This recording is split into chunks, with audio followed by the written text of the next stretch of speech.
Introduce me, I'm the renegade. Every single night, I crave the taste. It's the adrenaline running through my gait. It gets me high, high, high. Got no time to waste. Ain't got time for small talk. I tell you the truth. I'm faster than you. I'ma tell you the truth. Not in it to lose, just faster than you.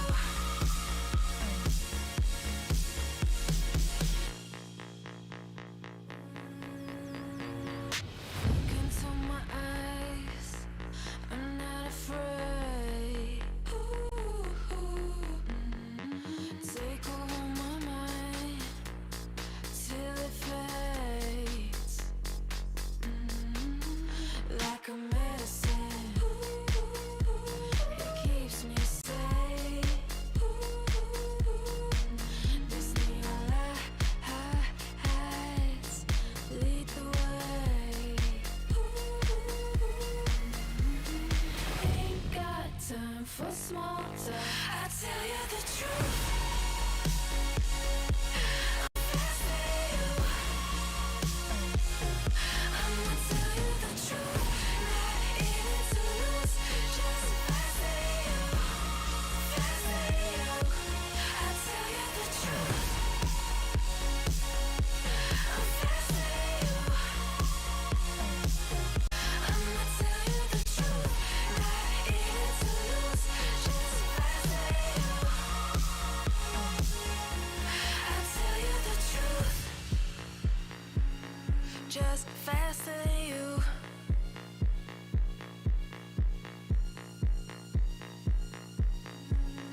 Just faster than you.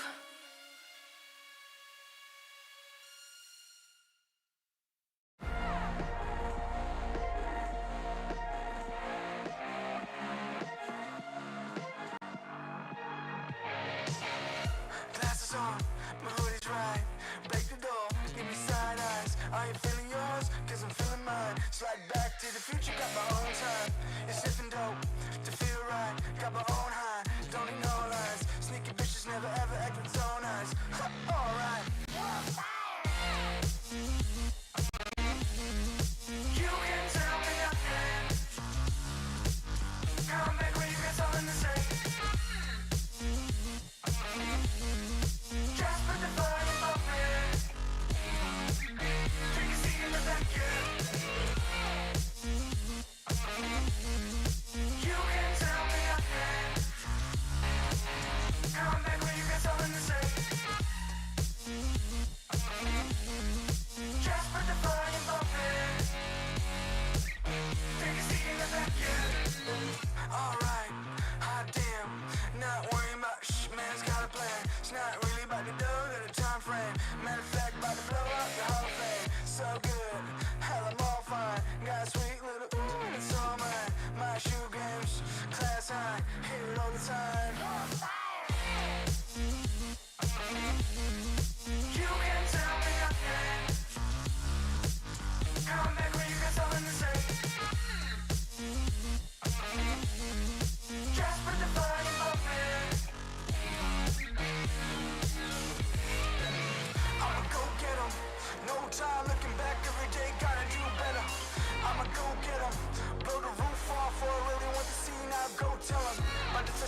leader. I got my team up. I've been a dreamer. I switched the scene up. I done got that green up. It don't make me fiend up, but they know I'm being with the raps. Call me the fiend up. Every word. Smoke up, no lean up in my soda. Fresh and clean, got no odor. I've been an outcast, me and scared, we told ya. Been in that backseat, facts beat. Move that word, but it ain't no D-R-U-G. M-B-M-U-S-I-C. I'm only human, if you cut the skin, I bet I bleed. And when my back against the ropes, put in that work, I lead. I see the vision clear, seeing things that y'all don't see. 2 dubs on the vision, call it 2020.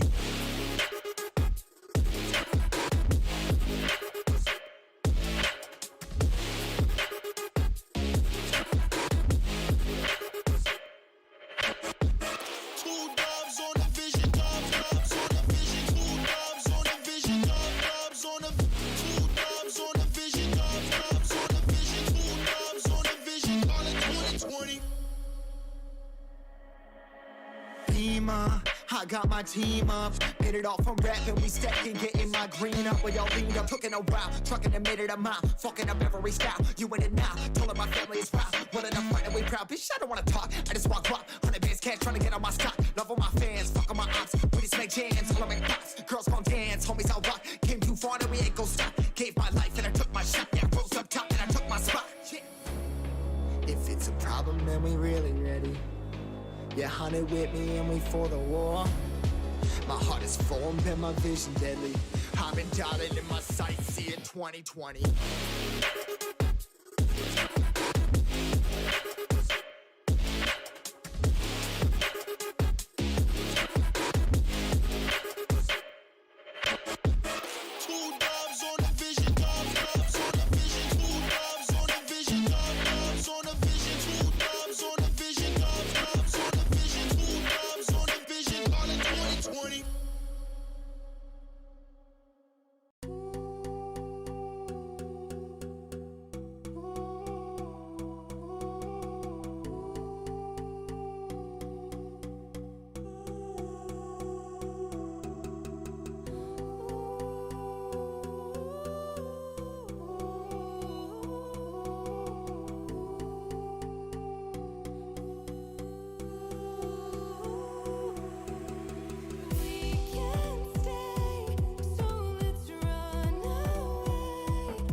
They say that we're too young, I hate it. They say we're being dumb, so let them talk. We're living on the run, we'll make it, you and I know that we're not sober, but shut up and pull me closer, yeah. Holding me still too far away. Even when we're older, I promise that I'll still hold you like we're 17 and we're not afraid of making mistakes.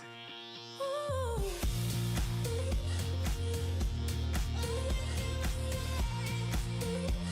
We're 17 and we're not afraid.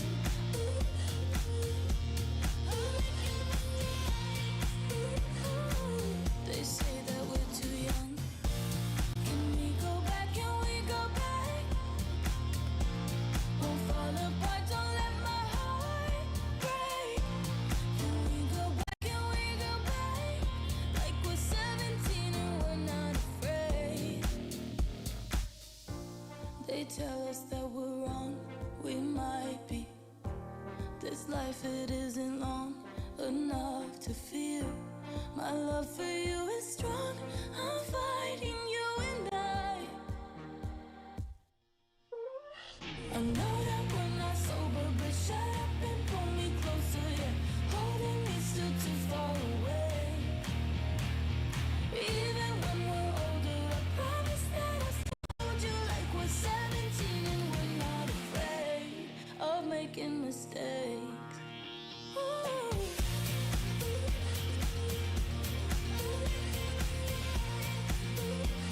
We're 17 and we're not afraid.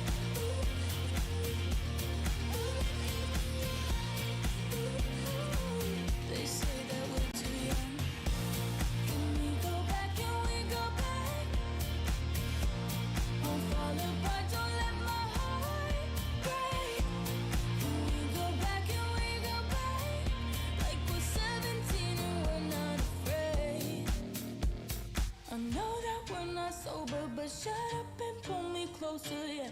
Holding me still too far away. Even when we're older, I promise that I'll still hold you like we're 17 and we're not afraid of making mistakes.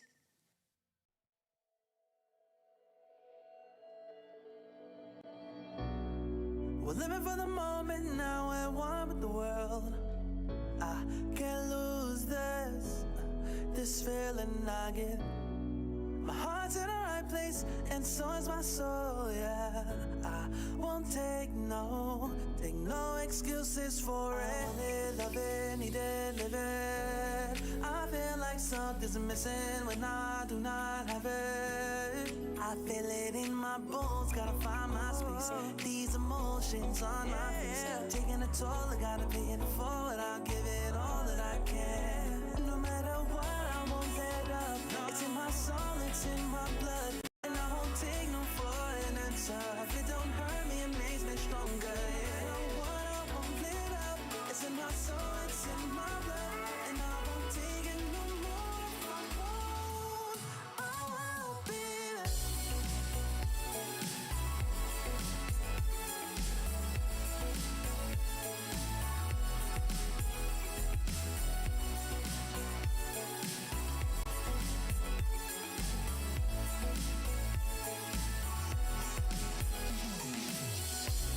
Just leave it to me. I know what I need. You'll find if you see. And if you believe, you live and you breathe, you'll find the key. Lifting me, lifting you. Can't go alone, let's do by two. Doing this together, it's me by you. All through the night, all through the night. This is me, this is you. When we get together, we can all pull through. I don't ever wanna stop this groove. Let's get it right. Take it to the Lord, then take it to the grave. Listen to the wise men, tell me what to say. Listen to your heartbeat like it still bleed. A little bit of hope, yeah, it's what we still need. Say a little prayer for the moment. Get what you got, just go in. Can't hold you back if you own it. Live your life like a chosen. No matter what, I won't let up. sucks. It don't hurt me, it makes me stronger. Yeah, what I won't let up. It's in my soul, it's in my blood, and I won't take it no more. Oh, baby, just leave it to me. I know what I need. You'll find it, you see. And if you believe, you live and you breathe, you'll find the peace. Know what I need, I know what I need.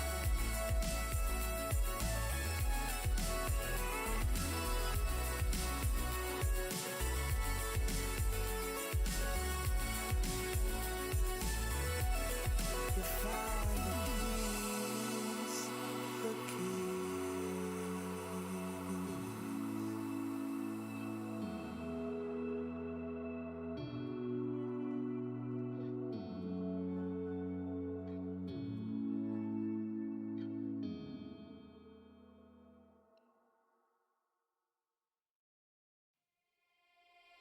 No, I can't remember the last time that I really felt fine. Now I'm trying to rewind. Cause lately, I've been feeling kinda hazy, like I'm stuck in a daydream, and you're not here to save me.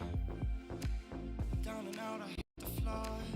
All is fair in love and war, but I can't do this anymore, no, no. So, take me to a place I know, somewhere I can feel my soul. Lately I'm skin and bone, so hollow. I've never felt so alone. I need you more than you know, 'cause baby you feel like home.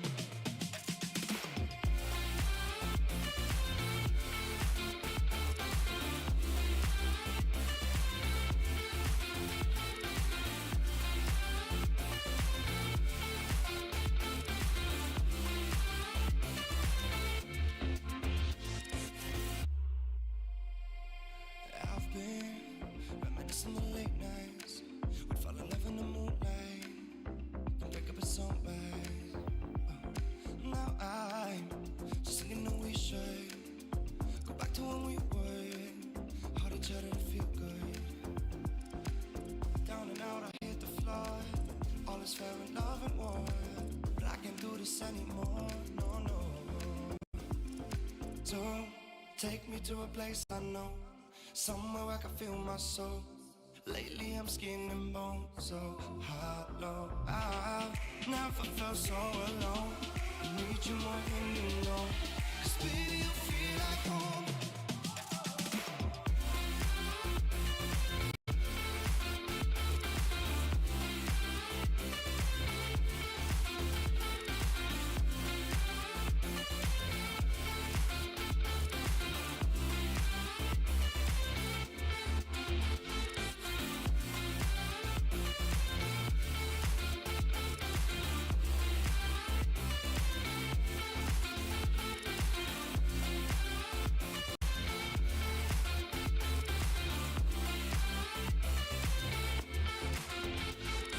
So take me to a place I know, somewhere I can feel my soul. Lately I'm skin and bone, so hollow. I've never felt so alone. I need you more than you know, 'cause baby you feel like home.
They're looking at us, an audience. Keep telling us what we can do, but here we are, showing them, making them wish they were you. We've heard the most when it comes to this. Yeah, every shade of blue, but don't even care what they all say. They think we're out of control. Yeah, truth be told, we know it. It's just the way we live. We own it. 'Cause that we love the thrill. We know it. It's just the way we live. We're grown-up kids.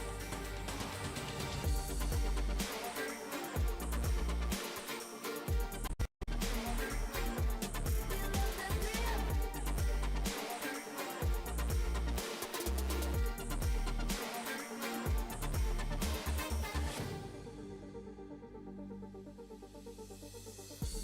They're looking at us, an audience. Keep telling us what we can do, but here we are, showing them, making them wish they were you. We've heard the most when it comes to this. Yeah, every shade of blue, but don't even care what they all say. They think we're out of control. Yeah, truth be told, we know it. It's just the way we live. We own it. 'Cause that we love the thrill. We know it. It's just the way we live. We're grown-up kids. Nice. Alright, go. Down first. Can. Alright, down already. Nexus. Okay. Nice!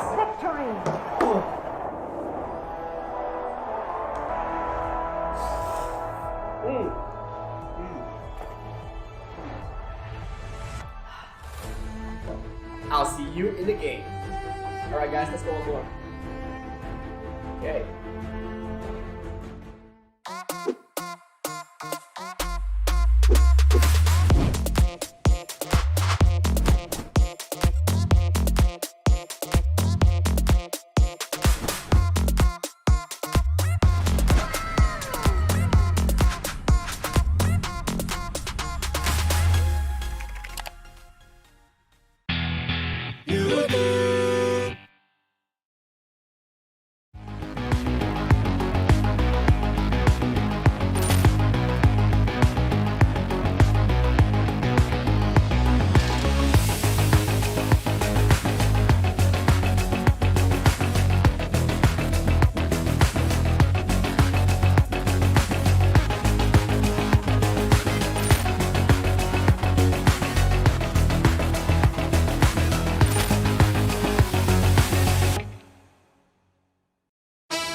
Macam tak ada respon diberikan dari penjajakan apa dah. Dicuri.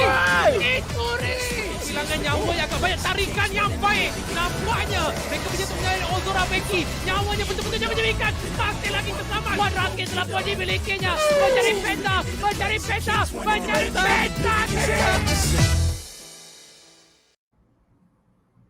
Ladies and gentlemen, boys and girls, welcome to the League of Legends Wild Rift C Icon Series. This is day one of the Malaysian Summer Season Playoffs for 2021, brought to you by the ESL Mobile Open with the support of our amazing partners, Maggie Hot Cup, Udu, as well as JBL. My name's AJ, I'm the Mustachio, here with my amazing co-caster, the one and only Contra. We got so many of these teams here that will be contesting fighting for that top spot, and unfortunately, one out of the many teams here might have to go back to the qualifiers if they did not win today. We'll tell you a lot more about that, but of course, we got to really give a shout out to all of you guys here who have just tuned in. We got a lot of stuff here happening and a whole lot of giveaway as well. Oh yeah, absolutely, man. We've got 2 series in here today, and the first one, the opener itself, is gonna be one that blows minds. Berjaya Dragons, one of the titans of the C Icon series, will be taken on Sem9, the up-and-coming team that has been stealing hearts, that has been, blowing some minds as well with their gameplay, and very slowly climbing up that ladder of popularity in the Wild Rift scene here at Malaysia Contra. For very good reasons, right? We see them really putting these other teams at the brink of defeat. And let's tell you even more as we bring up the brackets to elaborate further, as we talk a lot more about, the very first match itself. So let's have a look. Yep. Now, Contra, you did mention that one team may jump back into the qualifiers again. Why is that? Because the top 4 teams will secure the slot to the fall season group stage. And the 5th place team will need to qualify once again via the open qualifiers. Here, as we kick the day off, we will be playing our upper bracket match first, where Berjaya Dragons will be facing off against Sem9, as mentioned previously. And this is at 3 p.m. Later on today, Eminence Raptors will take on RTZ UndeRank, and this is gonna be a very risky one. That's right, and then let's elaborate this because every matches will be played on the best of 5, and I'm really excited to see what Sem9 actually has to offer in the best of 5, which we haven't really seen much of it before coming from Sem9. So we know them as a really creative powerhouse coming in, but Berjaya Dragons so far has been showing a lot of strength in every single one in a row, and Sagi has remained to be one of the best top tier marksmen that we have here in Malaysia. So I don't really know who's going to be walking away, but if they were to lose a game or 2 or even fall towards the lower bracket, at the very least, there's a chance because they will be maybe meeting with some of the teams here in the semis of the lower bracket. Yeah, and but regardless of whatever that happens, even if they do get a second lifeline from the upper bracket match, it's not going to be an easy day if they fall into that lower brackets and have to fight their way all the way to the top. But the good thing is the way the matches have been split, where we'll have 2 series on each of these days, on the 4th, 5th, and 6th, we'll be able to space it out quite well to be able to give these teams some time to rest up as well, Contra. That's right. So I really want to highlight another part where, it's between Eminence Raptors as well as RTZ UndeRank here. Well, no matter how this is going to go, somebody really has to say goodbye. And it's really unfortunate because we've seen them at their best. It has been looking phenomenal, but there can only be one that makes it true. So this is today's matches. We start off with Berjaya Dragons, sure, at about 3 p.m. approximately, and that will be Berjaya Dragons facing off against Sem9, and it's Eminence Raptors later on playing a best of 5 against RTZ UndeRank. Oh, and I'm so excited for what is about to happen in here today. Once again, especially for series number 1. Berjaya Dragons, right? They have been so dominating in the competition thus far. Everyone is expecting themselves as well as Geek Fam to go into the grand finals. But all of a sudden, right, the uprising of Sem9, based on stats that we have been able to see, if you guys were following the ESL Malaysia as well as the ESL Asia page, we can see that Sem9 has outshined both, Berjaya Dragons as well as Geek Fam in certain aspects, Contra. Yeah, and I just guess that, Sem9, they're really much of a reactive team. I was having this conversation with Husky just the other day, as well as Sir Cloud, where sometimes they were being pushed towards certain scenarios where they just have to react accordingly. And Sem9 is a team that they are willing to throw their bodies at the enemies just to leverage on maybe some sort of losses to perhaps snatch in some great breaks, or even in some cases a Baron.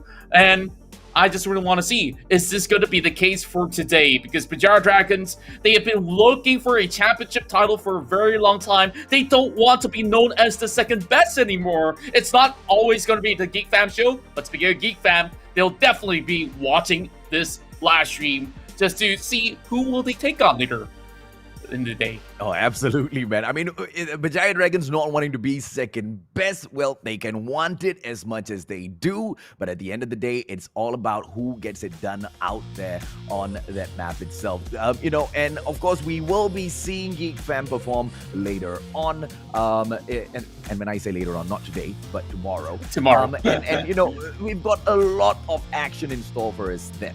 Coming back to Berjaya Dragons as well as Sem9, in the group stages, Berjaya Dragons managed to take a victory, but it was not as easy as, some would have thought it would be. Sem9 managed to draw a little bit of blood as well there, and that truly showed their capabilities. Question is, will they be able to fight and get 3 matches out of Berjaya Dragons in here today, Contra? Well, speaking of Berjaya Dragons, if you guys haven't known them all too well, check this out.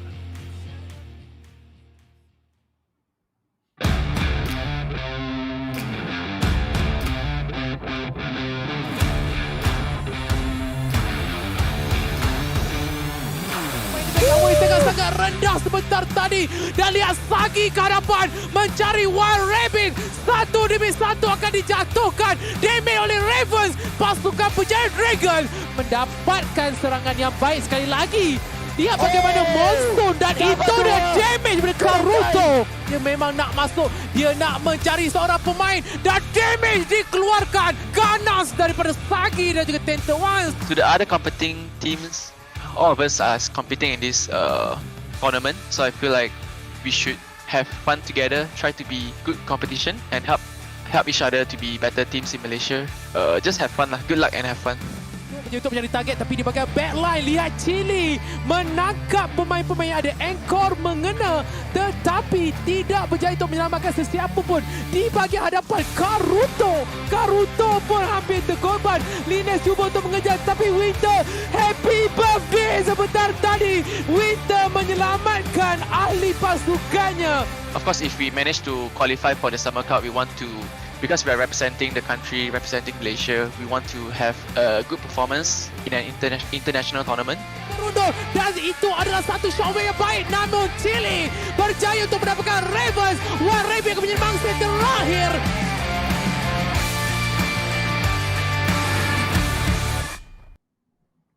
And there you go, Contra. Those were the highlights from the Berjaya Dragons. Zisune, Chili, Karuto, Sagi, as well as Winter will be dropping in to show Sem9 exactly what's in store for them at the playoffs. Zisune, of course, will be taking the Baron lane. Chili, as usual, will be dropping into the jungle to be ravaging up all of those, objectives. Karuto, as usual, will be going in mid. Sagi and Winter will be taking the dragon lane.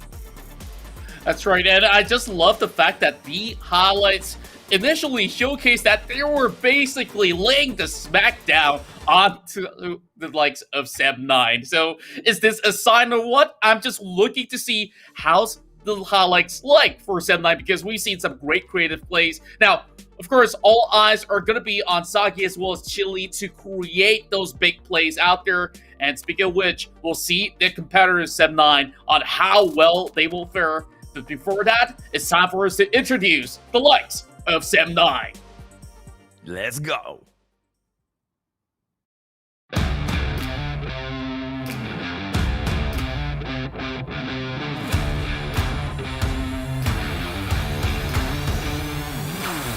Seorang Bentley sudah digunakan tapi Leona seorang player itu dah tak ada tapi dia menjual rapid langsung saja ke belakang. Memang tidak akan tekan. No Sem9 Fam yang akan memulakan tapi Kazuo masuk disepak ke belakang.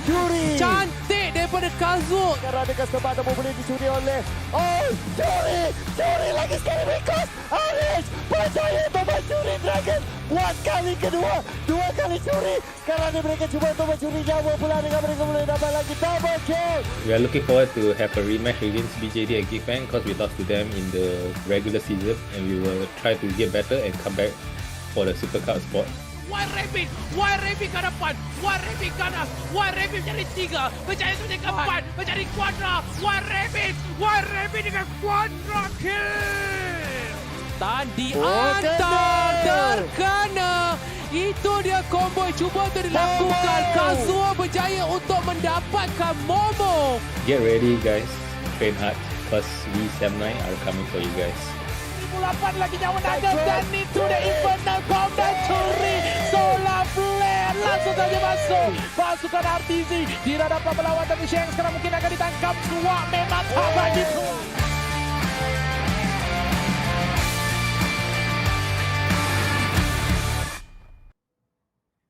And that was your Sem9, ladies and gentlemen, boys and girls, and all of your amazing highlights. We are dropping in with RH taking on the Baron lane as usual. Jungle will be controlled by Kazuo. That mid lane is all in Ravens' hands for him to ravage up. Wild Rabbit as well as Swak will be dropping down at that Baron lane as usual. Will we be able to see Swak just, blaze those streets up with the Seraphine or Lux? We just might, but of course those will be points of those bans as well. Who will Berjaya Dragons focus in on during those bans and picks contra is going to be really interesting.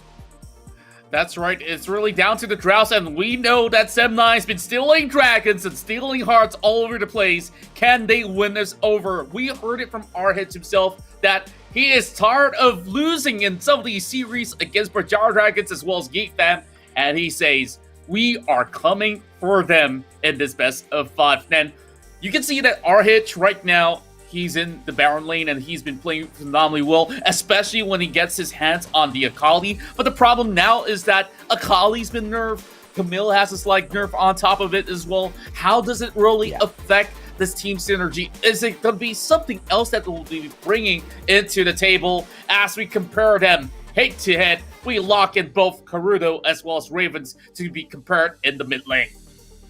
Yeah, as far as the KDA goes, they're quite equal, with Ravens being able to get a little bit more of those assists, usually because Ziggs kind of handles the job on his own. The damage dealt by Orianna as well as a floating ball, a little bit extra on the side of Ravens here. Sem9 definitely knows how to dish all of that damage out. 15k versus the 7 on Karuto's side. That's right, and I'm just looking at almost double of what Karudo offers here, because Orianna can definitely put a lot of poke damage overall. But in terms of kill participation, you know that both mid laners are team players overall. So I just want to really see how much can they actually bring out. And judging from the fact that both likes to actually go on those control mages, they'll be fighting for such often than not picks like the Ziggs as well as the Orianna. Now, we are going to be getting ourselves ready for this best of 5 series here. Let me hear your thoughts right down below on the comment section. Are you supporting Berjaya Dragons or Sem9? Oh, you know what? Let me throw that one right back to you, Contra. Who do you feel... okay, so 2 different questions, all right, here. Who do you feel is going to come up on top, and who does your heart want to come up on top? My heart and my head is actually going to be saying different things. I have friends on both teams, and it's really sad to even see any side to lose it out. I honestly really want to see Berjaya Dragons going up against Geek Fam later on. Whether it's going to be the lower brackets or upper brackets, but, I'm looking at Sem9, and I'm kind of with the crowd as well. We know that RH and the rest of the team has something to offer. So I'm not going to be going clear on the results, but maybe a 3-1 or 3-2 result at the very end will be what I'm expecting. Oh, absolutely, man. A 3-2 would be, fitting for these two titans, giants taking each other on Sem9 with one opportunity here to prove exactly what they can pull off against Berjaya Dragons. This is one opportunity not just for Berjaya Dragons as well as Sem9, but also for our viewers in here, Contra, because JBL has decided to step things up. Share with us your hashtag Maggie moments, ladies and gentlemen, boys and girls, because this time round we've got the Quantum 600 to give away. That's right. All you have to do is like, comment, and share just to win the JBL Quantum Series. You can also use this code right down below, JBL OESL10 for 10% off on Shopee. I've been doing a lot of online shopping myself, and I just got my hands on the Quantum 100 for myself just about yesterday. And good news is that I will be sharing you guys some of the codes later on. But for now, this is what you're getting with the JBL ESL 10 for the 10% off. Oh, absolutely, man. So far, we've been giving away the JBL 100 and then the 300. A lot of the audience were asking, hey, when can we get our hands on the JBL 600 and the Quantum 1, man? The Quantum 1 will be coming towards you guys as well, but you have to wait for the day of the grand finals, right? And if you're asking yourselves, why must you work hard for the JBL, Quantum 600? Go on to jbl.com.my for more info. I can go on and on about these headphones. I myself am a very proud owner of the JBL 600, and I cannot tell you enough as to how awesome these headphones are. Unfortunately, I was working the whole day and I didn't charge my headphones, Contra. No wonder. I usually will be seeing you rocking it, and I don't dare to question it on stream, So I guess you've already laid out the answer, and mine is already on its way shipping to my doorstep. And there's a lot of great moments out there that you want to be sharing with your friends and family. And the best way to connect to each other now is, of course, keep them close to us by contacting them via our mobile phones, and you can, of course, claim this 5 gigs worth of data absolutely for free. And all of this is all thanks to Udo, powered by Cellcom, because you do it better. There's the link down below as well if you can scan the QR code, as you guys can claim it absolutely for free. And if you guys are worried about, the full lockdown that's happening around Kuala Lumpur and the rest of Malaysia, don't worry, we've got you. We can send that SIM card right to your doorstep. Just download the app, Udo, powered by Cellcom. 5 gigabytes of data is quite a bit. Do not skip on the chance of getting this for yourselves, ladies and gentlemen, boys and girls. Now, we still have a little bit of time before the matches kick off in here. We still have the drafts and picks to go on as well. So if you haven't put a pot of water to boil just yet, please do go ahead and do that for yourself so you can have a Maggie hot cup for our first match. That's right, and we're going to be having some great moments all together, so you can share your comment and pictures with us for a chance to be featured on stream. All you have to do is put that hashtag right down below, hashtag Maggie Moments. Very recently, I just received some real great package, and I've been spamming myself some good old Maggie hot cup soup ayam, as well as the chilies as well, the dried ones. And I've honestly tried for the first time. I absolutely love how convenient it is, especially, after 8 p.m. I can't go anywhere to, tapao food or anything at all. And this absolutely helps me get through the night. Oh, absolutely, man. I got 84 cups of Maggie hot cup on my table as well. Well, technically, I received 84 cups and I have about 30 left. I eat a lot of Maggie hot cup. That's probably the secret of how you grow this, Contra. Wow, I guess mine is just about 10% loading for the moment. So maybe another 20 cups. 20 more cups. Of course, I don't know where to get that fact from, but I gotta just try it. Now, are we gonna be able to see, full-on aggression early on from the side of Sem9, or are they gonna be taking it tactically, right? Because Berjaya Dragons, if anything, they have always been masterminds at grabbing the victories for themselves. They are never ones to go out seeking for kills. They are always the type that sets up, situations for themselves. They always go in for the bait. They always sucker, all of their opponents in and then pounce on all of them at the very same time. The team fight composition from the Berjaya Dragons team has always been very, very solid. Now, the exact same can be said for Sem9, hence why their kill rates within the qualifiers as well as the group stages have been so impressive in here, Contra. How do you think, based on whatever we've seen from both of these teams, how do you assume they are gonna pace it out in the first match? Well, I don't think that they really want to rush things out, but let's actually check out the draft itself, as all this picks and bans is brought to you by Maggie Hot Cup. So let's get it on.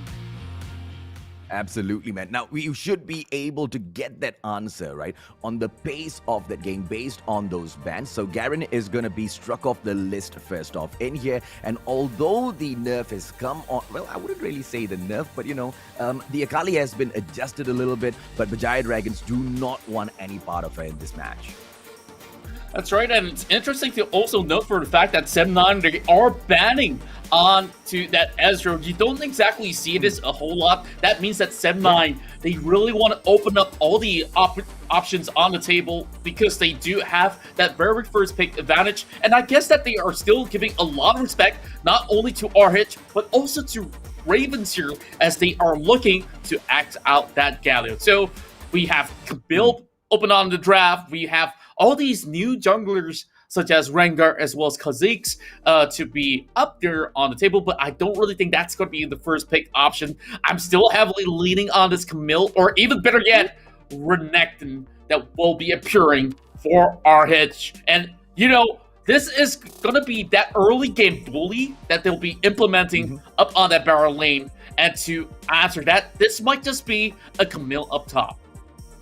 Yeah, it's a very good response to come and serve right back up to that Renekton. Right now, Chile has got an opportunity here to bring a power play, and that power play is going to be Gragas. Yes, he has been, adjusted just a little bit with his Drunken Rage, but that's not going to be changing the way Gragas is played overall. Those team fights as well as that explosive task can still do a lot of damage and change the way these team fights are taken. And of course, in response to this, Kazuo will be bringing that all up in. During the group stages, we have seen exactly how tanky as well as dominating Olaf is at the opening of those games. And in towards the mid, tier of that game, he does snowball quite strong. And I'm really, really looking forward to seeing him in that map. Yeah, and of course, I recently heard of some news coming in for Olaf as well. I guess that there was a little bit of bug with the Guardian Angel, so Kazuo, he will not be able to make that purchase if he were to be, of course, heading in towards the late game with the Guardian Angel, which honestly can be a really big factor when it comes down to, a very late game scenario. And I'm looking at the Fiora as well as Fizz being brought into play. I'm absolutely loving this, but the question to me now is that where are some of these guys going? And the only way that they can execute this composition is to have that Gragas heading in towards the jungle or even the mid lane. And, well, most likely the mid lane in that sort of case, because we have the Fiora up top. Now, this is going to be a very decent sort of way to actually balance things out. And I'm liking the way that Berjaya Dragons is thinking, because early game, mid game, as well as late game, they got it all under control, while Ravens is going to abuse all the firepower that it can actually come out of that Fizz chum the waters. Yeah. I really love the pick on Fizz, right? Because with the recent adjustment that has come in here as well, he's more viable to play in that jungle more than ever. But they are not bringing him into that jungle. They are bringing him into that mid lane. And, with the playful trickster and the ability to maneuver around that map a little bit more than his opponents, that's going to be giving them a lot of advantages in here. You send, that little shark out there to chum the waters with that little knock up as well. He's going to be quite the devastating character to meet at that mid lane. Let's see exactly what goes down here, Contra, as Berjaya Dragons will start the game off against Sem9 in here. This is match number 1 of the day. Let's see how much it excites us. Exactly, and this is where it all goes down. Interesting enough to actually see a Gragas versus a Fizz matchup, and I guess that the Gragas can kind of outlast some of these early game traits that's going to be coming out of Ravens, and even from the water hits, it may not be depleting his health from 100 to 0 in any standpoint if they were to build maybe a little bit more magic resist, but bottom lane though, while Rapid alongside with Swak, you can see that there's a lot of heavy crowd controls to be played out here, because once they drop that solar flare alongside with the corrupted chains, well, chains of corruption, the way I really want to put it out, is going to be a little bit more troublesome for Sagi as well as Winter to face. But our hedge, he's already soaking about 50% of damage overall already, so not really the best sign as a Renekton. Yeah, with Zisune bringing the Fiora up top on the Baron lane, it's not going to be very easy for Renekton to go in for that push. She should be able to poke him up quite a bit. Bringing the Camille into the jungle, but Berjaya Dragons still want to play a very aggressive game later on. And, the fact that Chili can maneuver around the map a little bit better now because of the adjustment to the hook shot just makes him so much more dangerous in this game, Contra. Yeah, I do believe so, but the thing about this is that, early game, you just really gotta chase up towards that level 5 so that he can get the Hexam element. Oh, good body slam on top of Ravens right here, and for some reason, this Gragas is absolutely out-trading the Fizz already in these early skirmishes. Yeah, and that's the playful trickster with a quick jump away that enables Fizz to get away from any sort of danger that will befall him. He is quite squishy, and going up against that Gragas and having the ability to maneuver away should be able to give him that balance that he will so desperately need down at mid. Kazuo now going to go in here for a quick recall as he dewards that location. We can see that Berjaya Dragon has got quite a bit of control over to the left-hand side of the map, but of course, so does Sem9. This will continue down here at that Dragon lane as they will continue pushing each of their minion sides up. They're already applying a little bit of pressure onto Sagi, and immediately you can see that the shields automatically come up, just in the case if Wild Rabbit were to pop in that chain of corruption later on, as he's already hit level 5 alongside with Swak. Now, this is where you will see Sagi as well as Winter perhaps play slightly a little bit more passively as compared to what we saw them really push on. But Chili, he's ready to actually give any sort of support if they were to need any help at all. But we will move back towards the top lane here because as soon as he's looking for the vital points, and now our hitch getting chunked out to 50 once more. And Zisune, he can continue to do this from time and time again, so long as he lunges forward and hits this real big, nasty crocodile right towards this corner of the river as he pops in a couple of wards. Yeah, RH was forced to take 2 of those honey fruits back to back. Zisune still coming in there to force him back, but it's not going to be a great idea now. He might be calling in for a little bit of a backup. And here comes Renekton right back onto the pressure. Fiora is going to be seeing all of that aggression. Fizz jumping over to the Dragon lane as they will swap sides now. And you can see that Swak as well as Wild Rabbit have moved up here towards the mid lane. Karuto as well as Winter joining them. It's very interesting to see that there's not much of a pressure being put towards the bottom side of the map. And I guess Ravens, he can actually apply a little bit more threat towards Sagi if he does land Chum the Waters. But you don't really want to commit when you don't really see the location of where Winter is at for the moment. But this gives a little bit more room for Berjaya Dragons to either apply more pressure on towards the Dragon, or better yet, accumulate and body slams his way on towards the Rabbit. They go and flip that crazy kill, and that's first blood. And 2 kills on top for Berjaya Dragons and a blink of an eye. Now Swak's gonna be having his health chunk down low, and they will have to give this one away to Berjaya Dragons. That was absolutely clean.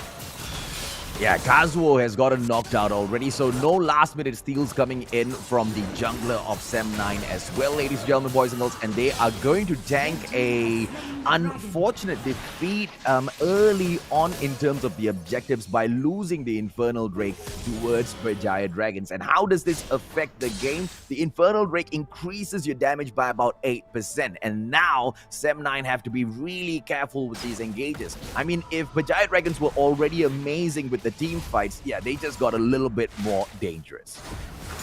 Yeah, and I was just so shocked at how Sagi actually pulled off that killer instinct.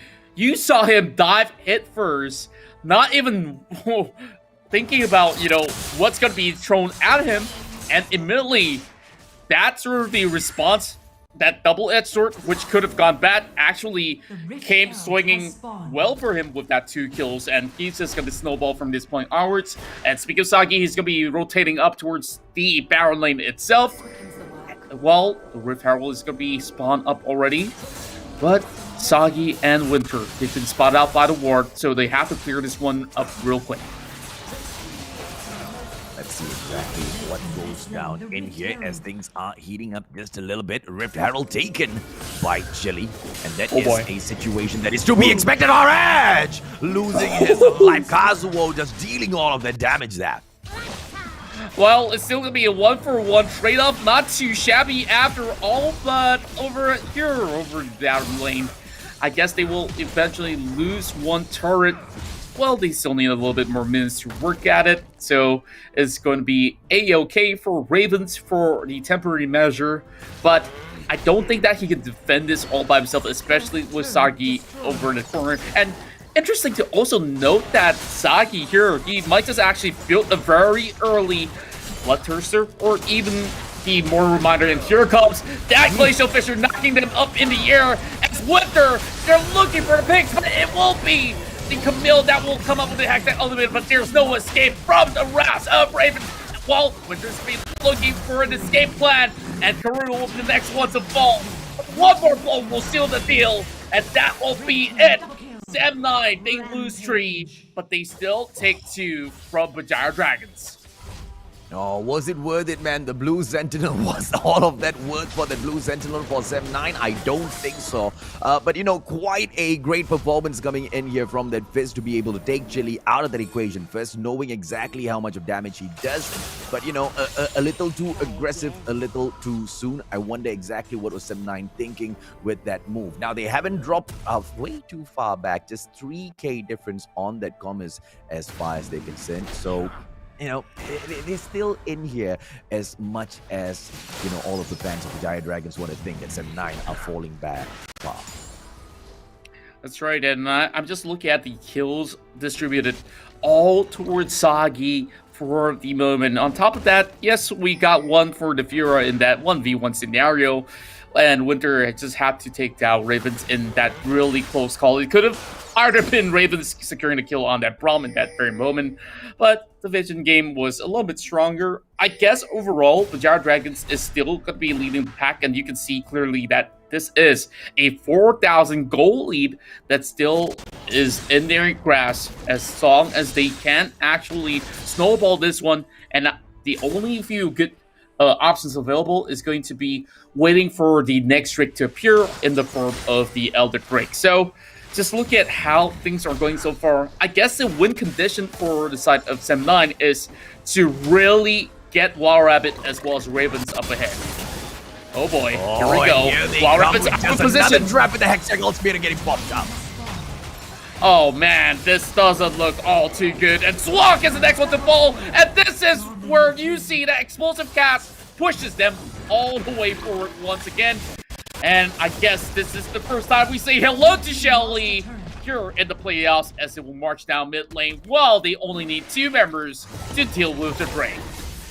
Yeah, that's an easy takedown of 2 turrets there. They're not going to be able to get the inhibitor thanks to Kazuo dropping up fast with the defense. They will be able to get rid of Shelly, but that distraction has been more than enough for Berjaya Dragons to take such an easy takedown on the Mountain Drake. And that will now give them another advantage in here. They get extra 6% health as long as they do not take damage for about 5 seconds. Now, and how is that going to help them? You know, Berjaya Dragons, they've always been very, very good so far at baiting all of their opponents in. They do not go in for those fights unless they call for it, but Sem9 has not been able to catch them off guard, and even if they do, they're now going to have that extra bit of assist with that shield off with a 2-on-1 situation. Unfortunately, Zizune does not make it out of there.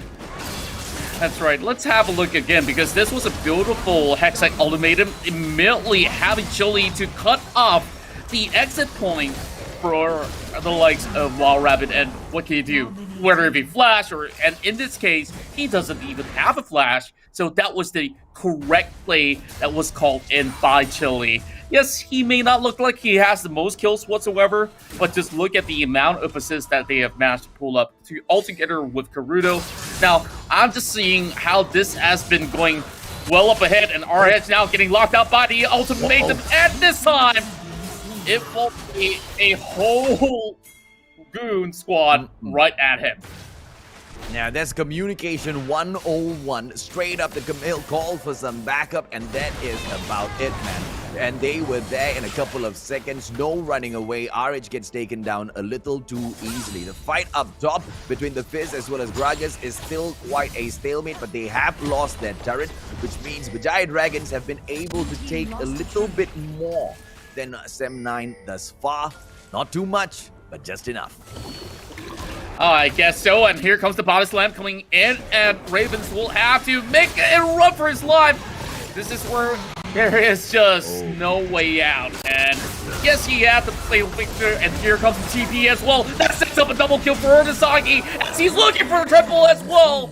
Instead, the Olaf has already been taken down before he could even make a run for his life, and this is where BJD, they are looking for their first Baron Nashor of the playoffs. Hands down, Sem9 may have just lost this game. All of those objectives picked up by Berjaya Dragons. Way too dominating in this game. Way too calculative. Way too advanced for Sem9 to respond to any of those situations. And we see the communication just being so perfect, Contra. They don't go in for those one-on-ones. They call that backup. They take the numbers game, and they always come up on top. 12-4 on the kill so far, and a 10k lead on goal. They also have got 4 turrets more than the side of Sem9. One side is clearly dominating this game. I can definitely say exactly the same. Just look at the stats for Sagi. If he's not going to be the MVP, I don't know who. But then again, all of these teammates of BJD has been really protecting him well enough. And you look at this Braum being quite a nuisance. And Sem9, they couldn't really get past these multiple layers of defense, especially also having the Gragas as the second backup, just in case anything happens right here. So, just look at the itemization. Sagi is almost completing all that's necessary. And the waves, they're cutting right in from the top as well as the mid side. And they will be able to break down the tier 2 and eventually then hit right up the middle. Yeah, they have taken down the inhibitor down mid as well before even the third Drake has made an appearance in the game, all with the help of the Baron buff. The hand of Baron, ladies and gentlemen, boys and girls, will be able to give them all of this firepower together with those super minions as well. And now the Nexus is wide open with 2 inhibitors down. This is an all-out war. Sem9 still trying to hold Berjaya Dragons back on crop. Oh, beautiful chain of corruptions. They will be able to find one pick. And there goes the Fury. Tony is down. And here comes Orange backing up. And here is Sagi with whatever it takes to close out this game. It is already over. Berjaya Dragons take the lead. Oh, how long was that match? I feel like we just started it and it's all over. I'm sorry. I expected so much more out of Sem9. Now, I do acknowledge and agree that, Berjaya Dragons, as we have always mentioned, are in a class of their own. They sit up top with Geek Fam. But Sem9 is a team that has proven to us time and time again that they deserve to be, spoken of in the exact same way. But game number 1 did not show that to us at all, Contra. Yeah, and I guess that it was them being set on the back foot on multiple layers here because there were actually multiple answers for the sort of offensive setup that is coming from the side of Sem9. Now, the Renekton doesn't seem like he has too much room in the early game because of how Zizune has been playing so aggressively, forcing him to actually do a couple lane swaps, and then you look at the Fizz. Yes, Fizz has been really strong when it comes down to solo kill and it's a couple of all these scenarios, but when it comes down to such a team fight oriented setup, Berjaya Dragons, they just got everyone protected, and Sagi knows when exactly to call those kill instinct, and with that final moment out there, you just saw he just holds that massive shield for those critical moments to secure the kills instead of defending himself. Yeah, and let's talk about, singling out the players from Sem9 as well, right? How many a times have we seen this? And clearly, Berjaya Dragons have been able to rehearse these movements so many a times. Let's bring in the match stats real quick here, Contra, and go over the numbers here as we continue on this conversation as to how did Berjaya Dragons take such a commanding victory, a surprising commanding victory over a team, Sem9, that has been able to show us that, they can produce something special all the time. And obviously Sagi picking up that MVP just as you predicted earlier on based on his performance, a 10-0-4 KDA, perfect game being pulled off by the MVP. That's right, and you can see that Sagi, he is really smart to actually build in the execution of his calling first. He didn't really have to complete that mortal reminder so early, and then he went on to finish up an Infinity Edge on top of the Blade of Ruin King, as well as the Rune on Hurricane, and if all else fails, you just turn golden with that Zhonya's. Well, or you can call it Stasis Enchant for those of you guys who are natives in Wild Rift. But as we compare some of these stats here, you can see that it's decent numbers that's being brought in from both ends, and I guess that Ravens, he didn't really see too much of those golden opportunities for those kill pickoffs right there. But Berjaya Dragons was just really showing a lot of all these control all over the map from minute 4 onwards. Yeah, the combination between the Leona as well as the Varus, unfortunately, didn't really bring out the best for Sem9, but Wild Rabbit did manage to, perform quite decently, just as you have pointed out, Contra. The question is whether or not we will be able to see Swak be, even more effective later on, ladies and gentlemen, boys and girls, is yet to be seen. He has been impressive throughout the qualifiers as well as the group stages, so a lot more is being expected. The Fizz down mid, I did not expect him to not do as well as he usually does. Ravens are not shining through today.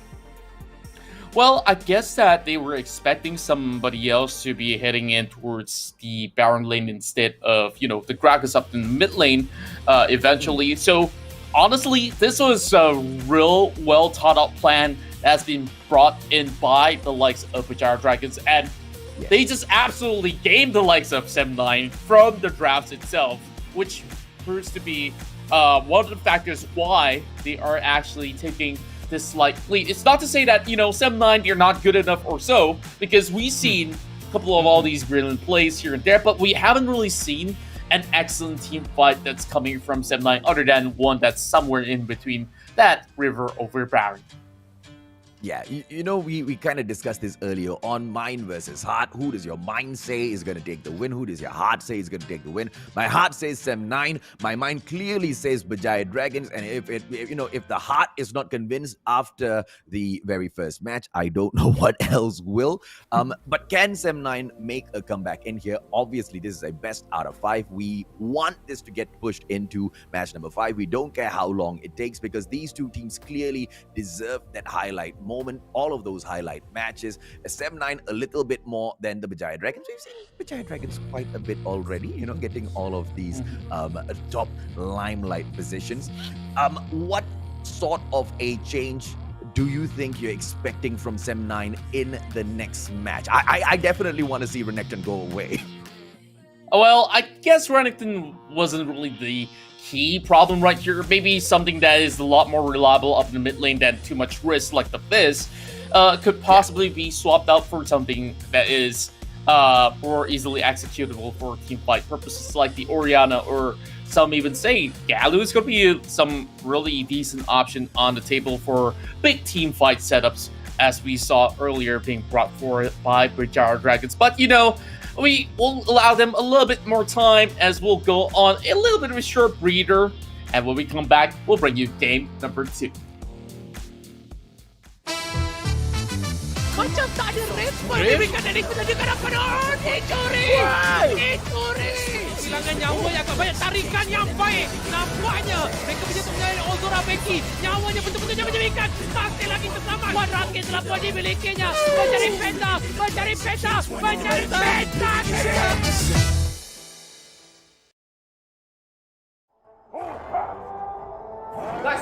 Nice. Alright, go. Tahu first. Can. Alright, tahu ni. Nexus. Alright, okay. Nice.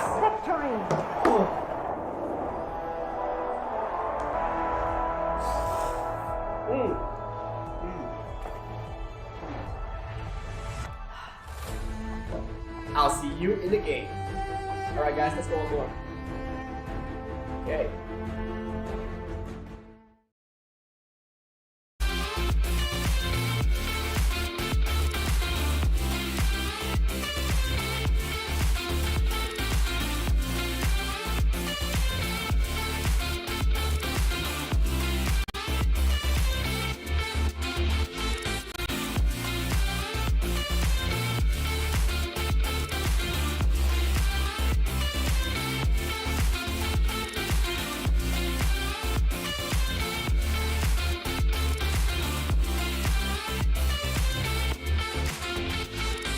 So take me to a place unknown, somewhere I can feel my soul.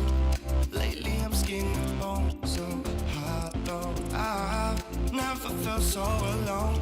I need you more than you know, 'cause baby you feel like home.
Macam tak ada respon diberikan dari penjaga hadapan. Dicuri. Kehilangan nyawa yang agak banyak, tarikan yang baik. Nampaknya mereka punya tengah Ozora Becky. Nyawanya betul-betul dia menjadikan. Masih lagi terselamat. Kuat rakit telah pun dimilikinya. Mencari peta.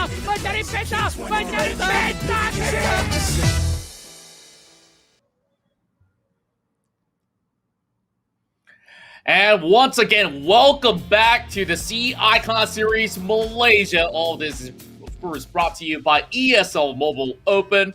And you can also catch all these live action here by just giving a like as well as follow on the ESL Malaysia or even the ESL Asia's Facebook page. And of course, show us some love. We are Contra alongside with the Mustachio AJ here, bring you all the action as your casters for the entirety of the evening. And make sure, drop that like on Mustachio's page right here, right now, because we are about to get ourselves ready for another wholesome match here between Sem9 as well as Berjaya Dragons. Berjaya Dragons now taking a little bit of lead. So, AJ, you saw what went down, and perhaps you might have a few opinions on, how Sem9 could possibly do a little bit better. Clearly, everything starts off with the drafts, right? And with all of the adjustments that have been brought in recently, Berjaya Dragons know exactly how they want to play this. They banned off that Akali. Even with those adjustments in here, they didn't want to see that Akali go up against any one of their characters at all. And they have brought in that Camille. And, looking at that draft itself, we can see that they want to play all of those team fights. on the side of Sem9, we need to be able to bring in that firepower as well as to break up some of these Sem fights, some of these team fights. We can see that Berjaya Dragon has gone in there for the ban on Galio because of how he can just elongate all of these team fights and prevent some of their team members getting taken down. So, Berjaya Dragons are playing this all a little too good. So when we go into the bans later on, maybe Sem9 can take away some of their powerhouses. I mean, maybe put a little bit of a damage on Sagi by, ripping the Kaiser out of his hands, as well as putting that block on Camille might just help them, Contra. Yeah, I actually agree when you mentioned about the Camille, because we see Chile playing this a little bit too frequently and way too comfortably executed as well, and that remains to be a heavy factor when you just single out the target with the Hextech Ultimatum, which was dropped multiple times on top of Wild Rabbit, and that's why he couldn't dish as much damage as he wants to, because he's one of the first few guys who are out, and you can't exactly blame Rabbit for that very reason itself. But early on, we saw those bans coming in with the Ezreal, which I don't really feel that is necessary that you want to target ban onto Sagi, because he can play almost any sort of marksman anyways. But, yep, that one ban, I'll switch it up for the Camille, like you mentioned. Yeah, and not saying that Ezreal has not been a pain in, all of the sides for those teams that have taken on Berjaya Dragons thus far. Sagi is a killer with all of those kill shots, but, it still might be a better option disabling that Hextech Ultimatum that has been able to do so much of damage, right? Because that Hextech usually is the starter. We have seen that Hextech catch so many of key players from the side of Sem9 to hold them in place for the backup to come for Berjaya Dragons. They have been communicating this to perfection, calling in for those backups, taking the numbers game against these players that they know if they were to take a team fight might end up in a 50-50. Berjaya Dragons bringing on the aggression that is so very much different from their game style that they have shown us at the qualifiers or the group stages. Because, we talked about this, how they sucker everyone in and then they go in for the pounce. Berjaya Dragons, they are not suckering anyone in. They are going straight up to their doors, knocking, just running through them and laying everyone flat out on the ground. This is a brand new style coming in, and I'm actually quite scared on behalf of Sem9. Oh, yeah, and I can understand why you're feeling such a way, but for Sem9 to really get a lead right here, they have to honestly fight for it, because they can't just react to what the enemies are doing. They have to start pushing and first stop BJD from even pulling any of these strings to begin with, and maybe that's where they can actually start off on a real good run. So right now, I just really want to see, when it comes down to some of the picks and bans, that they don't really waste some of these opportunities, especially that first pick coming in for M9 early on when they were on blue side. They could have actually taken the Camille for themselves and many other picks, but they actually went in for the Renekton, which I felt Renekton can still have a little bit more room on the second or third pick onwards. Yeah. See, the ban on Garen, I didn't really see that coming though, because he did, recently get nerfed. His health as well as armor has been reduced by a little bit. But the Damascene Justice has got a longer cooldown on it, but they still didn't really want to see much of that Garen in that game. I want to explore this a little bit later on to see if or not they leave it onto the table and what Berjaya Dragons actually manages to pull off with it. What are your thoughts on that, Contra? Well, of course, Garen has always been very reliable, and that real long silence on his very first skill is going to be quite a nuisance at very, very tough team fight. So I really do wonder what sort of movements will be created this time alongside with, our dear friends at Maggie. I'm pretty sure that you guys have been tuning in right here. Do share us your thoughts on what is the most exciting moment while you're playing Wild Rift, or your most exciting moment, of course, with you enjoying Maggie, whether it's with your friends, your family, or even if you're going solo and all alone. Absolutely. And if you are a content creator, this is your chance to be featured on the ESL page. That might just be able to bring in more of those viewers as well as followers from the region that you are looking to gain those followers from. So don't miss this opportunity, ladies and gentlemen, boys and girls. Throw in those hashtag Maggie moments in the comment section and show us exactly what you want to share with all of us. Yep, that's right. And, you know, I just love myself the Maggie Hot Cup Chili Barapi. So far, that has been really enjoyable for me. I cooked that like twice the moment I received my first box on that night itself. So, other than that, you know, I from time to time, on some rainy weathers, I think that the chicken soup hot cup has been my go-to option as of late. What's yours, AJ? Okay, for me, I don't really care because I'm a Maggie man, all right? I eat everything Maggie. Maggie My man. only complaint is I want bigger hot cups. Because at the moment, I combine 2 hot cups every time I eat Contra. So that's what I want. I don't want any specific flavor. I just want bigger hot cups. Okay, that's pretty fair. Or, you know, you just stash even more hot cups out there so you don't have to really worry about, you know, sizings, portions or so. That's really the usual way to go about. So I'm just looking at so many things that's going to be dropping pretty hot inside the game as well. Because early on, Sagi just had this monstrous lead from the very first team fight onwards, and he picked up 2 kills, and he ended the game with 8. Yeah, do you think Swak will be swapping that Leona up, or did you see that Leona as very effective down at the Dragon Lane earlier, Contra?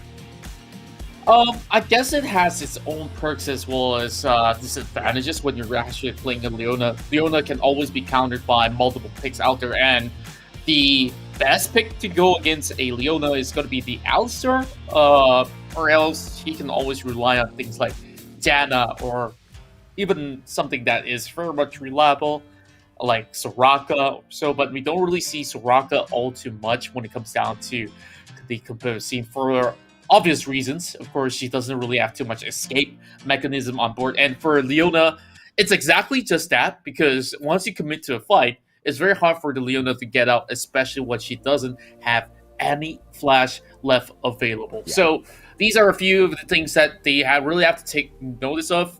Or better yet, if they can secure the trusty old Braum, that's the go-to support option that's on the table right now. Yeah, absolutely, man. Now, we are still waiting for the players to jump into the lobby, ladies and gentlemen, boys and girls. There will be a very slight delay.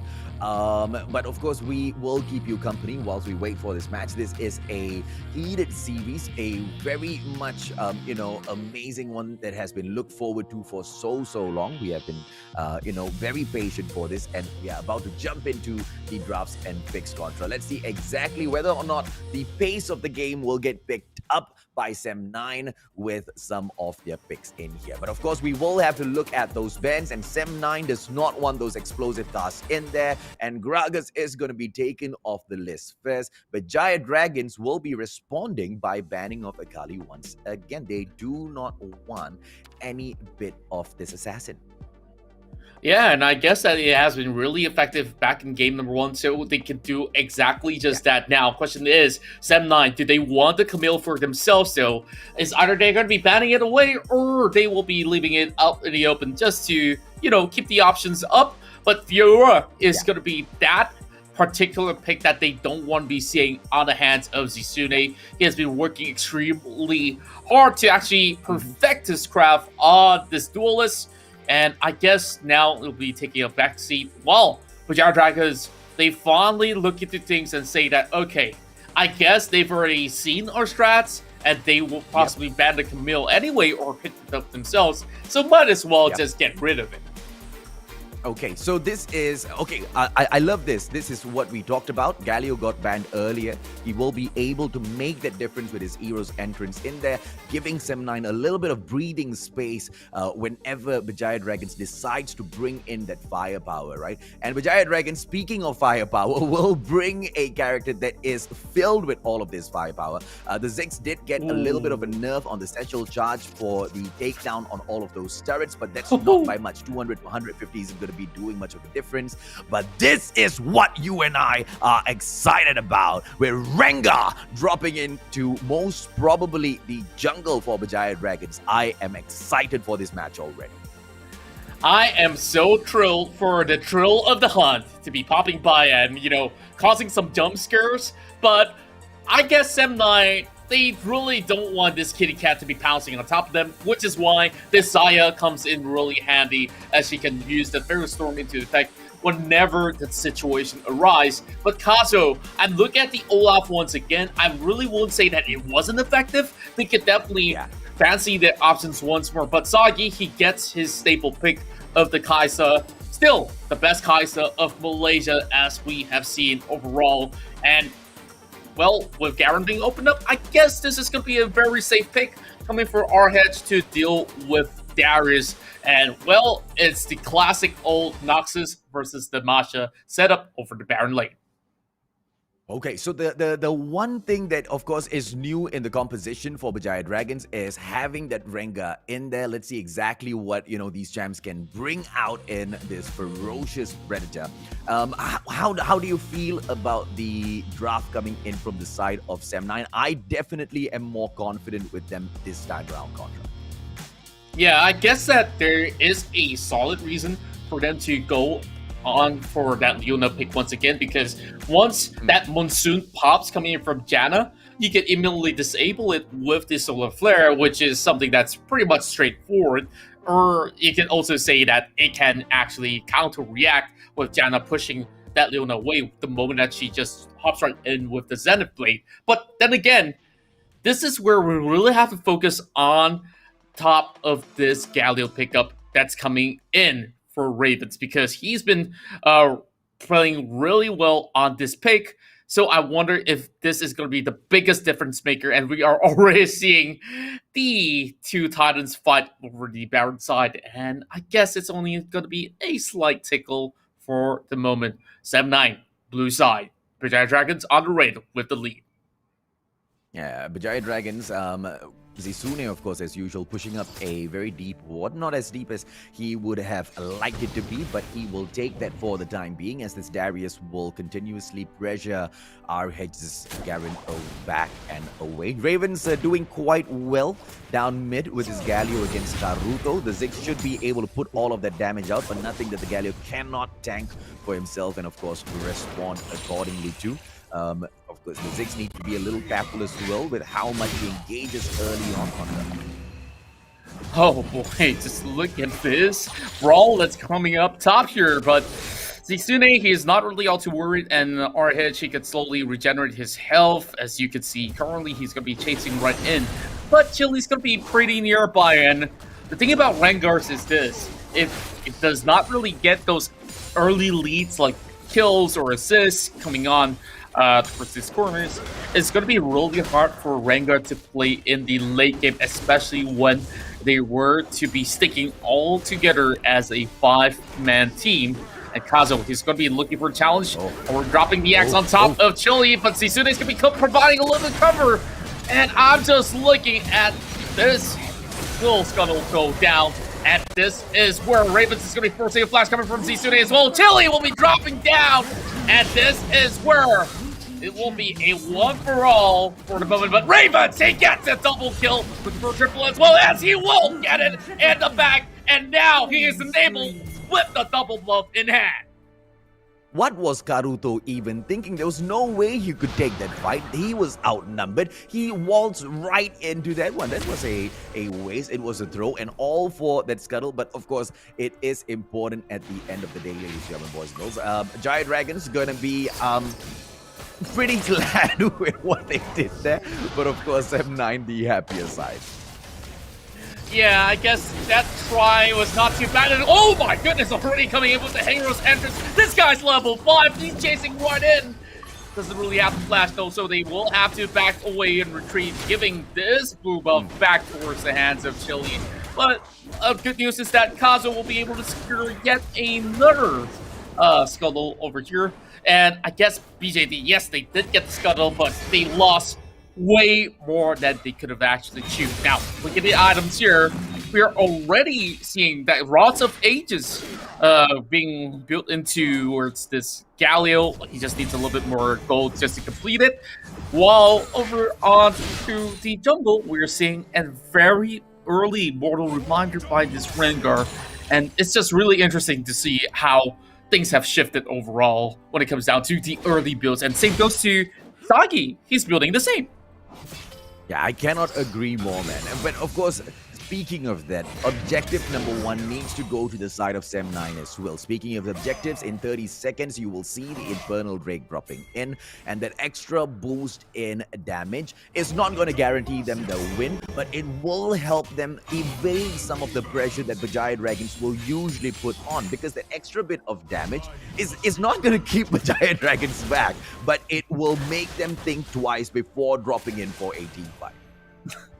Exactly. So, and I'm just looking at the top fight itself, and RH absolutely flexing his God King Garen skin out there and says to Susune, huh, you don't seem to have that skin, do you, on your Darius? So, I guess this is where they're going to be camping out, and they've been spotted by a Ward. Solo Flare does hit towards the edge, and Chile is the first target they're looking for. And thankfully, with the Monsoon, BJD Winter will be able to save his dear life. Yeah, this is going to be a highly contested objective as Kazuo will go in to open things up. Winter dropping by as well to see if or not the steal can come through on this Infernal Drake. Chili, he should be able to get that smite. He has got it on him. Let's see exactly what breaks down Contra. Oh boy, here it comes. The Resident will come by, but a little bit too late for him to secure the first Drake. And then, well, BC Student as well as Chili, they popped up. And you can see they've already burned all that's necessary. Karu now having no mana, but he does have the protection of the turret as well. Sem9 playing a much better game with a scoreline of 5-1 at this moment. Ya, cantik macam bunga lah Sem9. This is the way they can continue to thread on and take these objectives for themselves. This is a great start, but it's nowhere near to taking the Infernal Drake just yet, which they most definitely do need. Now, Berjaya Dragon is going to go in here for a recall, which means this gives the opportunity for Sem9 to go in here for the push. Let's see what they make out of it, as 3 players are now going up top to meet Kitsune. Oh, here comes Swaki. Does land a stun. Just waiting for the set of fate to connect, and it will still be a kill here. The Sune does not seem like he gets any playtime throughout this entirety of the span of 6 minutes.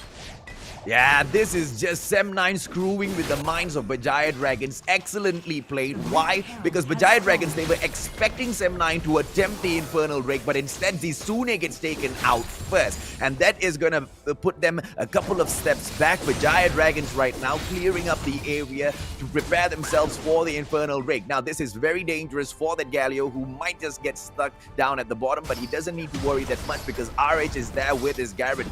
And using this opportunity, Sem9 will take down turret number 1 for themselves at that Baron lane.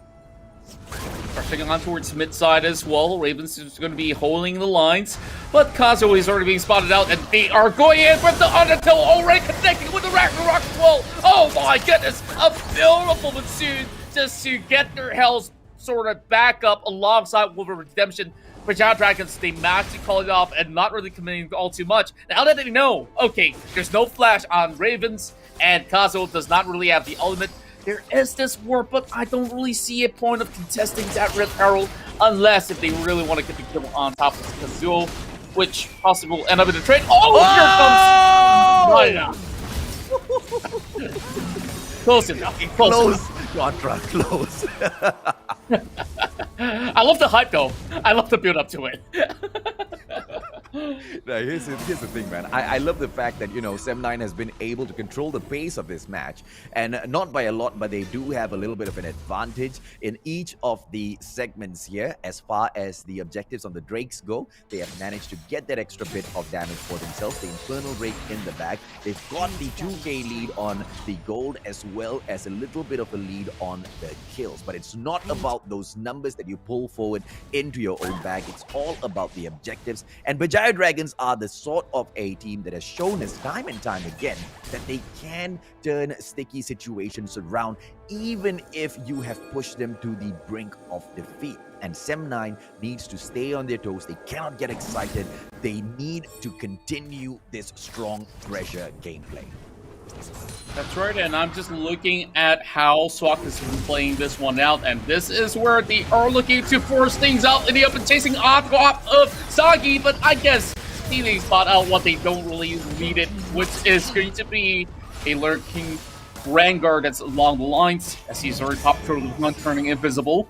And as I mentioned, Swak, he's already built that Dark Hole Stone Flake, so he's going to be able to actually soak in a lot more damage and still walk away with, you know, extra chunks of health. Now, 5 more seconds, eventually we'll see a little bit of appearance of the next rig in the form of Cloud. I guess this will be very useful for the likes of Berjaya Dragons if they can actually get their hands on it, because Janna has sort of provided them with enough of that movement speed buff, and if you give a little bit more room for Ranga, he could just easily slide right in for a kill and make his way out. Okay, now how will Sem9 pull this distraction once again? They've sent in 3 players to take over the Drake pit already. Casual Wild Rabbit is Swak in the area. Swak keeping an eye out to see if or not the contest will come in from the players of Berjaya Dragons, but it seems like that is not the case. Berjaya Dragons will allow an easy take on the Cloud Drake. Sem9 gets major objective number 2 as well, and Casual will drop right in to take out the Grom from the Berjaya Dragons. Yeah, and I guess that they do understand some of the limitation that they do have at the moment, because if you look into the levels and as well as the itemization, you can clearly see that Sem9, with them being 4,000 gold up ahead, they're just a lot more prepared to take on some of these fights. And you don't really want to mess with Wild Rabbit right now when he does have these items up available in the front of the Infinity Edge.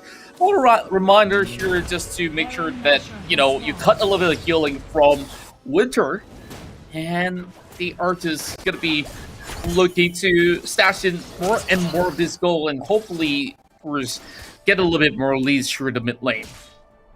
Yeah, this is a key moment because Berjaya Dragons are faking a sneak on Baron here. They are warding out the situation. They are calling for backup as well. How will Sem9 drop this? How will Sem9 drop in? Because this is going to be a risky situation. Berjaya Dragon, classic Berjaya Dragon, I have to say, suckering all of the Sem9 players. But look at the Galio, not falling for it at all. And it will only be Ravens going up top to say, hello, how can we help you at this Baron pit? Whilst all of the other players are not falling for this nonsense at all. They are focusing in towards the Drake pit, looking at that midsection as well. They know for a fact that Berjaya Dragons cannot take Baron yet. That's right, and we do see a full stack of bleed on top of our hit, so he's going to be backing up, but say hello to the Rip Herald up in the mid lane here. He tries to actually dwindle down the health bars here, as it will still take about, you know, a big chunk of it out of the mid lane here. Just to see 50% of it being gone for the moment. Chili's going to be able to actually clear up the wall. Picasso says that, I want your blue buff, baby. They're not going to be able to actually get their hands on this one. So, Sem9, you're already taking over the jungle. Oh, absolutely, man. And this is the kind of aggression we wanted to see. In game number 1, they didn't seem, playoff material at all. Game number 2, everything has switched around. Sem9 is in control, Berjaya Dragons backing away, and this is the kind of playoffs that all of us have been desperately waiting for. RH Walk as well as a opportunity now, Contra. What a beautiful solo player that has been already dropped on top of Sagi. And they immediately deleted him, and that's all that they wanted. He had no time to even pop the heal, and now they might just actually fake out this Baron call right here, right now. But are they ready for it though? Now it's gonna be a 5-on-3. There you go. A quick recall coming through. I didn't think Sem9 would be, willing to make that mistake, willing to take the risk on Baron just yet. They have not poised themselves up for it. RH will be able to drop in and take out that Grump once again. And Berjaya Dragon's not gonna be happy about this at all. Zizune trying to come in to say, RH, can you please get out of our jungle and allow us to play a calm and easy game? Sem9 don't want to give anything off. They want the victory, Contra, and they look like they're all set to get it. Yeah, just look at this perfect setup, and it's all thanks to Swak because he dropped that solo flare, and that chains crowd control on Sagi was a little bit too much. He's already used the flash. Even if he wastes another kill on top of it, he's not really going to be getting out of it. But, it was a good call because Karudo, he tried to clear the minion wave, but he could still not defend this mid lane push that's coming out of 7-9. So, 7-9, they're going to be looking all around. I guess they want to establish a little bit more control over towards the left side of the jungle of BJD. But for the moment, I guess it's still going to be a very big risk, especially when there's going to be the Drake for the taking. Now, Trail to Hunt already being used, and you can see Chile having a lot of difficulties actually looking for a pick. Oh, here comes that monsoon. Janna trying to get the knock, but is not going to be able to get lucky this time round. The players from 7-9 holding quite a high line, whilst the rest of them will go in for the take on the Drake. And this is beautiful coming in from 7-9, as they will manage to take the Ocean Drake for themselves as well. Olaf this time in that jungle. Very, very effective, Mr. Contra. Oh boy, just look at how clean things are going. This is 7-9 getting a 7,000 goal lead. Or should I say 6,000 right now? My maths do fail from time to time. But if they do win a couple of fights, I'm seeing this one hitting 10k of a difference. While all they have to do is just to hold out some of all these waves and of course keep up with the pressure, stepping maybe 2 steps in front, and when the occasion arrives, that Ravens will be coming in for the rescue. I'm a little afraid either way, because if history has taught us anything, it is the fact that Berjaya Dragons, the likes of Geek Fam, they take strong games, then they drop a couple against M9, and they finish off the story at the end of the day anyway. Will that be the same thing in here, or will we see 7-9 actually get the job done this time round? For their sake, I surely hope they do. Now, the next objective in here can be Baron, and 7-9 is more than capable of going in for a Baron call, but they cannot get a little too careless with this. They need to eliminate Sagi as well as the Sune from the fray before they can have a strong hit at this. And of course, Karuto can come in for that last minute steal, as he has tried a couple of times, but that needs to be timed to perfection. Contra. That's right, and we're already seeing a little bit of battle between the two giants right here. It's always going to be the Garen that's going to be in your face against these Sunes. Darius Swag tries to cheekily steal that red buff. He doesn't really have to do much damage overall, but Rapid, he already has one for himself, so there's not too much of a worry. So just look at this current situation that could potentially go either side. And interesting enough, Chile, instead of building damage, he's actually going for things like the Sunfire Cape, leading in towards maybe a Turmoil eventually. And with those feathers out there, I guess that this is just going to be baiting them for a little bit of dive, while Chile has opened up his element with the Trail of the Hunt, now searching for a prey. Are they going to turn this around? Because if Berjaya Dragons manages to get a jump on 7-9, by some miracle in this world, ace them out as well. If they get a full lockdown on the team of 7-9, they should be able to go in for a reset and then focus on maybe taking on Baron. But of course, not going to be as easy as that. The Wolves in here will not be very happy. The Raptors getting eaten up, or at least teased, by the players of 7-9. Berjaya Dragons will be able to chase them away, as this will be a reset coming through for the showdown in a bit. They have already scouted out that Baron pit. Contra. Do you think it's finally time? I don't really think so. Maybe the right timing is when both the Elder Drake as well as the Baron is up online, and both sides have to perhaps make a call. Which one do you really want to contest at the very end of the day? And this is where Berjaya Dragons are trying to establish a little bit more vision all across their own jungles initially, and then look towards dropping maybe a ward down the river, which we are already seeing 20 seconds from now. This is where we'll see perhaps a big fight erupting to see who will get that Mountain Elder Dragon.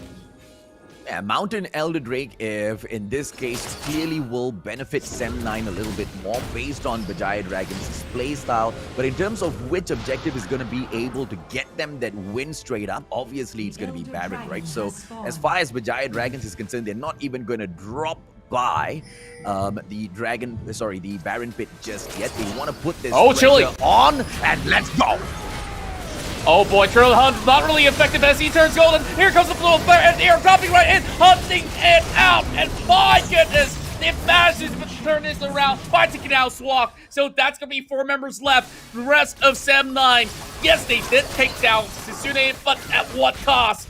Now Wild Rabbit is going to be dropping down low, and that is a little bit more damage to exchange. And Ravens, he dropped right in. They're going for a chase, but this is not looking all too good. Now Sem9, he will have Sagi right in their faces here. But oh my goodness, Sem9, they turn it around. They turn it around, and this will be it. It's game over right here. SM9 is looking to get their very first game in the series against BJD. Oh, what a dominating way to take a match back. They get all of their objectives. Baron Pit not touched, Baron Nation not taken, the hand of Baron not taken into their bags. They didn't take the Elder Drake as well. It wasn't needed because it was a clean game swept up by Sem9. And this competition, the opening series, still alive, Contra, still very much alive. Wow. That fight, honestly, it could have been either sides. Whichever got ace first could possibly lost out on that match.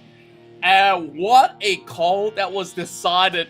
You saw that very last moment where it was really down to Ravens, and I do believe it's another teammate out there that provided the helping hand and say, okay, why not we go in and hopefully ace them out. And that is exactly what happened. Sagi, unfortunately, he just had his heal available. He couldn't really press it in time, and he didn't really expect these 2 members right up front of him.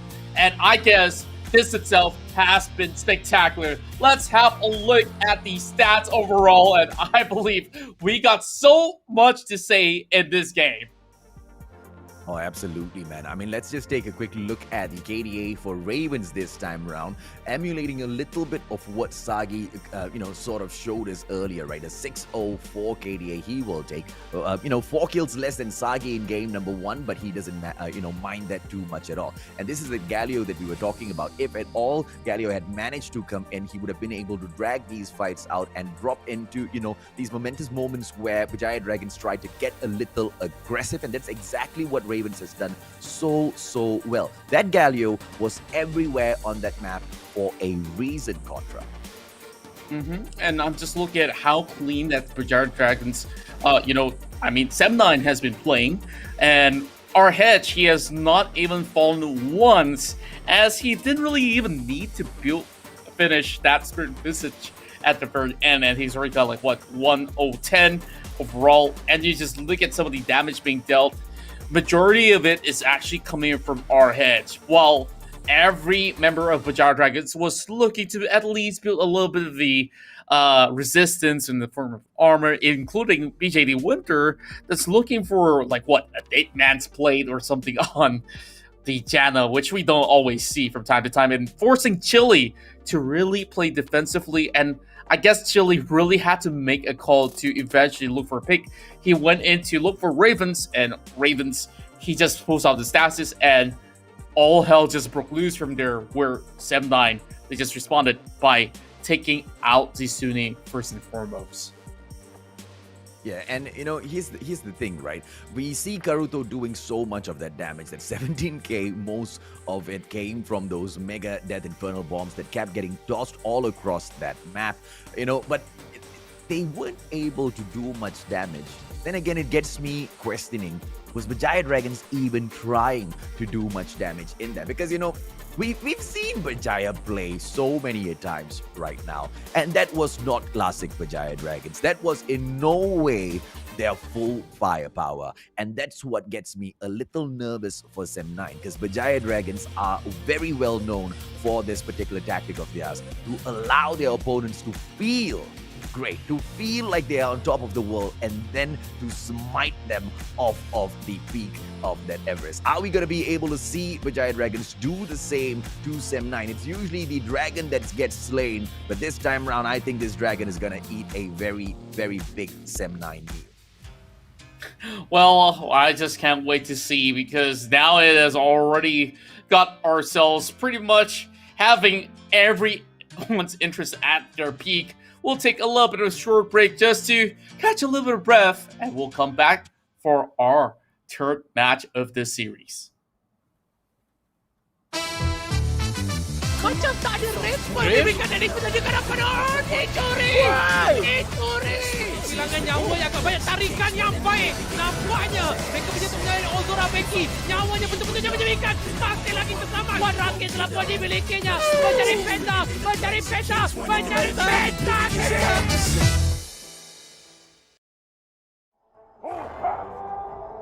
Nice. Alright, go. Tahu. First. Can. Alright, tahu ni. Nexus. Okay. Nice!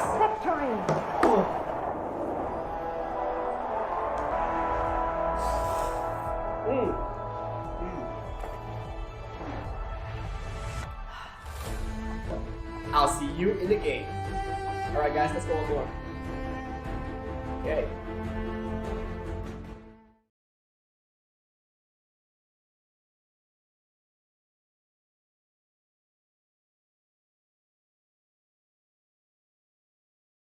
Fans, fuck on my ops, pretty snake jams, all my dots, girls gon' dance, homies I rock, came too far that we ain't gon' stop, gave my life and I took my shot, yeah, rose up top and I took my spot, yeah. If it's a problem, then we really ready. You hunted with me and we for the war. My heart is formed and my vision deadly.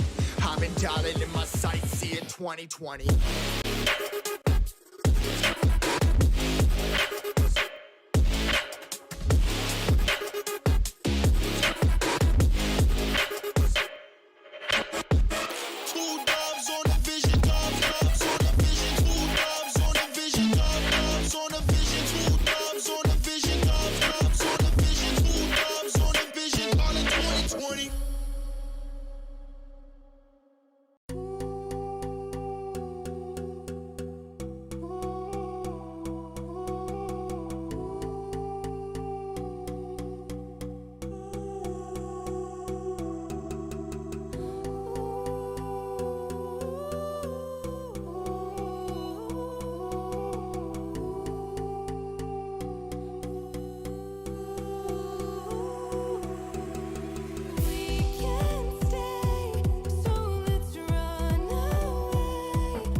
Macam tak ada respon diberikan dari penjaga kanan. Dicuri! Kehilangan nyawa yang agak banyak, tarikan yang baik. Nampaknya mereka menyentuh dengan Ozora Becky. Nyawanya betul-betul jangan diberikan. Masih lagi bersama. One rocket telah pun dimilikinya. Mencari peta.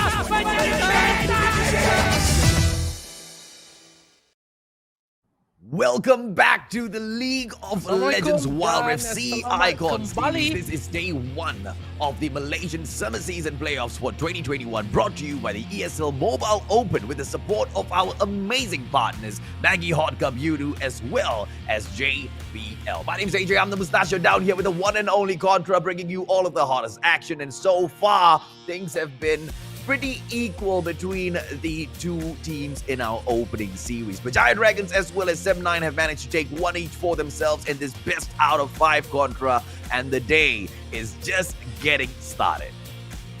That's right, and we saw how big of a fight it really took to really end that game, number 2, and 7-9, deservingly so, takes the win right there, and they didn't need, like what you mentioned early on, no Baron Nashor, no Elder Drake, no problem. We'll just go gate crashing all across that inhibitor turret and eventually land the final blow on towards the Nexus. So I guess there's a few issues that they really have to address. The first being Galio in the hands of Ravens, which was an absolute stomper. And it all started on that scuttle crab over the top side of the river. Like, who would have thought triple kill on Galio so early to the game has snowballed him out of control, got himself that early round of ages, and you saw him flying directly into battle with the hero's entrance, even if they were to go right into the enemy lines.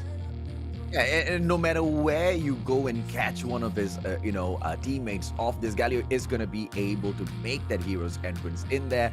And I wouldn't say save the day, but disrupt that particular sequence that Berjaya Dragons has been trying to set up from game 1. And I wouldn't say try, have managed to successfully set up and execute time and time again. In game number 1, Berjaya Dragons singled out the players from 7-9 again and again and again. And that's exactly what we saw early game 7-9 do to Berjaya Dragons.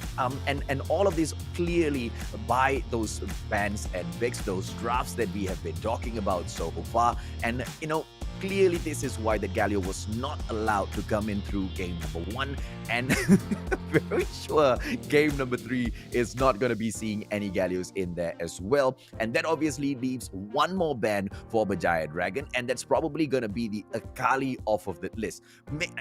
Gragas getting on to the side of 7-9 has given them quite a bit of space to, deal the damage and decide some of those team fights as well. But we haven't seen much of those team fights for him to make that impact.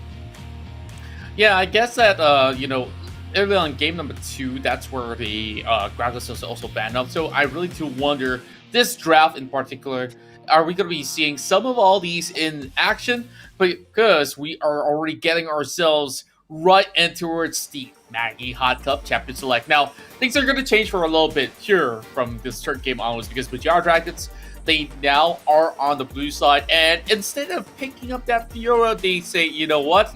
We are banning away Fiora, just in case if RH thinks that he has a sword to work with. Nah, we're going to remove it from play.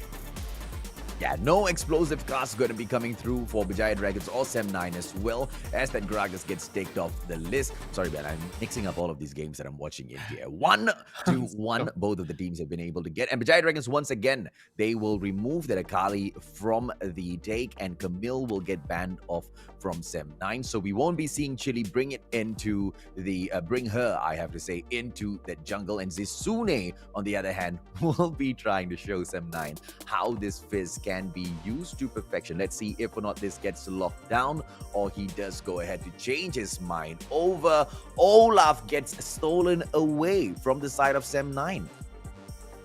Well, I guess this is where, there's going to be a little bit of a shift of tempo right now being brought to play. Garen will be something that they'll be working with again for the likes of RH and nobody else, I do assume. Mid lane, Garen, I've seen it before, not really the best of utility, but to my surprise, they actually left the Galio up in the open. So 7-9, they're not looking to change their draft. But Berjaya Dragons, they can still go in for the staple pick of the Kaisa as well as the Braum if they really need to. But instead, Chili now considering Corki as one of the options available if they were to put it up in the mid lane or even down to the Dragon lane to work with Karuto. Well, Yeah, I mean, okay, Winter. Berjaya Dragons, yeah, they're definitely going to get serious in game number 3. Brom getting brought in as well with that Glacial Fissure should be able to not make some, but a lot of, bring a lot of advantages on to the side of Berjaya Dragons in these team fights. Leona getting picked up for Swag as well as Kaiser in there for Wild Rabbit. And that Ezreal that has not gotten banned will be falling into Sagi's hands for Berjaya Dragon. Well, I guess this is something that he always relies back on, especially when you don't really get the Kai'Sa. But we've seen a couple of all these nerfs being brought into effect already. But then again, a very strong Ezreal is really based on how he works on his skill set, especially letting some really beautiful shot barrage or getting out of sticky situations with the Arcane Shift. Now, Darius again for Zisune, as that will be the very final pick for Berjaya Dragons. And I was just looking at 7-9 side. I guess that they further strengthened their end with that Kai'Sa going over instead of having that Xayah. Yeah, I like seeing that Jarvan back in there again. The Cataclysm should be able to, ensure that at least one player from the side of Berjaya Dragons gets to get singled out in some of these situations, right? And with Sem9 being able to bring the Galio once again into the game, might be able to steal them a little bit of space, but I believe we might just see Berjaya Dragons show us a very different side of themselves in this game, and that Galio might not be able to perform how he did in game number 2.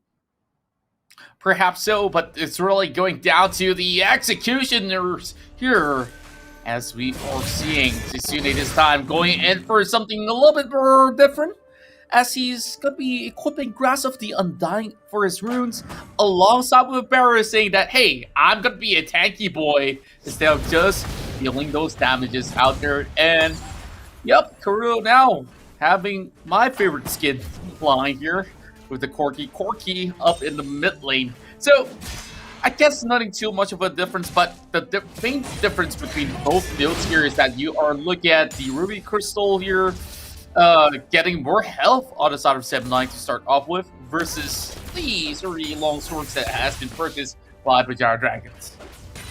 That's exactly how the starting phases of this game will proceed as they go in here for their laning phase.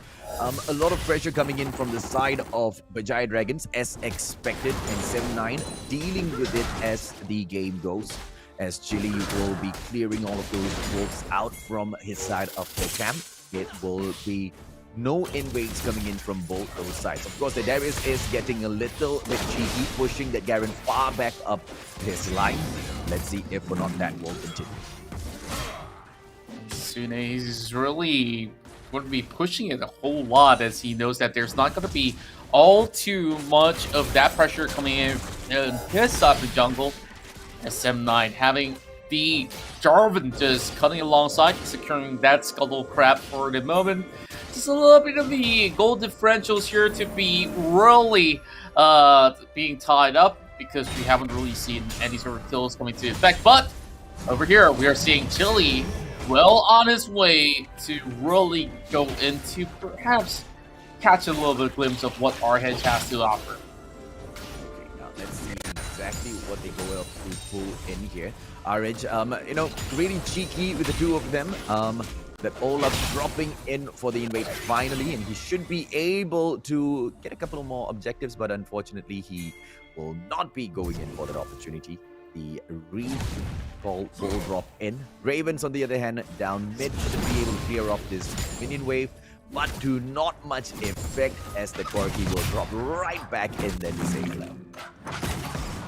And indeed, this is going to be a little bit of a push and pull going on the mid side here. Oh, this looks to be a really solid start for Zisune as compared to the last round. Really not leaving much room for our hedge at all. Was hoping to eventually pull up with the Noxian Ghoul team. And our hedge, he's just going to be waiting and relying back on his regeneration rates. But both sides really having some of the most neutral starts overall, and look at both Kodo as well as Sagi. They're going to be looking to build that Manamune really, really early to the game. Yeah, the first objective should be coming through in the Cloud Drake. And of course, Shelly should be saying hello to us in about 2+ minutes more. So that's going to give us 2 main objectives onto the field. Our Hedge needs to back away right now as Susune and Chili get a little aggressive. Well played by Sem9, dropping right back into the Dragon lane as this Braum will be going up for that push. Sagi, cheeky as well, but it is going to be just enough to push all of the Sem9 line back. Oh, wow. And just look at how aggressive Kodo is also playing.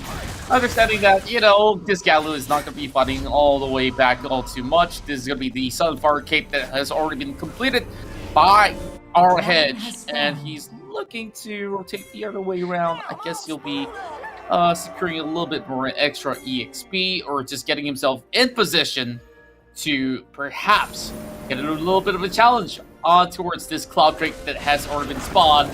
And the rest of BJD, they're already in the pole position to just get out the first drink.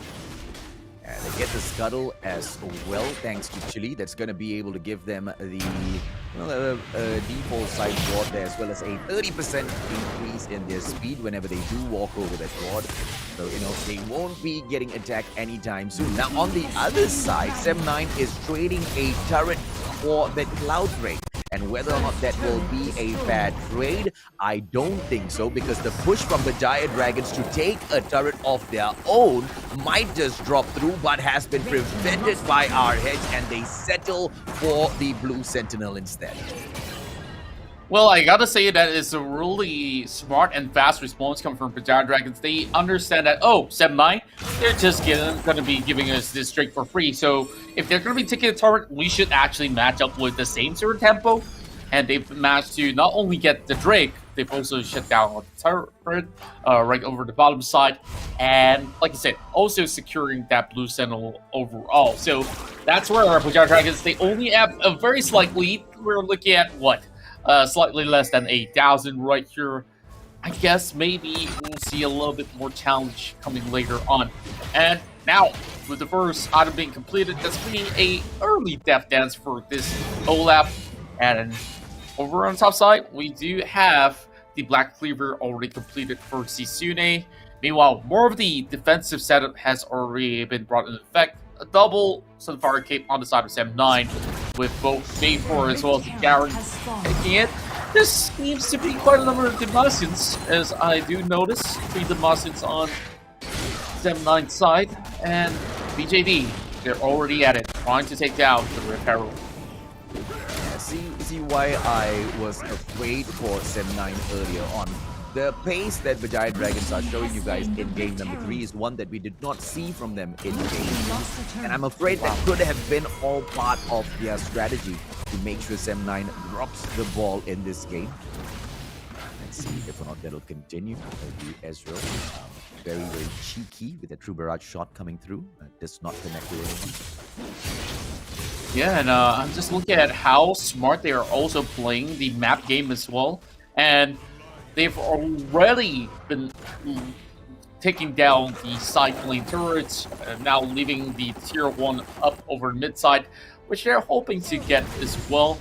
Yes, they did give over the Rift Herald to Berjaya Dragons, but Berjaya Dragons doesn't seem like they have a full plan to actually lead some of these fights. And one issue that I'm looking at right now for Berjaya Dragons is that you don't really seem to have somebody here to really be fully charging at the likes of Sem9 and still maybe manage to walk it out. So that's one of my concerns out there. And oh, small little skirmish right down below. Oh, and this could be a takedown, and the Cataclysm being knocked out. Our Hedge will manage to get away, and the Braum will pull in the Glacial Fissure, try to catch Ravens off guard. Aswell gets taken down, and unfortunately, our Hedge is out of it as well, but they don't want to stop. They go in, and the Galio gets taken out as well. Wow, Sisune survives? I can't believe it. Like, he actually survived, and also getting a kill on top of that Sem9. Absolutely botched it, and there's no business left here for Slock up in the mid lane. And he just have to face his demise eventually. And this is one more kill being secured. make it 4-0 in the hands of Berjaya Dragons. Okay, Chili just waiting for the bounce, but he will be able to go in here for the recall. Giant Dragons backing away. RH is not going to be able to do much. He tries to see if or not he can scare Zizune away. He succeeds in doing so, but just to prevent that recall from coming in just a few seconds earlier. Not much for Sem9 to do. This match is clearly being dictated by the Berjaya Dragons, and all they can do is just follow along. This is the call for the Ocean Drake by Berjaya Dragons. Let's see if it will be a classic pull in and ace out your opponents, or will they allow Sem9 to step it back up? Oh, good package coming from Sagi as well, just to make sure that this is the line being drawn, and this will be the Ocean Drake in the hands of BJD. Here comes the Cataclysm, locking them in place, but they could not be hold much longer. Kazu, they're making a run for their life, and this is where Berjaya Dragons, they will turn up the mid lane as well. Ravens now needing to actually fall right back. Berjaya Dragons now just executing every one of them. Absolutely every single corner has been conquered by BJD overall. Yeah, in a class of their own, preparing for the Baron in about 40 seconds. Chili takes down that Scuttle first, and they will go in for a quick recall together with Brom. Olaf as well as Brom back at that fountain as the players from Sem9 will continue clearing up their jungle to move forward. They know the Baron call is going to come through for Berjaya Dragons right now, who are really confident with the way they are taking this map. And if Berjaya Dragons manage to get the Hand of Baron buff as well, you know, I don't see that ending the game, but Sem9's definitely going to lose 2 or 3 turrets after this. Oh, perhaps so, but just look at the itemizations. It's so many defensive setups coming in from the side of Sem9 that I don't think they can out-trade in terms of damage. And if they need to, they just have to buy, you know, some extra time right here just to snatch up a little bit more gold. And BJD, they're already looking to wrap things up. Oh boy, a little bit of Winter's Bite on top of Kazu, and that will mean that Ravens need to secure an exit. And this is another turret going over the hands of Berjaya Dragons, putting that lead to 6,000. Yeah, I don't know how is Sem9 gonna, you know, turn things around. Not that it's impossible in terms of the objectives that, you know, Berjaya Dragons have managed to take for themselves. Clearly, there are ways to, you know, make a comeback in here, but we're talking about Berjaya Dragons at their very best. In here, one more team fight on the horizon. The teaser by Chili, and RH will back away, and they have gone in for the push. And this is the setup that we are talking about. The bait that will come through, pushing your opponents all the way far back into their line and then dropping back. What does that do? It usually pulls your opponents right into the fray, and it's like shooting fish in an open bucket. I wonder if or not Berjaya Dragons will be able to pull that off, as Sem9 is not falling for these tricks. Yeah, and in fact, even Sem9, as much as they're now falling for it, just look at the rate that's going on inside their jungle. They don't have much resource to work with, slowly bleeding out the likes of Sem9 dry, and eventually going for a recall and finish up some of these key items. I'm looking at a Torrent Mill eventually for Zizune, and that will be a status enchantment for the Ezreal here, as Sagi should be able to just go pew-pew wherever he wants and still maybe buy a little bit more of the golden time that he needs. Now, next Drake is going to be the Inferno, and I guess this is where both sides really want to get this online. But Sem9, if they pull it perfectly, there is a chance that they can actually take out the units, and of course, look for a shutdown, and here comes that Cataclysm on top of the tree, and everybody gets to be right for the kill, as Ravens will be knocking them in the air. But our heads now, he's in trouble, back in between the rest of the members of BJD. And this is where Zizune shines best. He smacks every one of them out there. Ravens goes in for 1-for-1. Kurt is still chasing into lay a kill on top of Kazuo, but this is all that they can do. 3 members go down from Berjaya Dragons. I guess you could consider that a slight edge for Sem9, although they dropped 2 members out. Yeah, way too little, man. I mean, yes, they do manage to take down 3 members from the Berjaya Dragons, but, you know, we need to look back at the fact of what did that takedown achieve? How much did that set back the Berjaya Dragons? If anything, it just wastes a little bit of time. Yeah, and just look at how this replay went down. It was just layers of elements being shown across for the hero's entrance, solo flare, as well as cataclysm. And I guess that the only problem was that they couldn't really finish the job or just end up hunting out for Karudo because Sisune has been quite the trouble to play against. And once we get back, BJD, they've already got their third Drake, and one more will just add up to the full collection. These guys now are faster, they are stronger, and they've got a physical as well as magical vamp on them as well. Berjaya Dragons are bleeding Sem9 out at their jungle. They're controlling the pace of this game, and they've taken all of the major objectives for themselves. Baron Nashor call might come through any moment now, and they're still waiting for Sem9 to step forth to fall into their trap. Either way, this looks like a game that the Berjaya Dragons have already won. What can Sem9 do? Not to elongate the match any further, but to find a footing to make a comeback in here. They showed us a spark of brilliance earlier, but even that fell through. They couldn't get the job done. They had to back away. They took those 3 kills, but they could not capitalize Contra, and I'm afraid that's how this game is going to end.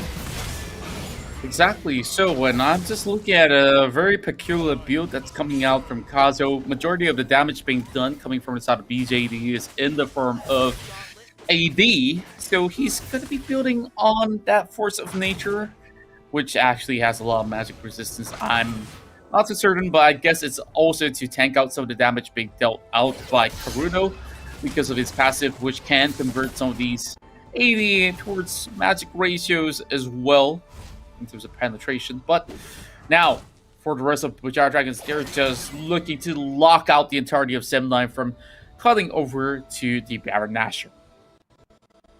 Now let's see what is the setup in here. They all have their flashes on them. Both of them have got the smite for their side as well. So the steal can come through for Kazuo. Swak dropping in to say hello. RH there as well. And it's going to be 1-all. Let's go, Contra. Oh! A steal! And it will be Sem9 that will be actually ravage every one of them. They're looking for the kill as Sagi has to back up. Now Kazuo will be dropped instead.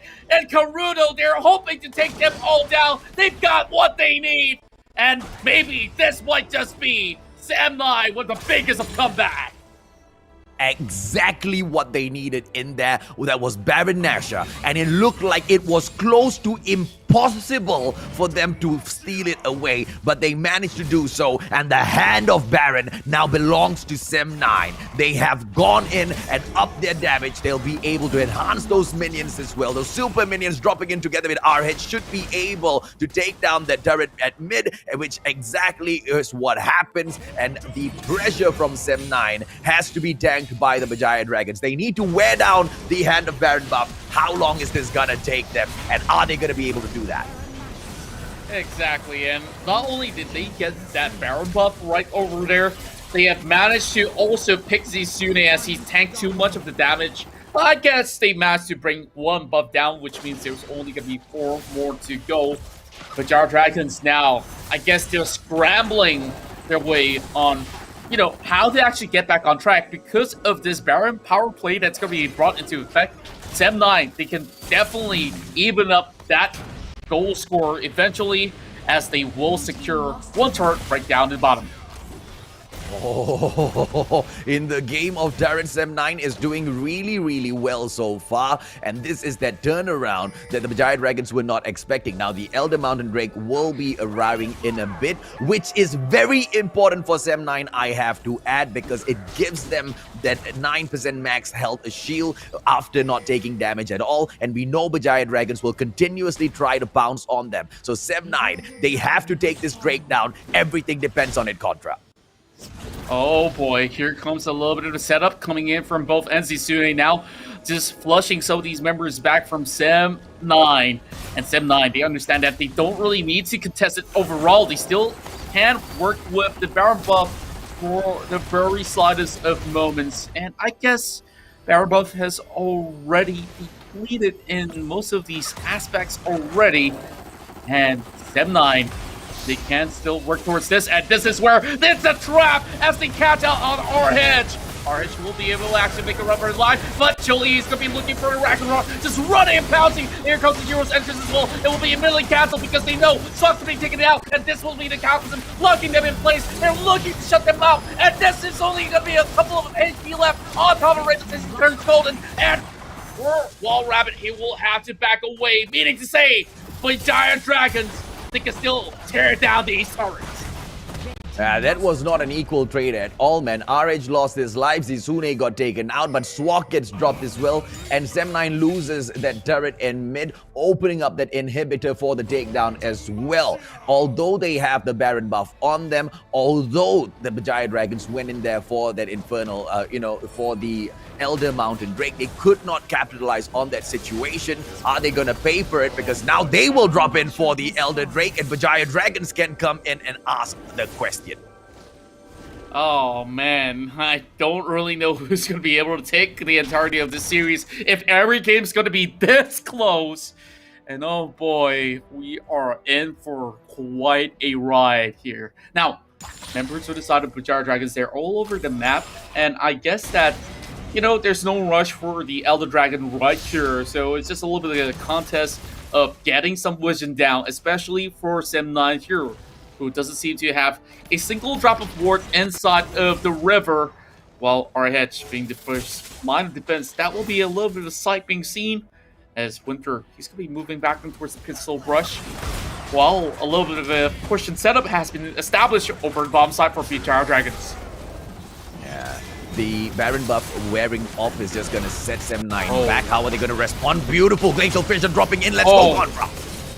Oh, what a Cataclysm locking them in place. Wall Rabbit with only so little health left, and instead, it's going to be the Jarvan that soaks in all the damage. This looks pretty bad. Sem9, they're getting absolutely crushed, leaving only Swap behind. Berjaya Dragons, now, they are looking to push themselves to secure the point that is needed and bring it down to that point.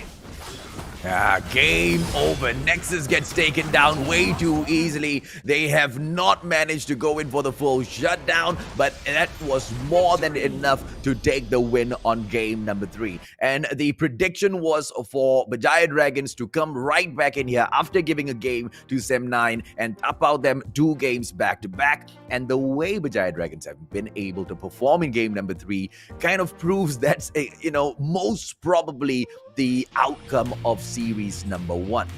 Even that being said, it's not like Sem9 hasn't been able to show us moments of brilliance, especially in that game number 2, in the way they have taken that victory, but none of that, close to none of that in game number 3, Contra.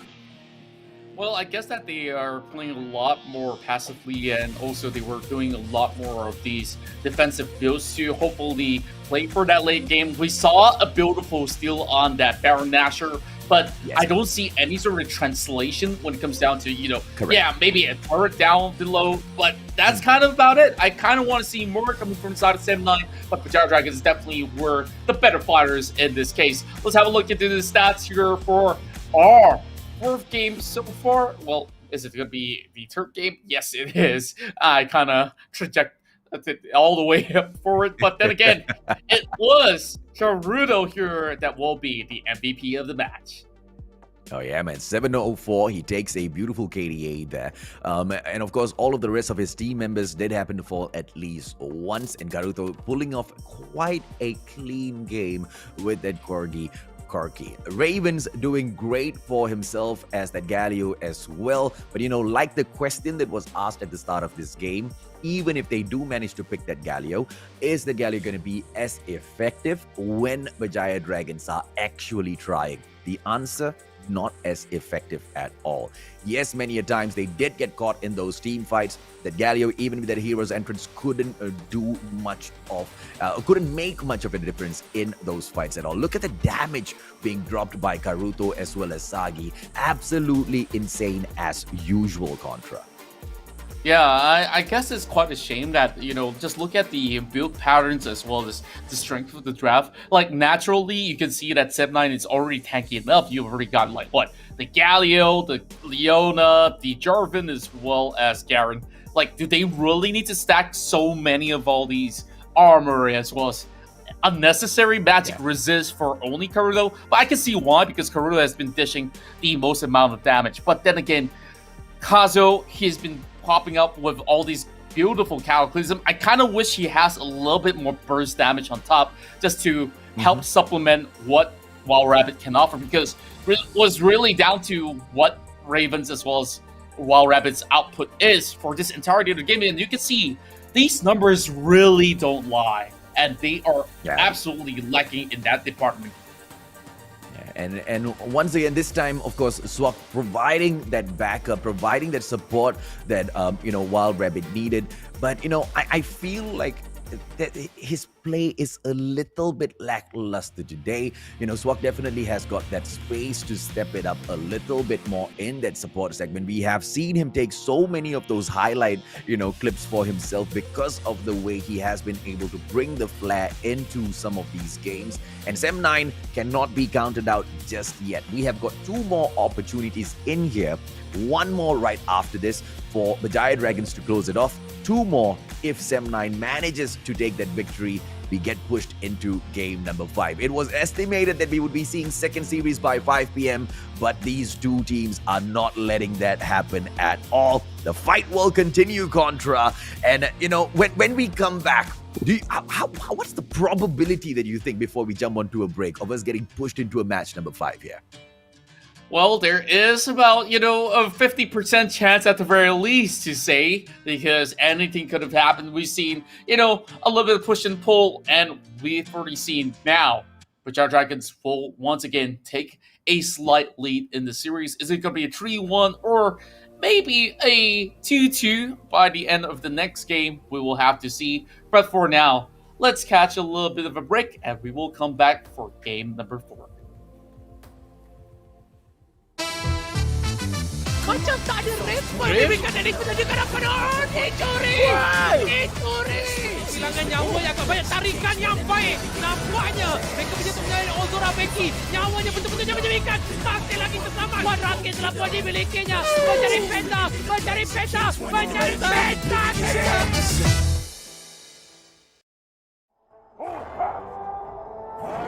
Nice. Alright, go. Down first. Can. Alright, down already. Nexus. Okay. Nice! Victory!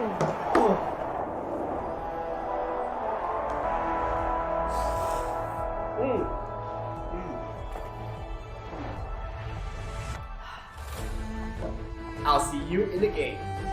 Alright guys, let's go on board. Okay.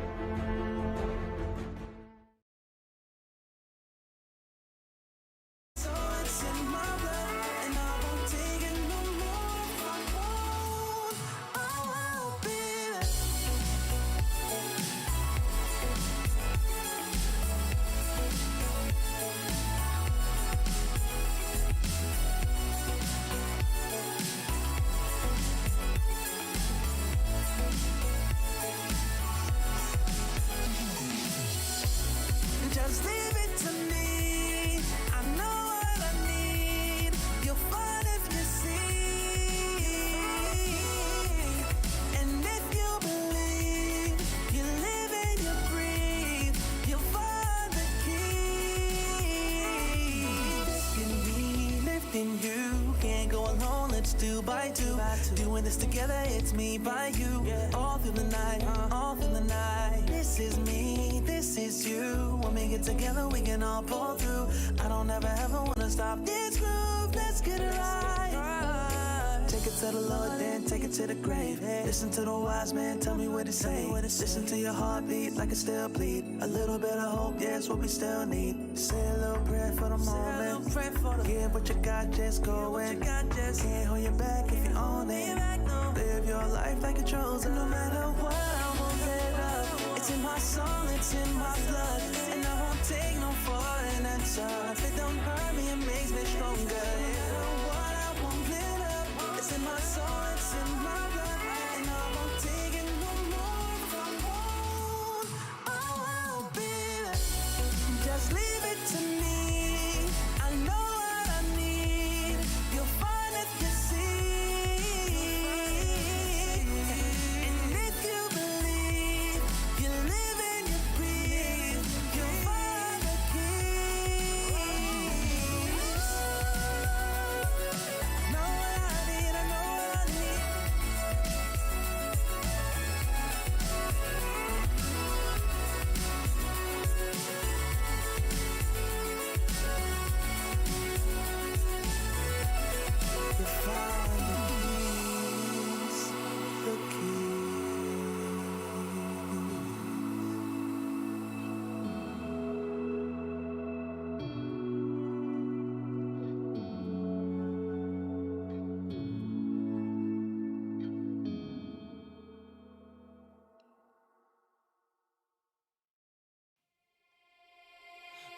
can't remember the last time that I really felt fine. Now I'm trying to rewind. Cause lately, I've been feeling kinda hazy. Like I'm stuck in a daydream. And you're not here to save.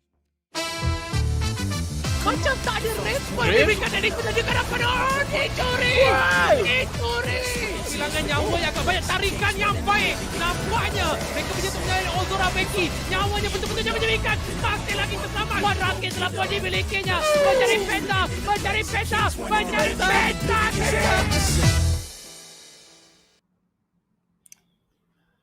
Welcome back once again. This is part of the ESL Mobile Open, and you currently are tuning into the C Icon Series Malaysia for League of Legends Wild Rift. My name is Contra. This is the Musacho AJ. We are your hosts as well as forecasters for the entirety of the evening. And so far, this upper bracket runs has been proving to be a very sweaty one between both Sen9 as well as Berjaya Dragons. Now, they are taking the lead. But the question is, can they seal this one off here with another victory, or will Sen9 fight back for even more to come? Prediction, Contra. Do you expect it to end? Do you expect it to go on? I want it to continue. I honestly want it to continue, and you know what's the best way? Straight in towards the draft we go, my friend. All this is, of course, brought to you by our official tournament organizers, Maggie Hot Cup, as well as you do, alongside with JBL, that has been some great partners that have been providing us all these actions. So, you know, with that out of the way, we are now looking at the bans. No Fiora, no Gragas for 2 games no right now. Berjaya Dragons says, okay, it's been working out. I guess we don't really have to fix it. So they're going to continue on with the Akali lockdown spree. Yeah, so it's most probably a sign that they do not want to deal with the Akali at all, which is a good, pointer for the other teams to pick up on. Sem9 is going to be picking that Camille and shutting it out of the equation. Not so sure if or not Sem9 will be able to get their hands on that Olaf once again, because Chile has been able to show that they have gone in there for that steal once. Will they do it once again? Yes, they do. It's really interesting to note that both sides are actually prioritizing on this Olaf pick because of, all the changes in towards the most recent patch. And I guess that this is where Olaf shines pretty much best because he hasn't been nerfed all too much towards the Oblivion. Correct. But our Hedge, he has been able to, rely back on towards his pick of the Garrett. And now Kazo opting to go for that Corki, stealing it away from Karuna. Yeah. So the damage from the Corki can definitely come through, but being a unit that is not gonna be able to survive for very long, he needs to be able to have that HP. Played a little carefully as well. Galio this time being brought in by the Berjaya Dragons. I wonder what's going to happen here, right? Because as it is, they're already perfect at circling around and trapping Sem9 players. With the Galio in their hands right now, yeah, it's just going to be a bigger problem to deal with, and that Varus should be able to deal quite a bit of damage towards the side of Sem9 here. And of course, that the response of that Zaya coming through from Wild Rabbit might be a nice one. Yeah, I really do like what I'm seeing here coming from the likes of Sem9, just on the way that they are responding with such a pick. And this Seraphine is going to be looking to drop in that Encore, but what we're seeing coming from inside of Berjaya Dragons is sure crowd control. You got the Chain of Corruptions, Heroes Entrance, and Unstoppable Force Encore. How many more do you want to name? It's all right, we'll just leave it at that because you know the drill. They're looking for a big team fight setup, but Sem9, they're not really looking for that as well. They're hoping to actually get a little bit of a picks here and there, and that's where they will be hoping to deter them from that sort of the big team fight and maybe segregate them to be able to shut them down surely and steadily. So Sem9, this is looking to be a smart draft at the very least, but the question here is, how are they supposed to uphold this sort of pressure? And I'm looking at that Malphite pick coming from Berjaya Dragons. I'm honestly not too convinced on whether it will take out that Garrett, but I guess you can try overall. so that's not really too much of a harm. But Berjaya Dragons, they only need one more victory right here to be able to meet up with Geek Fam for the upper bracket finals. Yeah, boy. Is this gonna be the final match of the series number 1? Early start coming in here, obviously, with the ward gameplay coming in from both teams. Berjaya Dragons, the faster ones up top onto that river. And an early engagement on towards Wild Rabbit, as well as Swak, Sagi, and Winter are not holding back at all. Down mid, of course, the Galio is gonna be teasing that Quirky. And look at RH get super aggressive, chasing that Malphite down. Oh, yeah, and you know that our head, she's going to be looking to bully off Zisune, because early game Malphites, they honestly don't really offer too much of damage, but eventually, whatever Tread volleys, well, that's going to be a Talia, not exactly Talia's inside of Wild Rift, but then again, you know, he's just going to be slowly chunking out some of these health bars of Garen, which he could eventually regen overall. So, I guess this matchup, it's going to be our head here that does have a little bit of a slight advantage, and he could just slowly farm his way up. But when it comes down to team fights, Zisune possibly will have the biggest of threats. Let's see exactly how they will continue their laning phase in here. Winter, of course, sending a few lyrics on towards the way of Wild Rabbit as well as Swak. Sagi needs to back away now because of that HP, but the Honey Fruit should be right behind for him to come in for the pickup and drop right back in. Kazuo trying to get himself involved, but Chili will be on spot. Karuto as well, just to be safe, drops in to say hello. He'll focus in on the Scuttle Fest, but the aggression by Sem9 being dealt with quite well by Berjaya Dragons. Yeah, I gotta say that is actually some really good work coming from both ends. Just to, of course, get a little bit of a slight edge here. Kazuo hoping to flag and drag out of that way. It is the right call. Now, it's gonna be a double scuttle for Berjaya Dragons, so that will be putting up ahead in terms of goal lead, as well as some vision here. So it makes it harder for Kazuo to actually get some clean ganks out of any of these lanes. Maybe if he is looking for a top side, yeah, but how much can you exactly do to a Malphite overall? Yeah, in the previous game, we saw Berjaya Dragons drop into the jungle of Sem9 multiple times to bleed them out, you know, towards the late game. And that's probably going to be a situation here, as well as our edge. One more shot in, gets that kill. Olaf, beautifully done by Chili. Zisune in here, you know, our hedge might have been able to bully him quite a bit, and that overconfidence just did not see that backup drop in as well. And of course, once Chili decided to come by with that Olaf, it was all game over Contra. Yeah, I guess that was quite a big bait and switch, and Zisune, he was only going to be there to tank up some of these hard shots, and that allows Chili a lot more room to just secure that very first kill. So it's still not going to be too much of a big issue, because that was only a Garen, as he's going to be looking to complete that Sunfire Cape eventually. Same goes to this Malphite. So I guess eventually these two are going to be looking to become unkillable tanks. Well, 30 seconds on the clock. The first rate will be in the form of the Mountain Dragon that's going to be appearing real soon. I'm not looking at maybe either side here to really contest all too early. Oh, good shield of Duran, and that's gonna be them serving the Justice Punch on top of Raven. So Karuto just showing off a little bit more damage output over in the mid lane.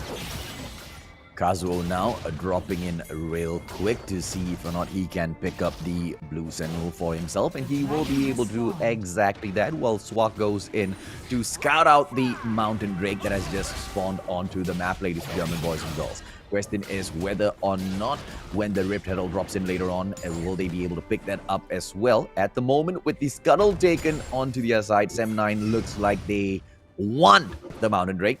Whether they'll get it or not is a different story altogether. Yeah, and I guess that now that everyone's level 5, Berjaya Dragons does have a little bit more of a slight advantage with all the odds available. So it's going to be really hard for Sem9 to actually come in for the challenge. I think Sem9, they're looking to pass this one. They know that the risk is a little bit too high, but they are going to be trying with Swat. Just moving with a destroyer, and that will be the Glacial Fissure that will separate them apart. Encore being dropped right in as well. We lost out of the hero's entrance, and they will be flushed out. Beautiful stuff coming out of Gerudo as they are all being shredded to bits and torn apart. Our heads will go down once again, make it 3 kills. Berjaya Dragons with the trade. Our Hedge just wasting his flash before that fight, couldn't get away, loses his life. And you know, that's where exactly we talk about managing your flash usage, right? You know you're gonna get into a situation that is, you know, very low on probability for your team to come out on top. You wanna be able to get away just in case things do not turn out in the way you want it. RH not able to do that, and that Garen once again will go ahead to fall. But you know, that doesn't really open up too much of opportunities for the side of Berjaya Dragons up top on that Baron lane. So I guess that's not much of a bad effect to the Sim9 side. Yeah, and you know, I guess some of the fight was already over before it was initiated. And let's have a look again, because I look at this as the Drake already being secured, and every member of BJD was absolutely healthy. There was no point for a full-on collapse, and you can see while Rabbit pulls out that Predator Storm, everyone was already looking to make their exit. And our head, she had the flash available. He didn't exactly use it right there and then, because maybe he felt, okay, if I'm gonna go down anyways, let's see, maybe in the future it was fights we can do resetting, bro. something He had about it. one more second. He had literally like one more second for the reset on that flash. So, I mean, if he had it, maybe, I think he thought, or he assumed that it would be fully refreshed by the time, you know, he kind of sneaks out and away from that battle. Just a little bit of a miscalculation. But once again, it's not really that, you know, it didn't really affect the team all that too much. Berjaya Dragons taking down the turret from the Baron lane. This will be the very first one that they pull in for themselves. Yeah, and I'm just looking at 7-9 here. They're already showing a couple of bad signs up in the get-go. 7 minutes of play, and we are seeing a 4,000 gap of a difference when it comes down to the goal. I'm not saying skill gap or whatsoever that's going to be involved, and that's, of course, not going to be the biggest benefactor overall. Winter, now he's been playing extremely well on this Seraphine. And now, with a little bit more help, they will be moving down the mid-side here. Sagi is looking to equip the Aerie as the rune of choice, which is definitely very interesting as a marksman. This is the 7.4 minute mark. Means in about 2+ minutes. Baron Nash is drop in. Let's go, Contra! Oh, here comes a beautiful Cataclysm, but Kazuo has to flash his way out of that! Rock is the first one to drop, and now look for our hits as well with a beautiful snipe. BJD, they are going to be looking to secure back-to-back turrets from this round of a fight, and I guess there's no members to be batting this turret as well. 7-9, this is Cold Raid already being shown. Cold Raid for sure, man. And they have to deal with Shelly, which they will most definitely do. Recall coming in from Sem9. Why? They want the Infernal Drake, my friends. And of course, Sem9 will want a piece of this Drake as well. Question on whether or not they can pull this off will still remain to be seen. The Scuttle is there, and Swag should be able to take that Scuttle out and giving them that extra bit of speed as well as the vision that they need. Beautiful knock-up coming through from the side of Berjaya Dragons to open up another one. Oh boy, and I guess that opening coming from Zizune might have actually gotten them their ticket to meet against Geek Fam. But I guess that's all that will do. They are just going to be securing this Infernal Dragon. Easy peasy, and this is one of the cleanest games I've ever seen coming here from Berjaya Dragons. Can we get another replay? Because Zizune really did a good one at that.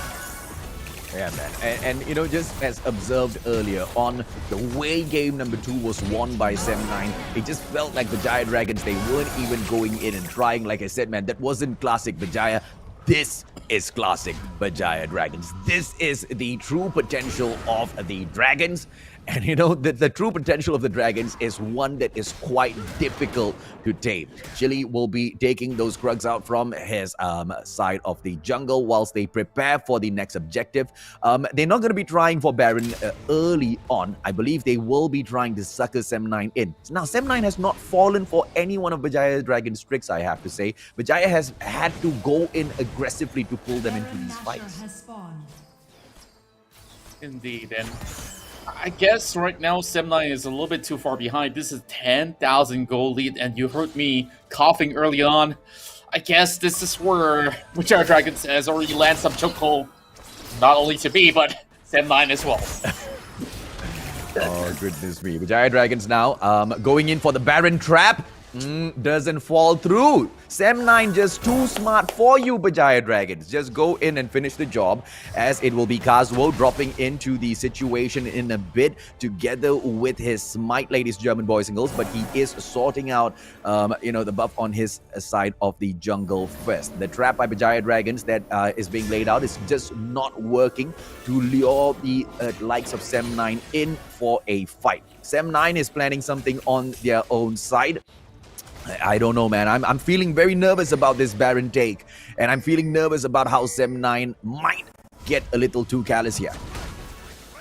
Yeah, I guess that there is not really much room for them to even move forward from. As you can see, Chile is very well prepared to take on anybody that comes along. That will spot out all 5 members from BJP. So now, is it safe to say that they can actually start this? Perhaps so, but then again, with all these sort of warp placements not really intact for Sem9, they are just looking to drop one right at the corner, and Tsune is going to be coming in position. Ragnarok already being popped coming from Chile as they are looking to knock them up in the air. Hero's entrance as well. Look at a wobble combo, baby! Berjaya Dragons, is this it? Is this going to be the end for the likes of Sem9 to be knocked down towards the lower bracket, as Wild Rabbit is the only one left? But they are looking to bleed Sem9 dry, as they will turn back to say hello to Baron Nashor. Game freaking over.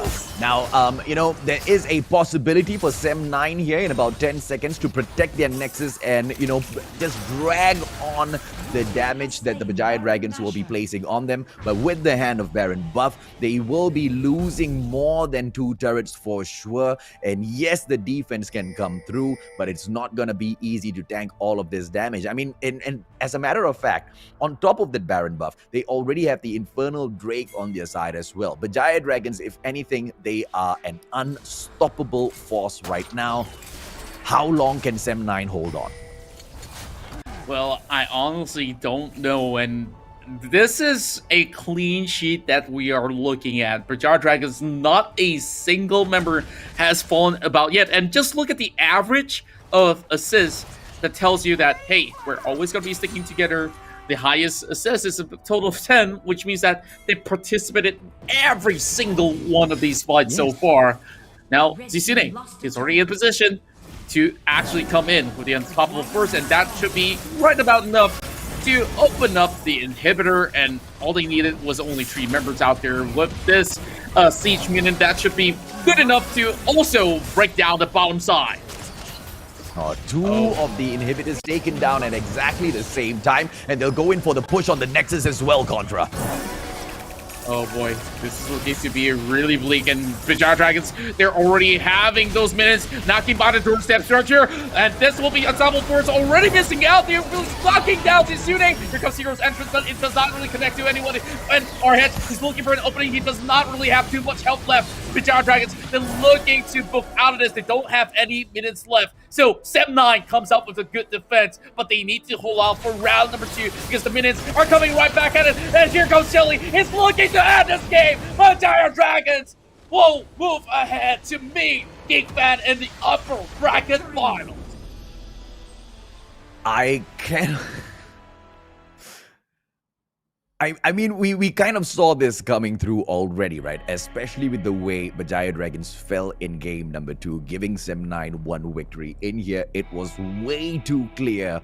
The gap in abilities, the gap in the possibilities that the Berjaya Dragons can introduce into each and every single game at the Rift here is just one that Sem9 cannot match up to. This was proven at the group stages. This has been proven at the day 1 of playoffs. And if by some rare chance they come again to meet each other at the lower brackets after, Geek Fam is done with the Berjaya Dragons, if Geek Fam can defeat the Berjaya Dragons, maybe Sem9 will be able to pull something brilliant off. But of course, Sem9 will have a few matches of their own to sort out to be even able to reach that spot. I do believe they've got everything in them to get their Contra. But, based on what we have seen them not pull off against Berjaya Dragons, I am afraid that, nothing beyond third spot might be available to them here. That's right. Now, of course, for those of you guys who are wondering, when will we be seeing Sem9 again? Tomorrow is the day that they will be contending, but this time around, they will be moving down towards the lower brackets. Let's have a look into some of the stats out here. And, of course, we congratulate Berjaya Dragons for moving forward. And, it's only solo more hurdles to also overcome for them. But this honestly could have been a perfect clean victory if Zisune didn't walk away alive, but it didn't really matter because this is one of the cleanest games still that we've ever witnessed from BJD, and this is against Sem9 that we're talking about. Yes, exactly the point that I wanted to come to as well. They've taken one of the cleanest games against Sem9, who have been so brilliant in the competition thus far, albeit against other teams except Berjaya Dragons as well as Geek Fam themselves. Those moments of brilliance just have not been enough, and for just Wild Rabbit to take that one kill, and even that one kill was because Zisune was just so confident with the tankiness of his Malphite that he refused to back away from that final showdown.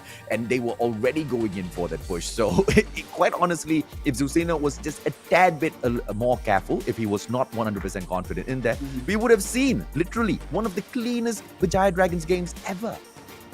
Yeah, and one more factor that, that is going to be a problem for Sem9 is that they don't really have that hard-on stun other than, being provided by Swak. But Swak's got a lot on his plate, of course, and on top of that, Kazoo, Flag and Drag can only knock so many of these members up online, and that's just going to be a little bit of a mini stun that I really want to say, or just shutting somebody airborne in particular. You don't really have a clear answer to just lock somebody out from the side of Berjaya Dragons. Meanwhile, Berjaya Dragons, that layer of chain crowd control was just sublime. You know that there's just going to be so much to deal with that Sem9 members, they have to opt out in a majority of these times. And RH, just look at the amount of damage this guy soaked as a Gary. 17.8 total damage. And that's not coming from one source in particular. Just look at everyone from BJD. An average of 10k at the very bare minimum of damage being done overall. Yeah, and that is all because of the way they drafted this. They wanted those team fights. They knew exactly how to control it, and they moved together as one unit. No matter where they went onto that map, yes, there were situations where they went in there for that split just to make sure, they had eyes on their lane. But, from I believe the 3 or 4 minute mark, they were all together all throughout that match, controlling every single aspect of the match, right? I thought they would be able to bleed out Sem9 this time around and they would take that route, but no, man, they went all out, guns blazing with that aggression. We are gonna have Chili from the Berjaya Dragons team for an interview shortly on that note, Contra. That's right, and of course, we definitely want to welcome him once again to really share with us about this entirety of the series, what they think about Sem9 overall, and how does it feel like to meet with Geek Fam once again. At this time, it's going to be the upper brackets here, which means that it's definitely going to be a tough one. But over here, we will now welcome, once again, Chili from Berjaya Dragons. Hi guys. Hey, welcome, buddy. Hello.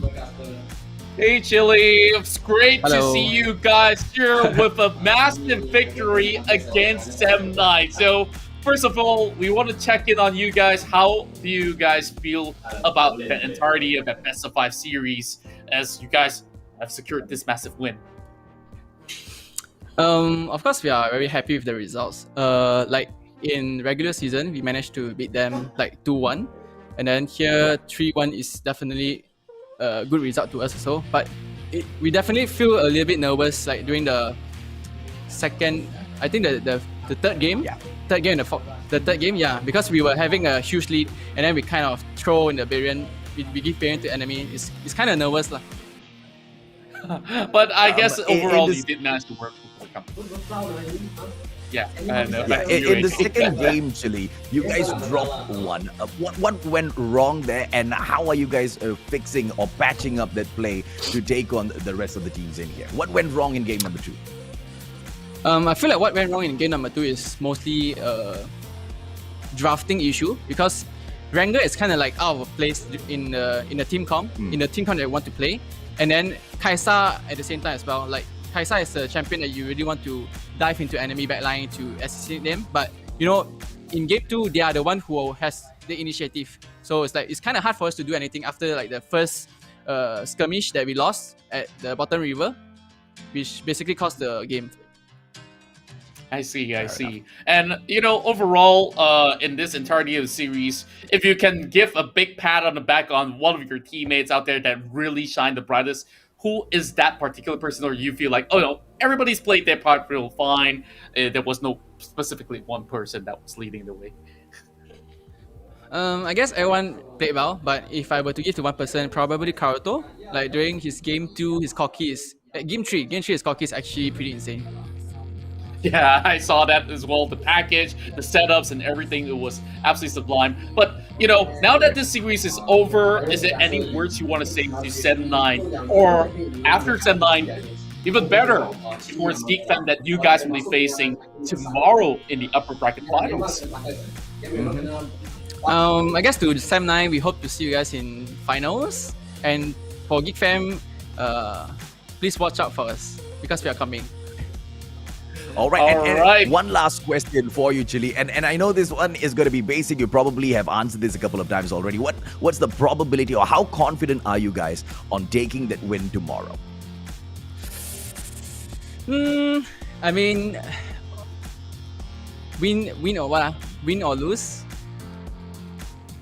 I mean, we are definitely going to win them. Okay, fair All enough, right. fair enough. The confidence is all important. Thank you so much for your time, Chili. And, you know, good luck on the match tomorrow. Make sure you guys go in there and, as usual, blaze it up in the Dragon style. We'll catch you guys in action. Yep, thanks. Thank you. All right, Well, there there you you, go, heard it from the captain itself. Tilly so far has been pulling up some crazy plays, especially on his Olaf, and that's already signals being sent to Geek Fam, as well as, you know, a little bit of a heartfelt message to 7-9, who will be playing in the lower brackets from tomorrow onwards. Now, you know, this entirety of the series have been a blast, but you know what comes next? Another best of 5, and unfortunately, we'll have to say goodbye to one of these teams here, as this will be the lower bracket runs in the quarterfinals later on. But before we even get into that, first we want to give a whole lot of shout out to all of you guys tuning in, and also to our tournament partners. Absolutely, man. The JBL Quantum 600 is up for grabs, ladies and gentlemen, boys and girls. Do not forget, all you need to do is just like, comment, and share. Let me walk you through in detail as to how you can get the JBL Quantum 600 for yourself, all right? Like and share the stream with the following hashtags, okay? Hashtag SISMY, as well as hashtag JBL people, and tag JBL Malaysia, their Facebook page, to be specific. And the best comment of the day pinned on the chat at the end of the day will be the lucky winner. And the winner and comment will be announced as well at the end of the broadcast day today. Now, to all of you who want to get your hands on the Quantum series as well, we have got a special 10% discount running on Shopee at the moment. Just use JBL OESL 10 for your 10% discount. That's right, it's as simple as that. And I've gotten some of these codes out there, and my Quantum 100 series is going to be sent my way, just waiting for the delivery to come right by because I just ordered it yesterday.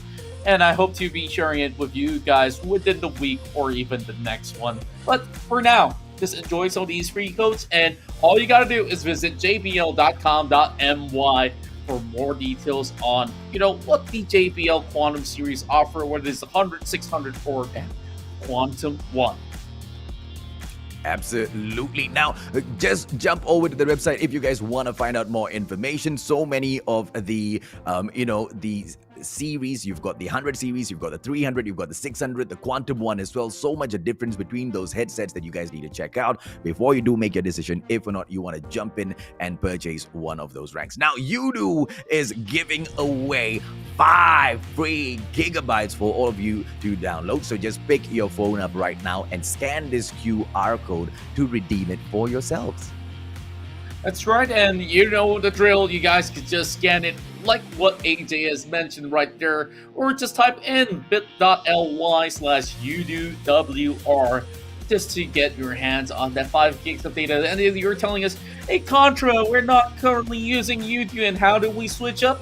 Well, all you have to do is download the app and, make your order, and eventually that package will be delivered to your doorstep. You don't have to spend all too much, because once you switch over, you can customize your plan according to your needs, because you do it better.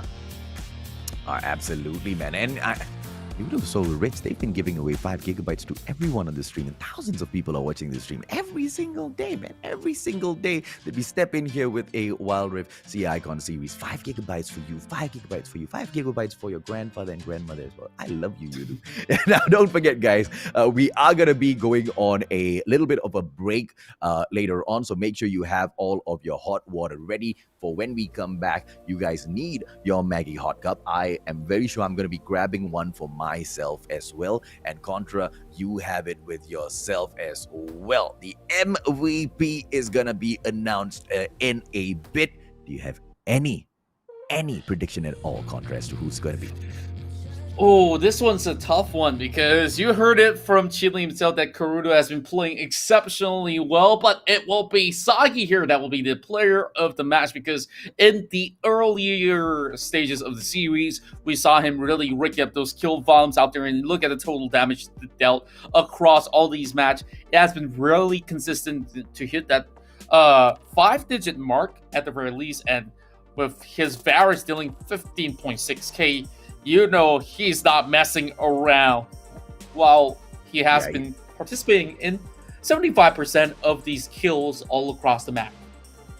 And quite honestly, if you give Sagi the opportunity, he'll be in there 100% of the time. If this guy's not in another place on that map, securing a separate objective for the likes of Berjaya Dragons. So well calculated, so well poised. A truly gifted mechanical player in the Rift, Sagi is. And he is one of the main reasons as to why the Berjaya Dragons are just that feared within the Malaysian scene, Contra.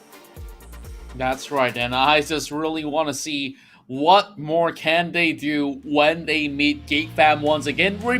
Remember once again to lock in your calendars, because tomorrow we will have a glimpse of the upper bracket finals, and that itself already feel like the grand finals.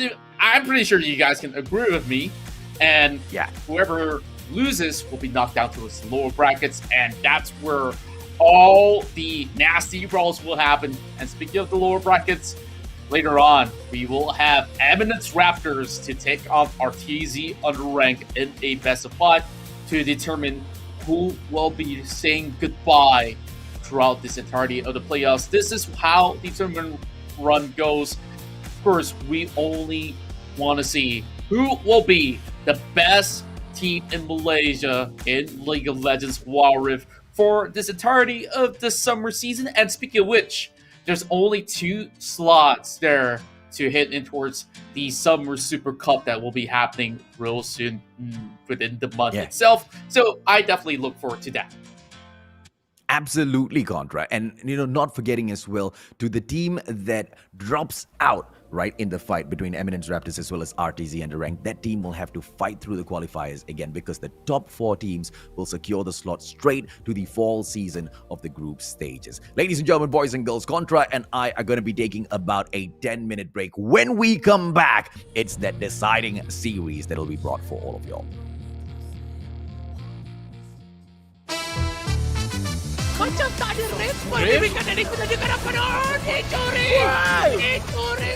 Kehilangan nyawa yang agak banyak, tarikan yang baik. Nampaknya mereka menyentuh menyalahkan Ozora Becky. Nyawanya betul-betul diberikan. Masih lagi terselamat. Wan Rakit telah pun dimilikinya. Mencari peta. Mencari peta. Mencari peta.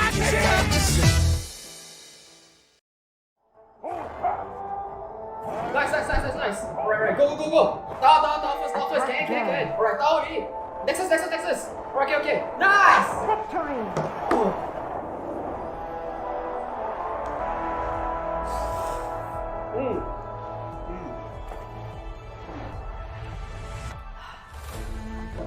I'll see you in the game.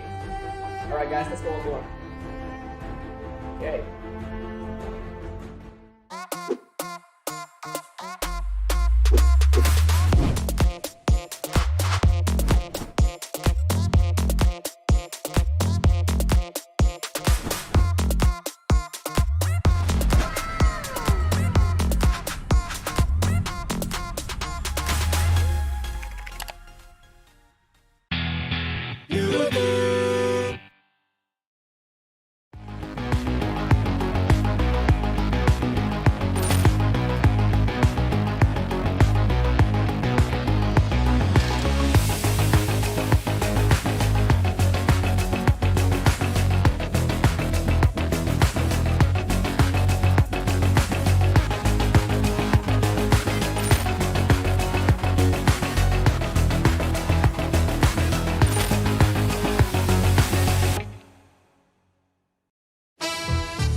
Macam tak ada respon diberikan dari penjajakan Raptors. Dicuri! Kehilangan nyawa yang agak banyak, tarikan yang baik. Nampaknya mereka menyentuh menyalahkan Ozora Becky. Nyawanya betul-betul diberikan. Masih lagi terselamat. Wan Rakit telah pun dimilikinya. Mencari peta.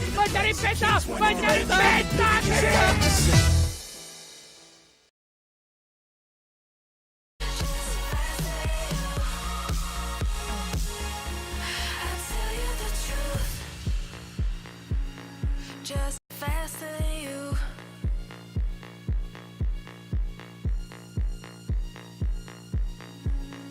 Just faster than you.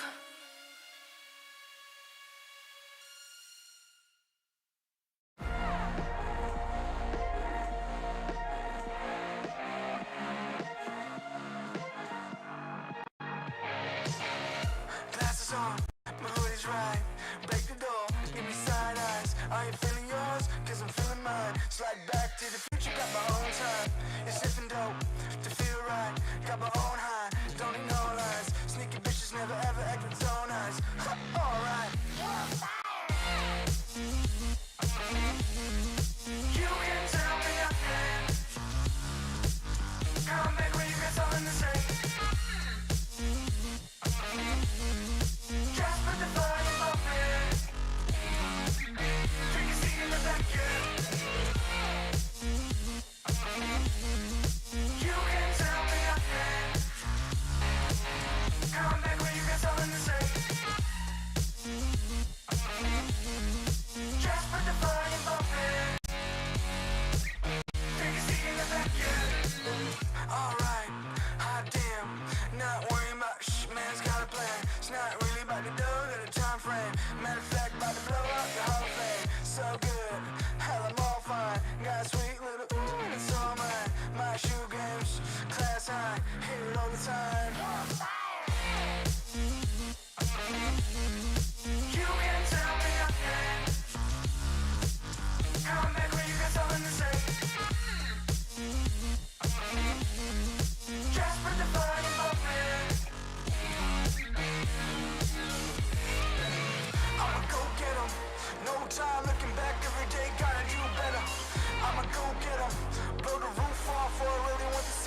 Go tell 'em, about to touch the sky, no helmet. Preparing myself on top, no weapons. On my own, I stop caring, cause they keep telling me you can tell me I can. Come back when you got something to say. Just put the fire in my hand. Take a seat in the back, yeah. You can tell me I can. Come back when you got something to say. Just put the fire in my hand. Take a seat in the back, yeah.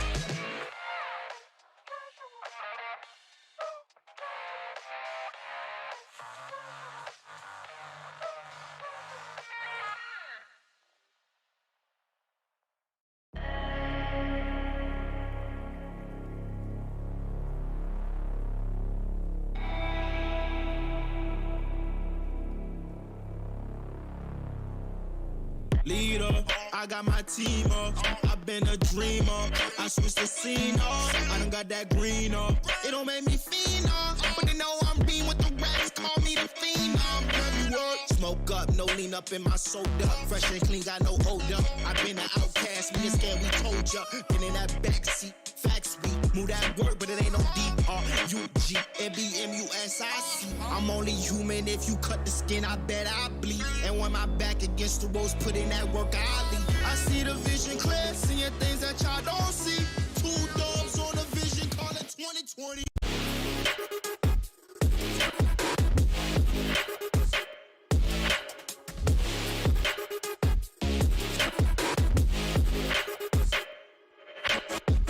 Two dubs on the vision, dubs on the vision, two dubs on the vision, dubs on the two dubs on the vision, dubs on the vision, two dubs on the vision, call it 2020. Beamer, I got my team up. Hit it off from rapping, we stacking, getting my green up. With y'all leaned up, looking around, trucking a minute a mile, fucking up every style. You in it now, told her my family is proud. One enough fight and we proud. Bitch, I don't wanna talk, I just walk rock. 100 bands cash, trying to get on my stock. Love all my fans, fuck on my ops. We just make jams, all I make pops. Girls gon' dance, homies I'll rock. Came too far, and we ain't gon' stop. Gave my life and I took my shot. Yeah, I rose up top and I took my spot. Yeah. If it's a problem, then we really ready. Yeah, honey with me and we for the war. My heart is formed and my vision deadly. I've been dialing in my sights, see it 2020. Two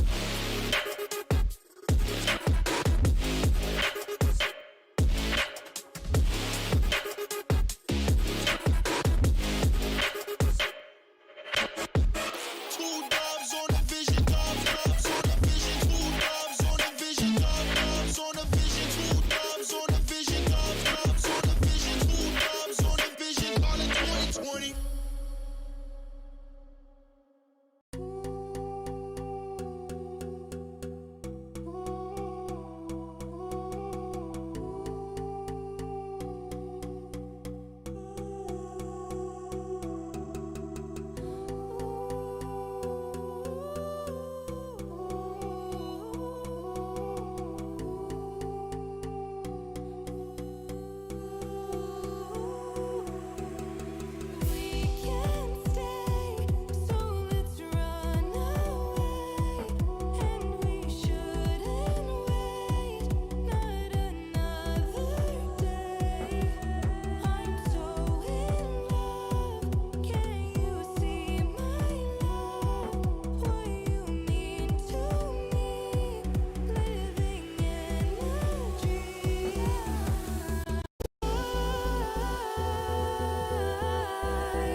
tak ada respon diberikan dari penjaga hadapan. Oh, dicuri! Kehilangan nyawa yang agak banyak, tarikan yang baik. Nampaknya mereka berjaya mengenai Ozora Becky. Nyawanya betul-betul jangan diberikan. Masih lagi terselamat. One rocket telah pun dimilikinya. Mencari peta.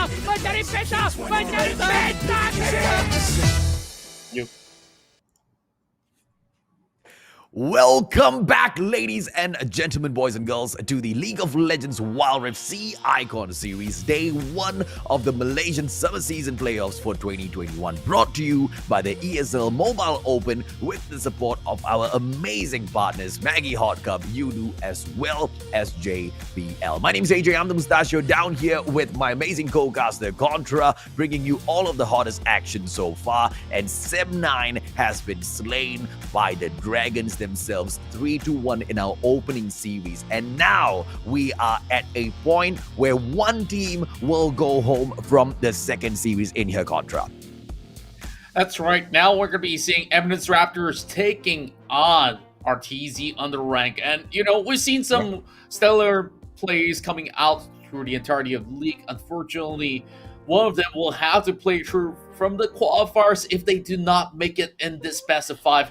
That tells you how important this is, not only for that shot for that Summer Super Cup that's going to be happening real soon for the Sea Icon series, but it's all about the glory and not really dropping out from the next upcoming season right here. And I'm just looking at both sides. They do have what it takes to, of course, propel themselves forward. And if you guys are looking at me and say, oh, Contra has some pretty messy hair currently, yep, we're all actually working from our humble abode as we are complying with all the current SOPs that is currently in place. And I hope you guys also will be doing exactly the same to stay at home if you guys don't really have too much going on. And this is where we'll keep you guys entertained. So first, once again, big shout out to our official tournament organizers with Maggie Hot Cup, JBL, and of course, not forgetting Udu, that has been powered by Cellcom. So this is our upcoming matcher, RTZ UndeRank versus Eminence Raptors. Now, we've been asked already for predictions as to how things are going to be turning out. You and I, Contra, are of the same mind as to how far these two teams will go in here today. Whether or not the audience will agree with us is to be said later on. We'll reveal our predictions, ladies and gentlemen, boys and girls, after match number 1, because to a certain degree, we want to be right as well. That is pretty much true. Honestly, it is anyone's to take. But then again, we were asked by producers to pick a side. I just had to. And of course, first and foremost, let us introduce you to some of the teams. Let's start off here with Eminence Raptors.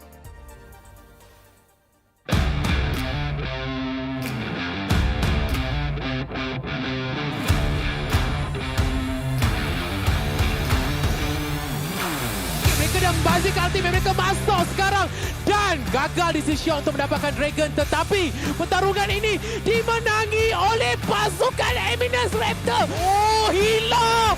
Berjaya untuk mencari Dave, berputar-putar hilang sebentar tadi. Mereka nak tambahkan game ini sekarang. Oh, mereka jumpa dust. Tak boleh keluar. Mereka berjaya untuk mendapatkan marksman tersebut. Dan Noka mereka berjaya untuk mendapatkan Lee Sin. Dan satu demi satu tumpas. Kami berharap kami nak mencapai sekurang-kurangnya top 3 ataupun lepas mewakili Malaysia di peringkat Asia. Kita cuba untuk mark dan itu dia Sion pantas untuk Cyclone ke hadapan. Cyclone mendapatkan pemain-pemain yang ada dan itu dia Sion sekali lagi dia tidak takut untuk dapat triple ke jadi Fluffy. Quadra kill berjaya untuk diambil. Rampage telah pun dipilih tetapi Sion mencuri pentakill. Good luck, have fun. Kami tidak akan memberikan laluan yang mudah untuk semua pasukan-pasukan yang layak ke playoff. Gunakan, mereka akan tiba dan Sion dapat mencuri dan berputar-putar Sion di hadapan dengan Cyclone. Lihat terpelanting.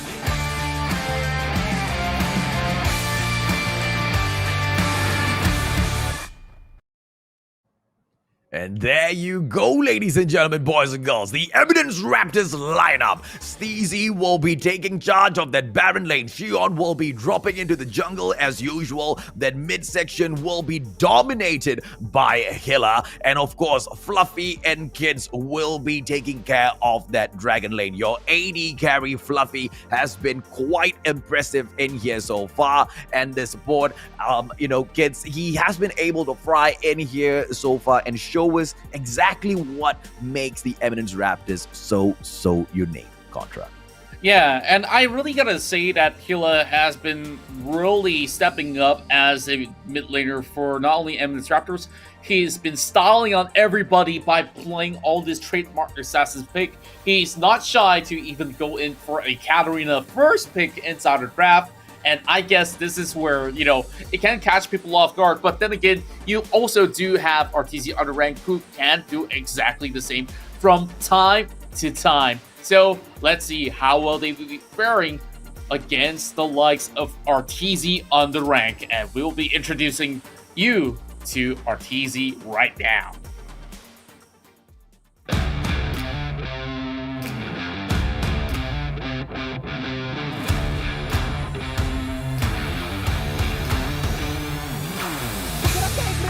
Memangnya berbaloi, Kral mempaling dua orang pemain gadapan.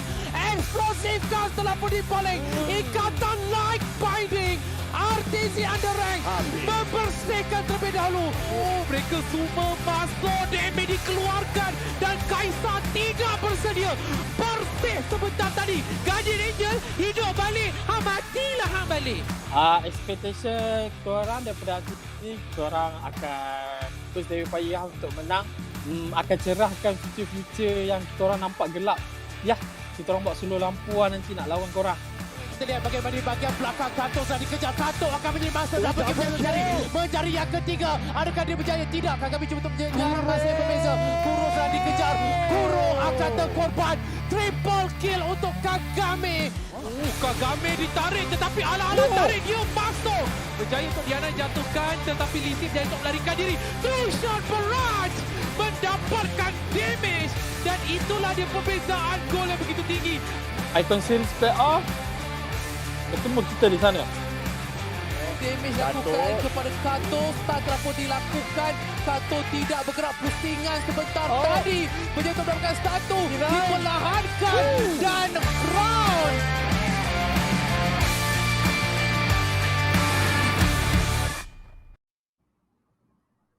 RTZ UndeRank with the lineup of Crown dropping into that Baron lane. Ovo as usual in your jungler. Yoshi for that midsection. Kagame as well as Shanks. That duo, that double trouble combo for that Dragon lane, ladies, German boys and girls, will be able to shake up the side of Eminence Raptors. Who is gonna be able to prevail in this very, very heated series? The battle will kick one out and push the other up for the fight tomorrow.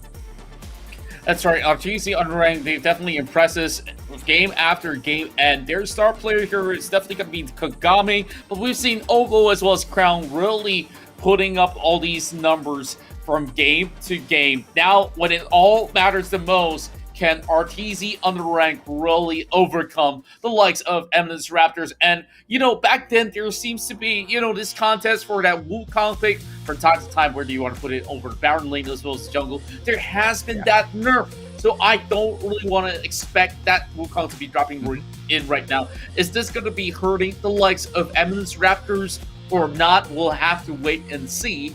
But then again, judging from the highlights, we've seen some of all these special sort of picks, especially coming in from these two players, which is to be compared in this head-to-head. And those stats that we'll be, of course, talking about between RTZ as well as the likes of Eminence Raptors. Yeah, the KDA of 316 puts Fluffy ahead, and as far as the damage goes, his Jinx should be able to outdo this Kai'Sa any given time of the day, down towards the gold as well as kill participation as well, ladies and gentlemen, boys and girls. Fluffy from the side of Eminence Raptors, showing that he is and they are the better side. But will the numbers on paper be the decider of the end of the day, Contra? It's definitely going to be really tough to say because end of the day, in Wild Rift, it's all about that team effort that is being displayed overall. But I'm liking what I'm seeing coming in from Fluffy, where he goes in for those unorthodox pickups when it comes down to the ADC. And even in the earlier series, when we look at Sim 9, there are things like the Varus that they can consider playing in such a competitive setting. And Taisa has always been there from the get-go ever since her release. She's been the top tier marksman that we've been looking at. So if you get any one of these guys ahead, it's going to be a problem for the opposing side. But if you look at a Jinx as compared to the Kaisa, usually Jinx only becomes a lot more effective coming in from the mid to late game onwards. And this is where we'll have to see what will be picked inside of the Maggie Hot Cup Champion Select. Well, let's go, ladies and gentlemen, boys and girls. Of course, the bans will be dropping in here first. Let's see if Eminence Raptors will lock in that Ziggs. And yes, they do. They do not want the Sagittal Charge or the Mega Death Infernal Bomb dropping in on their heads during one of these team fights or when they go in for the major objectives. That Wukong is going to be removed, so they don't need to be worrying on whether or not, the side of Eminence Raptors will be dropping this Wukong into the jungle or in that mid lane that he has been tweaked to go in and command right now. That Camille is going to go off of the list as far as the Eminence Raptors are concerned with that ban. They don't want the Camille. They do not want RTZ to be using her as well. And one final slice of this board right now for RTZ, and they say bye-bye to, well, let's lock it in at Fiora. That's right, and I really do think that some of all these duelists as well as all these fighters up in the top lane has been really causing a stir. But one pick that we've not seen in the previous series is this Diana, which we saw early on in some of the highlight plays. And you know that things are going to be a lot more difficult when it comes down to team fights, when she could easily just disrupt the tempo, dropping in that ult just to, of course, change that sort of tempo. But Akali being opened up, I guess this is that sort of a gauntlet kind of picks and bans that we are looking at because of all the bans that has been opened up. That leaves things like the Gragas and also the Akali being snatched up by RTZ UndeRank. So they do have some great hit start, but not really the biggest fan of that Rengar at this moment because Chile has already explained what it actually offers to the table. But when played right, this will be a scary jungler menacing upon the likes of Eminence Raptors. And Eminence Raptors once again bringing in this Jax that we have seen from the group stages. They have not managed to really impress us with the performance on that Jax. So hopefully they will be able to bring something different to the table this time around. The Jarvan as well as that Cataclysm will most probably be going into the jungle. Braum dropping down into that support area.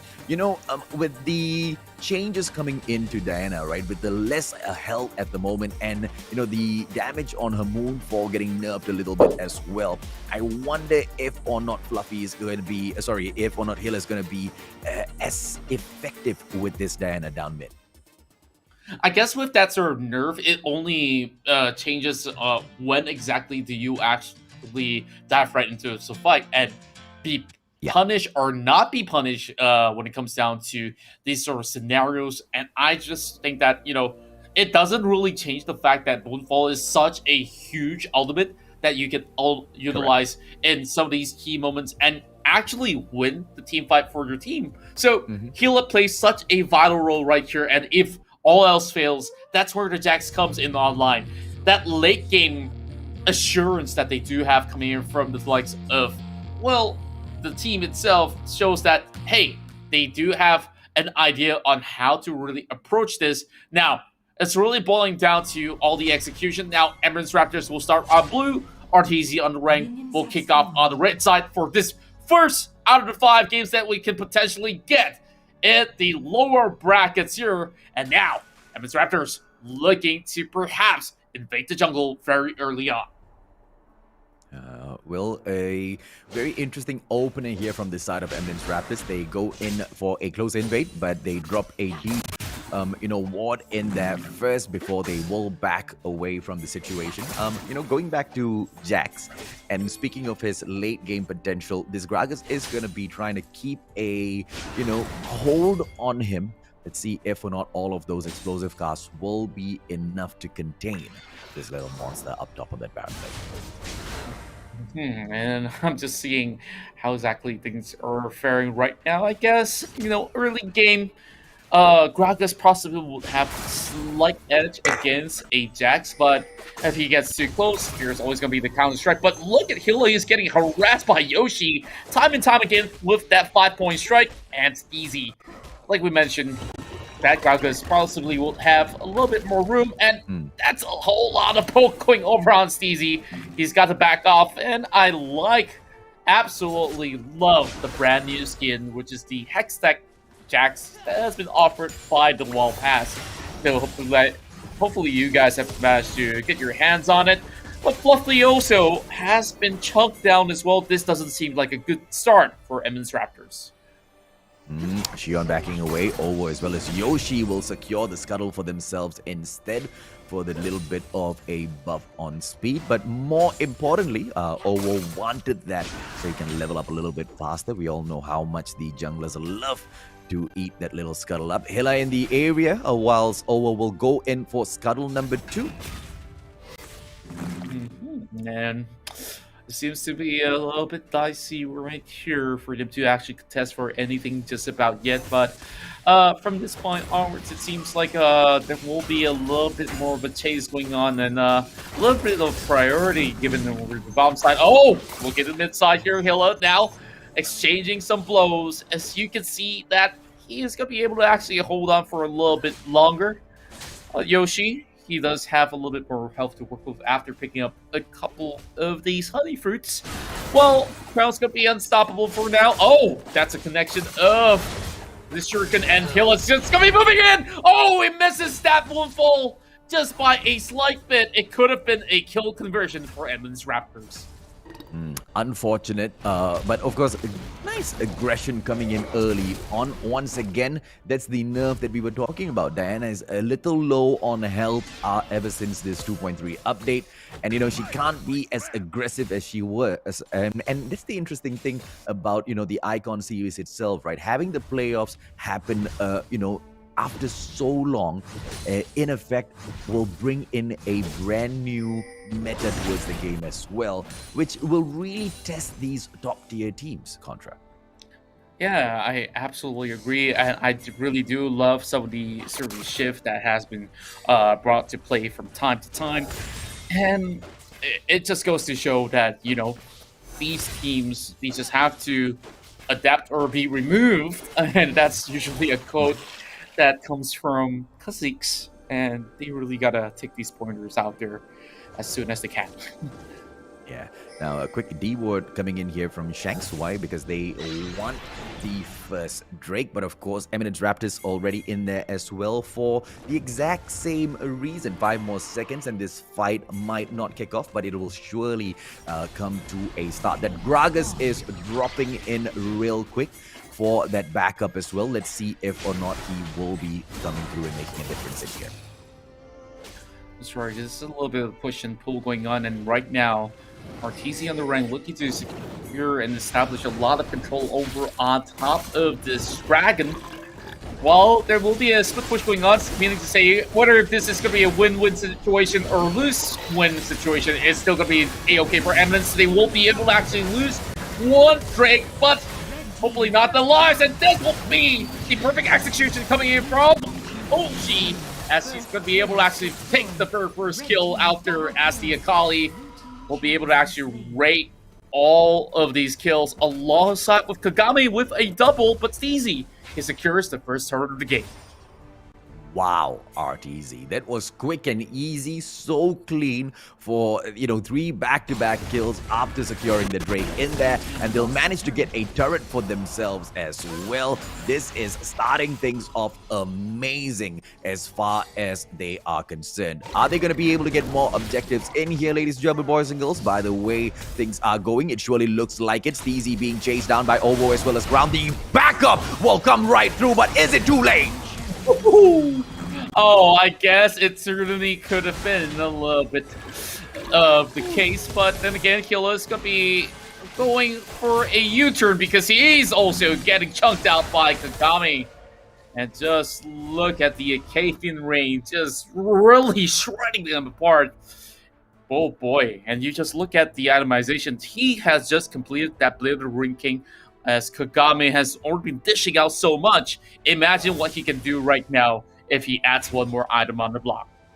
Yeah, that's very careless by Ovo there, going in for the chase onto Steezy, not aware of their surroundings, and they'll give away a very careless death there. But it's not going to affect the game too much in here. They still have got a 2k lead on the goal, and they want to continue to kind of scratch and claw their way up in here. An early start on the Rift Herald, quite risky as ER Kids is just behind. They can come in here for a late takeover towards the end. That's right, and I guess that Kagami's going to be looking for a little bit of dive, and there is no exit plan coming from Eminence, Raptors, and Arteezy UndeRank. They're probably going to be able to look for Fluffy as well, with that perfect execution landing the first strike. But Fluffy now getting chased, and he does survive with one tick of health left. Kagami tries to land that shot, and it will not connect. Blocked by the Minutes. It will be. And Kagami now getting chased by Hila as well. Eventually, Arteezy UndeRank will be able to shut down that turret up top, and they will secure an even further lead with almost a 5,000 goal difference. Yeah, very cheeky in there from Kagami towards that very end. But, as far as those turrets are concerned, everything is quite equal in here. And to catch up on that 4k gold deficit shouldn't be too much of an issue for the side of Eminence Raptors. They will try to secure that scuttle for themselves, but being disturbed by none other than Crown. Are we going to be able to see Eminence Raptors, get a little bit more objectives in here for their side? They haven't managed to get their hands on that Drake. But as the opportunity will once again arrive in about another minute, maybe things will change. That's right, and currently just look at the itemization. There's going to be the Trinity Force on the Jax, looking okay, as this is just 7 minutes of the game, while early Guardian Angel coming from Xi'an. On top of that, we have Hila here opting for the Rod of Ages, as you mentioned about the nerf. I guess she will have to go in for defensive build. Oh boy! Look at Fluffy HP go boom out there, and this is only coming from Kagami. And now he's playing ultra aggressive. Count my bolt aside. I think I might have switched my mind. And they've already break that Guardian Angel as well. Oh, now looking for another hop, as he is going to be looking for those kills. With the bullet strike already out there, this will be the greatest Silk Fisher. They'll be able to connect towards Shanks as it pops them soon. But it's a little bit too late. Full on top of 4 with Kagami moving right in. This might just be an ace. Let's see he survives. And Arteezy UndeRank now looking to storm them out. Oh, looks way too easy in here. Steezy better back away. And this has just been enough pressure to take this Drake very, very easily for themselves. The Mountain Drake will be secured, and Arteezy will be even more stronger. The Rift Herald has been brought onto the mid lane to get that damage done onto the turret before they open up the inhibitor down mid. And the damage from Arteezy has been scaling little by little throughout this whole match, and it has been more than enough to keep Eminence Raptors at bay. Yeah, I guess you guys can say that. Caster, shame on you. You built for the wrong side.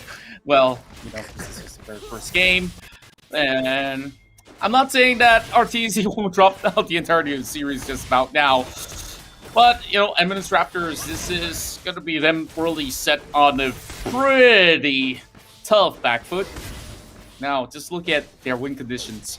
They haven't really completed some of the boots, which I feel like they desperately need to do so.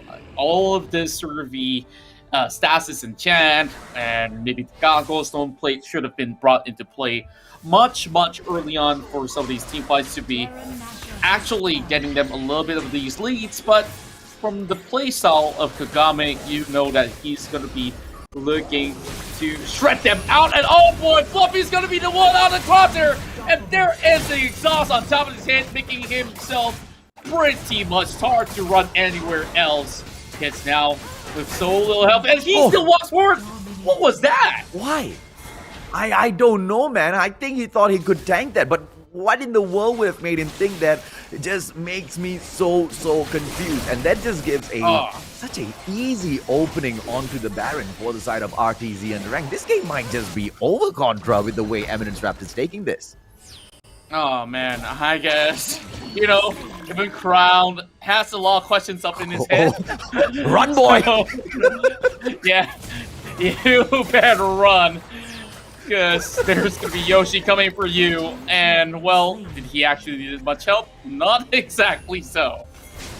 Yeah, man. Unfortunate, right? We all saw exactly when Steezy went like, oh no. That Baron buff just appeared at the very last moment. And the backup will, of course, fall right through. Steezy taken out, and this is going to be an easy turret at that Dragon lane for Crown. But Hilla with the prevention together with Kids, and this Gragas needs to back away with his cast.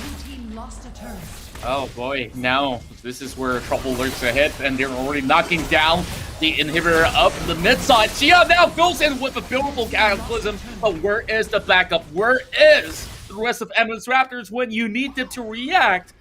Well, I guess they're all separated apart. They will lose another one, leaving pretty much many of these jungle bare-boned for now. So RTZ on the rank. I guess they can take it a little bit slower. This is one of the biggest goal leads I've ever seen within the span of less than 12 minutes. Oh, this is crazy, man, coming in. And of course, they go in for the recall as well to purchase all of their items, ladies and gentlemen, boys and girls, just to put them a class above the side of Eminence Raptors. And they will be raining down all of this pressure down onto that mid once again, as that Kaiser will clear off all of that minion wave. Now, the players from the side of Eminence Raptors are in here. All of those super minions making their way down right now. I wonder how will that response come in from ER. I mean, yes, they can tank that damage, but they need to hold on way longer than this if they want to stand a chance. That Hand of Baron buff is causing way too much damage. Yeah, I guess eventually that buff will expire, and even when it expires, the question is, are they going to be going for any sort of objectives? And if they are, can they actually survive the onslaught? Because even Crown himself has been dealing a whole lot towards Steezy himself. Now that's going to be the Steroid Gauge or even Pops. He misses! He misses that explosive cast, and that is a little bit of chance, but he does not really have too much of a health to work with. Now Crown tries to right, and body slaps his way. Question marks from the top of the head of Crown. And right down below, another spike picks up, and this will be it. Not many members left for ER, and, well, ring in the emergency rooms, and Fluffy, with only one thing of help, he has to say goodbye. He will need to leave all the way back towards the Phantom range, and this will be it. Nexus will go down, and RTZ UndeRank secures game number 1. Clean games. Speaking of clean games, have you ever heard of a team called RTZ UndeRank? What a way to open up their series in here and absolutely shock the crap out of the Eminence Raptors. And I feel like one of the biggest, changes in here, or the biggest, thing that has affected Shion's gameplay is the fact that he could not bring that Wukong into the fray. But even that being said, his Jarvan, as usual, I thought it would have been able to get the job done, but it just wasn't enough. That being said, I feel like, he was still one of the best performing, team members of the side of Eminence Raptors, but that's not enough, Contra. Let's bring on the match stats and check out how did the rest of them do. All right, so let's have a look at the itemization, and you have no other MVP but Kagami right here, because he himself has been able to just kick everybody off of that Rift coming here from Eminence Raptors. But, of course, that's also with the help of his teammates as well. But that's a 7-0-7 record as he's completed Blade of Ruin King alongside with Mauler Reminder as well as the Who Knows Hurricane, just to add a little bit more sheer firepower. And Shang so far having the cleanest of runs as a Janna that has been able to not only heal his teammates up, but also provide so much of all these utility of shield and knockups. And Owo is probably the first guy here on that Rengar to actually secure a win. So congratulations to RTZ on the rank. Oh, absolutely, man. It's a very beautiful game pulled off by RTZ. The sheer firepower that they were bringing on to some of these fights were, a little too much for Eminence Raptors to deal with. But, that could also be down towards the drafts that they had brought in here. I mean, we take the Camille, we put it up against this Akali. Clearly, that was not a great matchup at all. Healer's just soaking up way too much of damage. Xion, together with the Cataclysm on that Jarvan, wasn't able to shine as much because the support just wasn't coming through, as intended or as he would have needed from some of his team members in here. Fluffy as well should have been able to do way much more damage with that Ezreal, but once again, the side of Eminence Raptors could not find it within themselves to do much in this game, Contra. Yeah, and I guess this is where, it shows a little bit of the concern here, and for Eminence Raptors, we see decent amount of damage coming from the mid lane as well as the marksman, but Xion really has to amp up on what he has to offer across Rift, but we don't really blame him because the early game start wasn't really the smoothest of runs. He's lost out on both the Scuttle, as Artesian UndeRank has been able to actually get a little bit more running in the get-go. So, honestly, this is where the tempo of the game is really very reliant on the junglers on either side. So, yeah, we saw even some of the fights that happened up in the mid lane. It was UndeRank here who actually took over control in many of these multiple occasions, and I guess that's where all the leads have come right in, and Kagami went out of control, and that's how they secured game number 1. Yeah, for me, I would be taking the Jax out of the composition for the side of Eminence Raptors. How about you though, Contra? If there was just one thing that you can, I wouldn't say fix, but just shake up on the side of the Eminence Raptors, what would you do for them to take over the next game? I guess that Jax being introduced right here isn't really a wrong idea per se, but it actually does take a little bit too long to actually be activated because of all these expensive items that is required by the Jax to really come out on top. So I guess that late game assurance here didn't really work out when the early game wasn't played into the best of effect.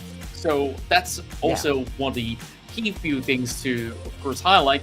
Other than that, I felt maybe a little bit more of these strong crowd controls can be brought right in, whether it's coming from the jungle or the support. It has to be it. So I guess we'll just leave it up to the boys to be coming up with those drafts, as we'll take a short break, and when we come back, we'll be going in towards game number 2 in the low bracket tier with Eminence Raptors and Artesian UndeRank. Macam tak ada respon diberikan dari penjagaan penonton. Dicuri! Dicuri!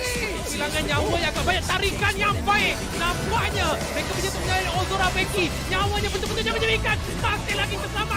100 telah pun dimilikinya. Mencari peta. Mencari peta. Mencari peta.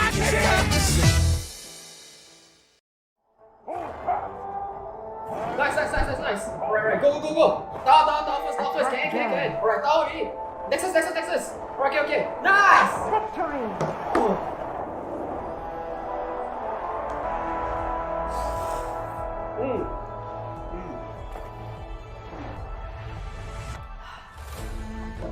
I'll see you in the game. Alright guys, let's go on board. Okay. No matter what, I won't let up. It's in my soul, it's in my blood, and I won't take no for an answer. If it don't hurt me, it makes me stronger. No matter what, I won't let up. It's in my soul, it's in my blood, and I won't take it no more. If I won't, I'll be there. Just leave it to me. I know what I need. You'll find it, you see.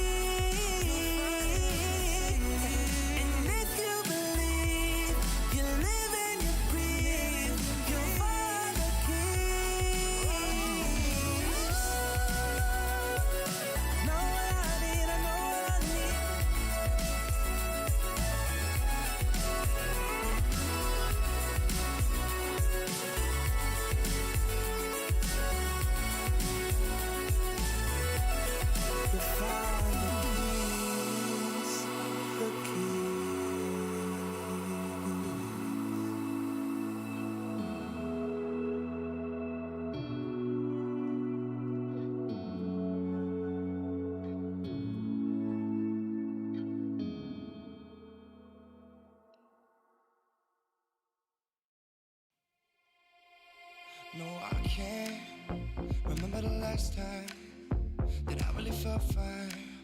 Now I'm trying to rewind. Cause lately, I've been feeling kinda hazy. Like I'm stuck in a daydream. And you're not here to save me. Down and out, I hit the floor. All is fair in love and war. But I can't do this anymore, no, no. So, take me to a place I know. Somewhere I can feel my soul. Lately I'm skin and bone, so hollow. I've never felt so alone. Need you more than you know. Cause baby, you feel like home.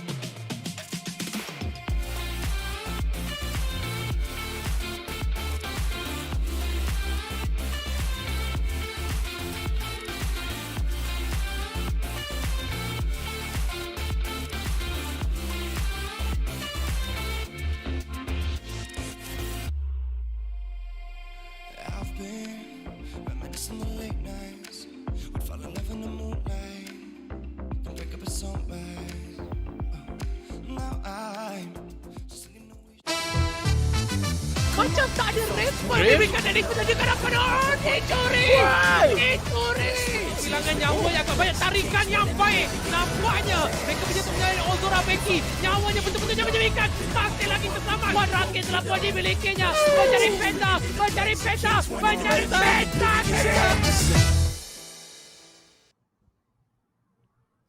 Welcome back once again to the ESL Mobile Open, presenting to you League of Legends Wild Rift C Icon Series Malaysia. My name is Contra, and this is the Mustachio AJ. So far, we've already got one series down, and we've been moving over to the lower bracket here, where Eminence Raptors have just suffered a defeat, and RTZ UndeRank just shows them how it looks like with some crazy firepower coming in from Kagame. Yeah, opportunity in here for obviously Eminence Raptors to make a comeback in here, maybe even a potential reverse all the way through with 3 victories. I wouldn't be surprised at all if they do go ahead to pull that off, because you know, at the start of the group stages, I really didn't give Eminence Raptors a second look at all. But as they progressed on, as the addition of Xion was thrown into the fray as well, you know, the expectations rose up a little bit, but still they didn't perform. And then things started to change. Things started to change when Xion started to find his flow within those matches, especially when he started bringing the Wukong into those games. And yes, there were many a times where that Cataclysm as well as that Jarvan was able to, you know, bring into effect a crazy, you know, advantage for those games itself. But Xion was the man, the core of that team. Will that continue on today, or will this all break down? Because if they don't pull this off, Contra, they will be going home.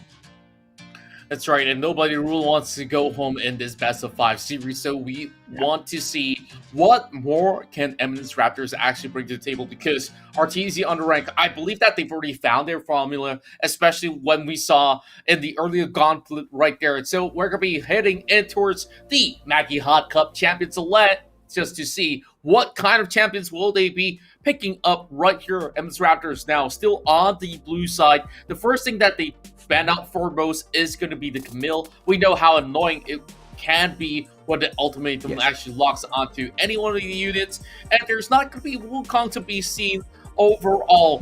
RTZ UndeRank understands they want to lock out whatever is necessary to prevent Xion from coming online. Yeah, and if Xion does not come online, my hopes for the Eminence Raptors, quite honestly, is quite low. No shade thrown onto Steezy, Healer, Fluffy, or Kids. They are all great players in their own accord. But you know, Xion just brings something special to the table, and they all gel well together. Let's take a quick look and see what else Eminence Raptors wants offline. It is that Ziggs together with Essential Charge. They want to make sure their turrets don't get taken down too fast, and they don't have to, you know, deal with so much of the damage that comes in here from that Ziggs. Fiora, of course, that little pokey princess will be taken off from that Baron lane, and a very interesting pick from the Eminence Raptors here, Contra. wow, of all the picks that they have possibly gone for, they opt to actually secure a Nami. Yes, it does not really tell too much about your draft, but it's still to be quite a solid support, especially when you can have the tidal wave to really knock everybody up in the air. Does that actually mean that there might just be a Yasuo looking around the corner? I really don't know, but Xian, okay, throw whatever you guys are thinking about, because now he's going to be introducing the Xin Zhao in the jungle. You know, the last time we saw Xin Zhao was like the very, very first patch of Wild Rift when it was still in its closed beta. That's where you climb your ranks with the Xin Zhao. But then again, I don't think it's all too bad per se. It's more of like, if Eminence Raptors were to commit right now, they have to go all in and not back out halfway through a fight. Yeah, you want some enchanted crystal arrows here to just free some of free bait for the side of RTZ UndeRank. That's exactly what they're trying to do in here. Look at Seraphim, man. They just want to go in for the team engage. They want to lock down players from the side of Eminence Raptors. They want to use that Gragas as well to make a little bit of a change with those explosive casts. Katarina as well as Lulu being dropped. Contra, I'll tell you this, man. I don't know what's up with the drafts from the Eminence Raptors. I have not seen anything like this, and that's what I love about them. They don't play with the meta. They always think out of the box, and this combo that they have brought in here should be able to rain down a lot of damage onto the side of, RTZ UndeRank, but I don't see how it gels in. Okay, I'll tell you what this is. This is some dark technology League PC strat where you convert that Lulu not to say to go on full support. This Lulu is going to be heading to top lane, and here's how. Okay, hear me out, alright? It can be a hybrid magic as well as an attack damage dealer if you have the Nashor's too. Okay. If you were to build into maybe a Rage Plate or so. But then again, do we have a Rage Plate here in Wild Rift? I honestly don't really think that, is the most ideal of picks, but this is something that can actually harass the Gragas in the early stages of the game, but it's very susceptible to certain ganks before level 5. But once this Lulu hits level 5, it's going to be hard to kill because she can easily just, of course, enlarge the size of her teammates or herself, and she can get away with some extra chunk of HP, knocking them up in the air as well. Risky picks, but Eminence Raptors are showing us a couple of surprises. Yeah, the more conventional side, RTZ UndeRank on the other hand, have got a good mix of Gragas, Jarvan, Kali, Ashe as well as that Seraphim in there. Just to just sing a beautiful tune out later on for some of these team fights for that explosive cast to be dropped on, or for Kagame to single out a very specific target from the other side, from the side of Eminence Raptors to lock down later on. I really am curious to see this Lulu take this Gragas on and keep him at bay, Contra. Yeah, I guess later on this camera will just be panning up there for a tad few bit, but good exchanges coming in from both ends of the Dragon laners for the moment. Shanks now already soaking a little bit too much, I guess. Kits will be able to provide a lot more healing as compared to what the Seraphim can actually offer, and that's the strength of the Nami. Just maybe locking them down with a bubble will be good. Oh, good Shinpo. And I guess they will be able to call it off. And Kits now already being dropped down to very little health. And I guess this is where Olo says hello. Oh boy, looking pretty bad right now. RTZ UndeRank, we're going to be flushing them off, and now, no first blood, that's going to be a heal and clutch. What? Oh my goodness. Wait, what? Okay, double kill. What? Double kill. What? Double kill for Kagame. What?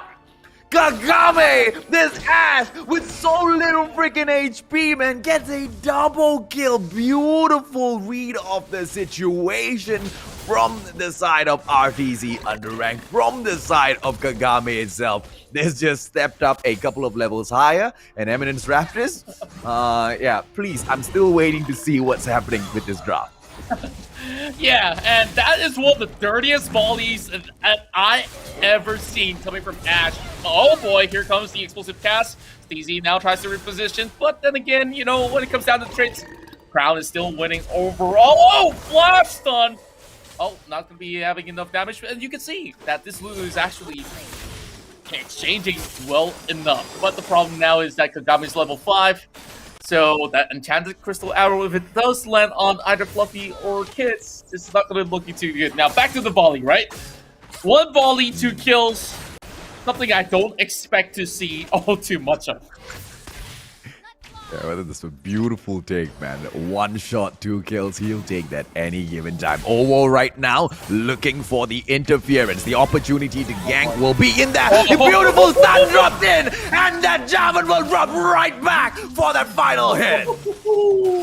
Oh boy, they did them dirty again, and this time all the ults expended for another 2 kills right down the bottom side. They really want Kagame to be activated really early on to just make this Ashe to become a killing machine. So, I guess there's just going to be a lot of highlights coming in from Ovo because he was in charge of setting everything up for the team. Yeah, man. I mean, that approach in from the bushes, Fluffy clearly didn't see that coming at all. Gets caught out. And of course, that Seraphine being so annoying as well, locking him in place. That was a perfection in takedown.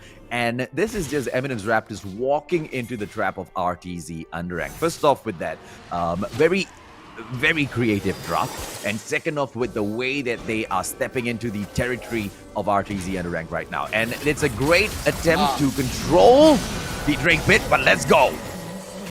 Oh man, already 2 kills going over, and this is where Eminence Raptors, they're looking for those response, and they managed to take 2 up by taking down Yoshi as well as Shanks. But you know, the highest value target remains to be there, and that's gonna be Kagame. So that's a lot of shutdown gold that we're going to be looking at. Kagame has arrived. Oh, good bubble! They can actually go in for the exchange here, especially when Ovo is so low. And Xian needs a little bit of backup here. Oh, here comes the Chaos Blizzard, but that's not going to be doing all too much. Crown's going to be knocking them over. And oh my goodness! And still going to be a steal coming in from Crown. As much as the little HP on Ovo. And it will be a cleanup job coming in for our dear Fluffy with a triple. So now the score goes in 7-7. Oh, turn right around. Eminence Raptors stepping things up, ladies and gentlemen, boys and girls. This little concoction, this little pick, the draft from the side that just shocked everyone might just work, but the stun dropping in real clean. Coming in from the side of RTZ UndeRank, but not enough to lock Eminence Raptors in. Oh boy. How on earth did Eminence Raptors still manage to walk away out of that? And, you know, after taking that turret, after taking a little bit of scuffle over the Dragon, I guess those kills in terms of shutdown has been some really high value out there for him to work with. Xian goes in for the earliest Guardian Angel that we've seen within the span of 5 minutes. And I guess the next thing that's going to be available is going to be that Rift Herald up there. But there will be a little bit of contest over the river for the slightest of moments. Yeah, man. I mean, Xion just wants to make sure that he's alive for the next objective because, you know, this little Ninja House getting taken down a little too early. We've talked about this already. If Xion's not going to be able to perform, the probability of Eminence Raptors taking the win drastically reduces. And this is not an assumption. This has been shown on paper time and time again as we have seen Eminence Raptors take some of their best matches. RTZ UndeRank on the way, very patient. They might drop in the steal onto Shelly. Ovo on the approach. The smite can be put in and they get rooted, but unfortunately Jin Zhao is just a little too ready for that slay. That's right, and I guess RTZ UndeRank, they're really dropping the ball right here. They're not even trying to contest for that Rift Herald out there as much as they've already established a little bit of slight vision over on the river. But I guess it's a-okay. There's not really too much to shout out about. Anytime that you pop that Rift Herald, it still can be taken down. So I guess Eminence Raptors, they can actually extend maybe a little bit more of a goal lead over here as they're looking to take down the turtle where Yoshi is currently defending all the way up top. And no signs of the Rift Herald for the moment. I guess they felt that this is a little bit dodgy, and they will just leave him be for the moment. 27k on the goal, all equaled up, 1 turret each, as well as 7 kills each. Beautiful stun there by Shanks, but it's not enough to hold Kids as well as Fluffy in place, and they'll deal with this wave as the rest of the players from RTZ go in for a quick recall. It's quite equal in here, which means Eminence Raptors still have to be very, very careful. They've done enough to ensure Steezy is not taken down that too many times. 4 times is okay, I guess. I guess so. But then again, you know, like, I'm just looking at some of these extra stuff that's on the screen that's being displayed. It's also interesting to see that Kids, he's opting to pick up that Font of Life. It's another rune that has been introduced right here where if you were to land any spells on the enemies or even auto attacks, your teammates that hit the same target will be healed up as well. That's not usually being brought by Nami per se, usually by tanks or so, but hey, I can see where the idea comes from because kids can continuously come up with all these healing on top. And when it comes down to team fight, if you actually land a beautiful tidal wave, your whole team gets maybe some slight healings ever so slightly everywhere else. Now, 7-7, everything is pretty much even Stevens, but then again, they are playing it real slow. There will be the Ocean Dragon. It's going to be right down on the river. But RTZ UndeRank, it seems to be that they are going to be having a 1-3-1 sort of formation of a split. The question is, can they now challenge the Drake? Very interesting push coming in here. Gragas should be able to, quite honestly, take down the turret on his own. Here comes that engage, though, Contra. Oh boy, Encore does miss, then that means that the Sintao really wants to dive right in. Xion, okay, he overextends his welcome here. He does soak in the Enchanted Crystal Arrow, and now he's going to be looking for the knockup there with the Cataclysm reply. But then again, the rest of Eminence Raptors, they're crashing the compounds. And Killa, he has managed to hop right in and remove Yoshi from play. This is where the Rift Herald says hello, while they are already looking to secure this Baron Nashor. Oh, very, very interesting play coming in here. Ovo will not be able to drop that smite, and by the time he makes his way up, Baron Nashor might already be down. The opportunity, though, can come through for Crown here, Contra.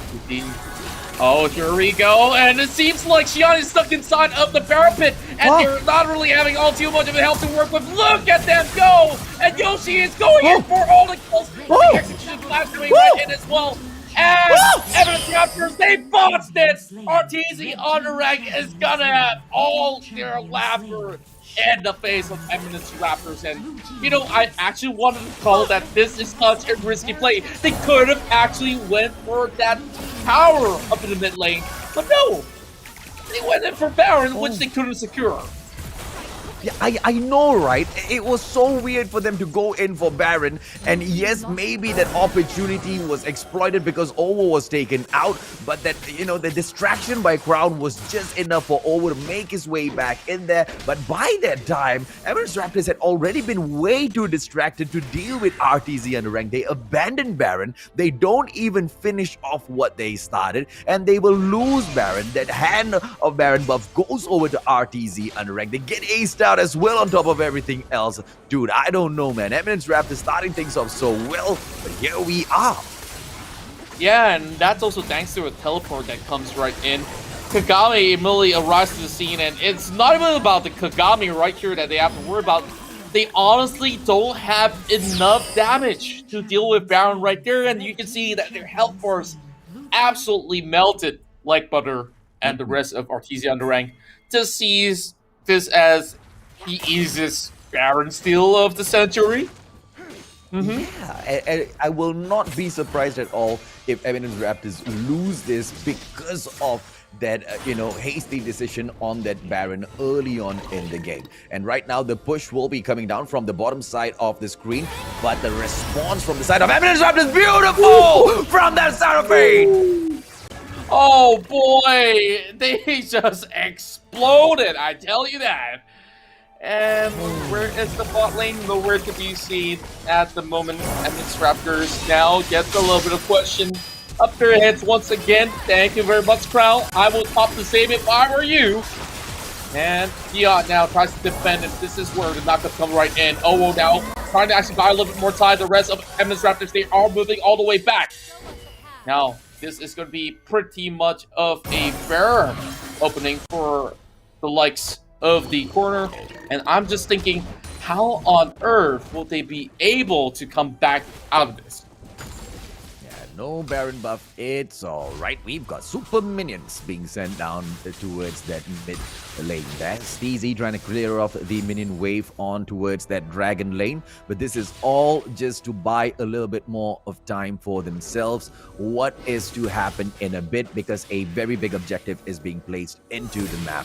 Ladies and gentlemen, boys and girls, please do welcome your Infernal Drake as Xion drops in to say that he wants it first. The scuttle will get taken out, which will be giving Eminence Raptors the extra boost of speed they will need at that river. Oh boy, I'm not too certain what's going to be happening from here onwards, but I guess it's pretty much straightforward from here on. That they're going to be marching right down below, and, well, Artisan UndeRank most likely to close this one out. Absolutely, man. There's no way Eminence Raptors can make a comeback from this already. Shanks hitting all of those on-calls so well. This is that fight back though, Contra. Oh boy. I guess it's all over from here onwards as Steezy goes down, leaving only Xion behind. But the thing is, they don't have minions, so Kagami kinda trolled that one out. A little bit more chance out there for Eminence Raptors, as this will be pretty much the best way to salvage the situation from here on. Yeah, I mean, they can go up top towards that Baron lane, take down the tower, and then go in for the inhibitor as well. But Eminence Raptors right now calling for the start on the Infernal Drake, and they should be able to pull this off unless Crown decides to steal it away from them at that very final moment. Explosive cast still maybe, highly improbable, as the blue team will take the Infernal Drake for themselves and get that buff on attack.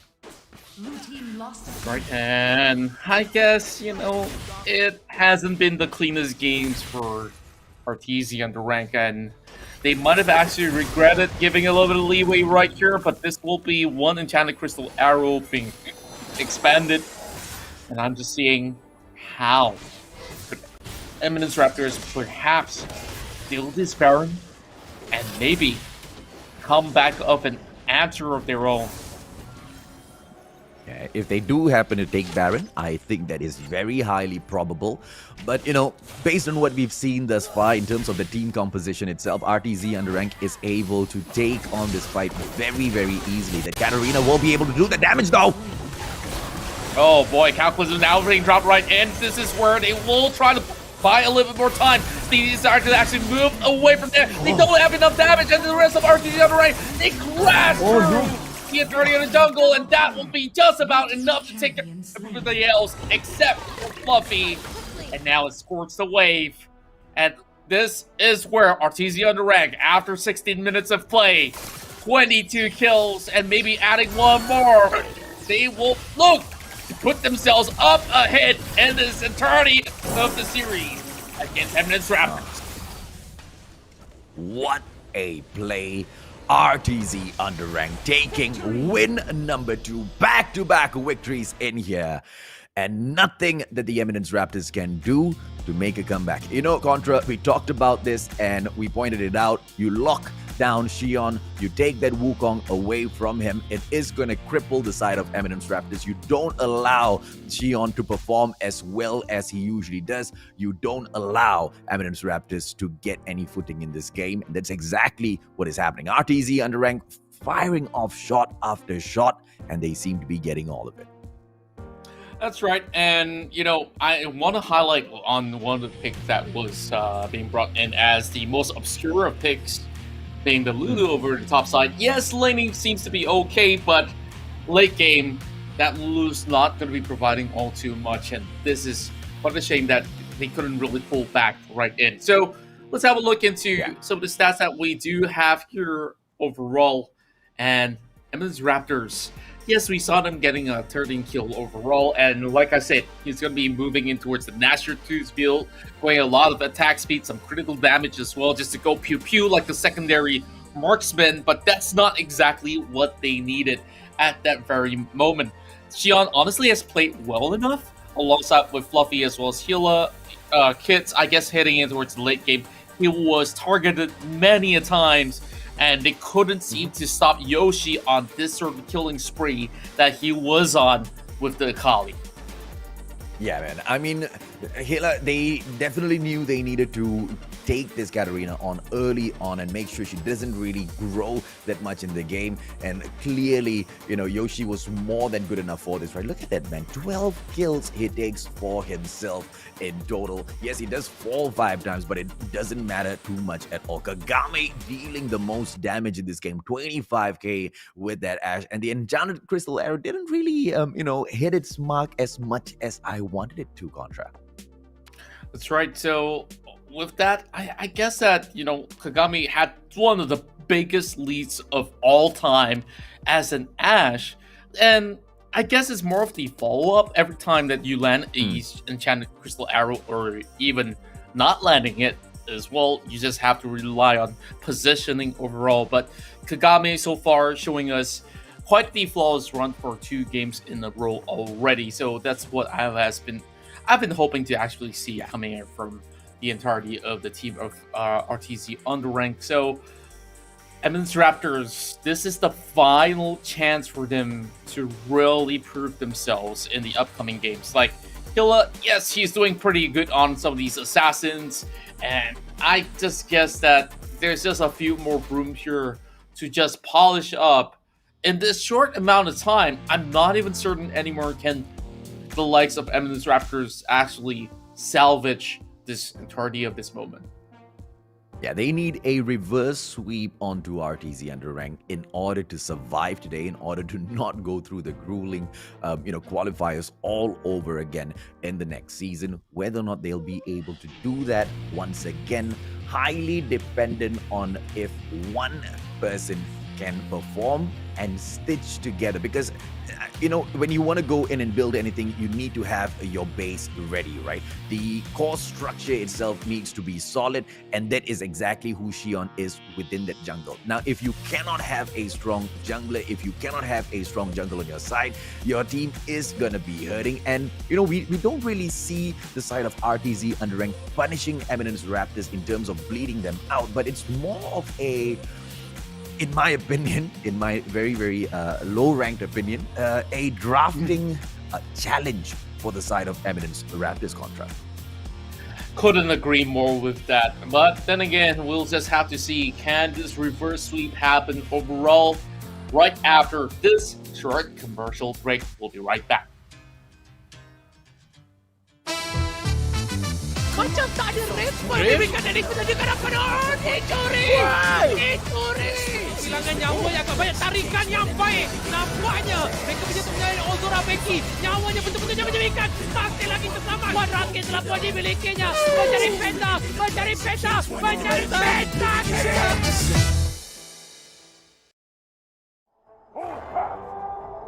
Nice. Alright, go. Tahu. First. Can. Alright, tahu ni. Nexus. Alright, okay. Nice! Victory!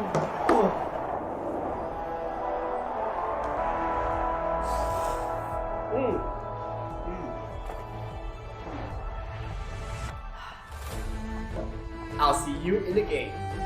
Alright guys, let's go on board. Okay.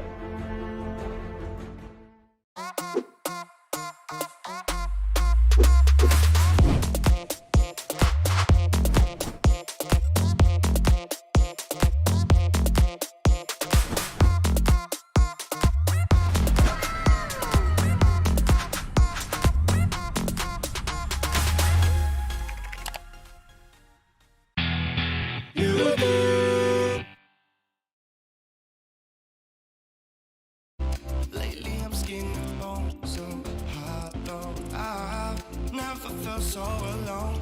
I need you more than you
Macam tak ada respon diberikan dari penjagaan penuh. Dicuri! Dicuri! Kehilangan nyawa yang agak banyak, tarikan yang baik. Nampaknya mereka punya penjagaan Ozora Becky. Nyawanya betul-betul jangan diberikan. Masih lagi terselamat. 108 dimilikinya. Mencari peta. Mencari peta. Mencari peta.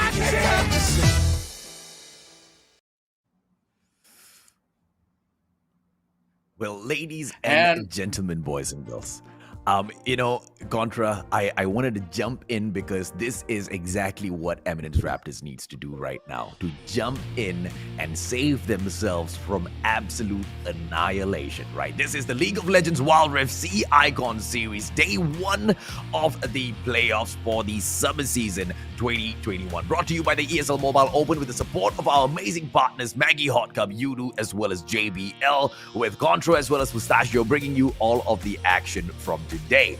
Eminence Raptors, where's their flag, Contra? Well, it doesn't seem like they do have the flair that we do expect so far, but they do come up with very interesting drafts, and unfortunately, to say the very least, like Artesia UndeRank, they just look to be too organized for the moment. I won't say for all the time, but at the very least, they know exactly what to do to secure all those objectives. Yes. And I'm just seeing, unless if things actually change for the better here, and if they are willing to adapt to very different strats, like you can even take a copy of a playbook from Berjaya Dragons or even Sem9 to begin with, and I believe that things can actually go better from there. I hope things go better from there, because if it doesn't, this is bye-bye for the Eminence Raptors. There's no lower brackets playoffs for them. There's no one more try. There's no, wild card re-entry back into the playoffs. This is do or die time. If there is no reverse sweep, it is all over. It's time for the drafts. Let's see if or not they will go the conventional way or be as usual. Classic Eminence Raptors. Ziggs will be slashed off of the list first off. They want no damage to their turrets through Ziggs, but all other way I guess is acceptable. Wukong off the list, and Xion will have to stick to his Jarvan unless Ovo actually steals that Jarvan away, punishing Eminence Raptors even more, Contra. Yeah, I guess that could also be another sort of form factor that can be added into the equation, but with this sort of a different sort of a scenario of bats, I guess Artesia UndeRank, they're going to be doing exactly the same old tricks here to make sure that Xion will be able to actually get all too much of those sort of leads. And then this Fiora here has been a powerhouse over the down lane itself. Maybe if you want to experiment with, the top lane, you can bring in added flavors like the Renekton that has been introduced before by some of the players of Sem9. But they kind of forgot about one thing, and that one thing is going to be the Camille. It's going to be given over to Artesia UndeRank. And RTZ already looks so strong with their draft. The combo here, Camille as well as Gragas, both very, very powerful champions to be dropping in. But Darius not too shabby at all for the side of Eminence Raptors to be bringing in here as a direct response. The Yasuo will be dropping in as well, to your delight here, Contra. I like the response of RTZ UndeRank bringing that Braum in together with Glacial Fissure just to go in for those team fights. Together with the Ezreal pick as well. RTZ once again look like they're on the path to victory here. That's right, and I guess this is where you have to unleash the secret weapon, and Fluffy goes back to his signature pick. And finally, Lee Sin has been brought up online. Yes, there has been maybe slight changes to, the most recent patch of how Lee Sin has been nerfed or even adjusted in some form of way. But I'm looking at this as a better sort of scenario, at least, that Darius should be able to deal just as much against this Camille. And now you have two marksmen on the likes of RTZ UndeRank, which is going to be easily bursted down if they were to get a catch. Now, Hila on that Yasuo, I'm expecting to see Xian to be helping him secure those kills with the last breath. I'm so much more confident with Eminence Raptors this time around with their drops, right? I cannot wait to see Jinx deal all of that crazy damage towards that mid to late game. And Alistar is the best protection that the Jinx can ask for if you don't have that Braum to soak up all of the damage with the shield, right? So, great start coming in from Eminence Raptors. Much, much better from the first two games in there as well as their drops. Are you confident that they can pull this off, though, Contra? Well, it does look a lot better, but if you were to say go into all the 5 games overall, it's going to be looking a little bit tough. So I'm not really too certain, but Eminence Raptors, at least they look a lot more convincing right here. Now, let's see exactly how will this turn around for the Eminence Raptors, or is it gonna just be a very, very strong message put out by RTZ UndeRank that 1+ or the close to 2 weeks of break that we had from the group stages was enough for them to learn from all of their mistakes and bring in a totally different side into this competition? I guess this is where things have to be played to perfection at the very least. But RTZ UndeRank, all they have to do is just apply as much pressure as they need to when they start all the way down to the finish. They should be having not too much of an issue here, especially in the early game. As soon as Owo gets himself that Hex ultimatum, do expect him to visit either side of the lanes, but if he were to visit that Alistar right down at the bottom, maybe not so solid of a chance, but Steezy now heading over on towards the mid side, just stalling on this Yoshi, and he's going to be going on for a little bit of a knock up in the air and getting himself that honeyfruit just to recuperate, while, it has been some positive changes, I guess, overall, whether you have Hilla this time around going into the jungle. Steezy's still soaking up quite a bit of that damage. Fluffy doing quite well. Shanks pushing up a tall line here for that aggression, but will have to fall back right now. In comes that recall for this Braum, but does not manage to sucker in the players from Eminence Raptors, as we will see Kids and Fluffy back away there. This is going to be saying word or not. Will there be any sort of aggression coming in from Hilla, as he's going to be heading upwards, spotted by a ward, but there will be a little bit of disposition with the Dragon's Rage, and I guess this will be Crown going down for first blood. Eminence Raptors finally got things going. Now, when you drop in with the quick gank with the help of your jungler, ladies and gentlemen, boys and girls, life gets a little bit easier. And Lee Sin will be more than happy to continue doing that. Fluffy as well as Kids continuing this little friendly chat down at the Dragon Lane with Shanks as well as Kagame. But here comes the punishment, that Hextech ultimatum just locking Kids in, but it's not enough that just yet, Contra. Yeah, beautiful heal as well as a flash that comes right back out, and he went into just knock the Camille out of range just in case if he gets stuck for longer and they manage to survive. So this Raptors, like I said, playing a much better game overall, having very slight lead at the moment, and I'm just thinking if this carries forward, and when Steezy actually comes up to become a menacing force on this Yasuo, flashing that level 7 mastery if he can, I guess that's where Artesia UndeRank will have to take a big gulp of what's about to happen. And 25 seconds from here onwards, we are going to be seeing the first trick to appear in the form of the Cloud Break. And I'm just looking at how Artesia UndeRank is playing. They just need to make sure Yoshi as well as Kagami get just about enough items to actually lead some of these fights. The dragon has spawned. Yeah, I mean, so far RTZ UndeRank has done enough in here to show us that they can overcome Eminence Raptors, but Eminence Raptors kind of helped them out as well with those drops. This time around, being a little bit more solid with their picks. They are clearly showing that it is enough to hold back the line of RTZ UndeRank. Kagami dropping in though. Oh boy, here comes the rest of the party as Xian has already arrived to the scene looking for that guillotine, as there will be the Hextech ultimate actually securing that kill at the very end. Artesia UndeRank, they managed to get one. Xian now getting pretty much stuck, and Alistair, he tries to trade this slime out there, but Xian eventually will be traded off as well. Eminence Raptors, they've slowly faltered. Artesia UndeRank, they're back at it as they have been able to just hold things out here with a total of 4 kills that has been snatched up, and also the very first strike in this particular match. In that one fight, in just that one encounter, RTZ UndeRank has not only managed to equal things up, but pull ahead with a comfortable, well, not very comfortable, but an alright lead for the time being. They just need to make sure that they can keep this up.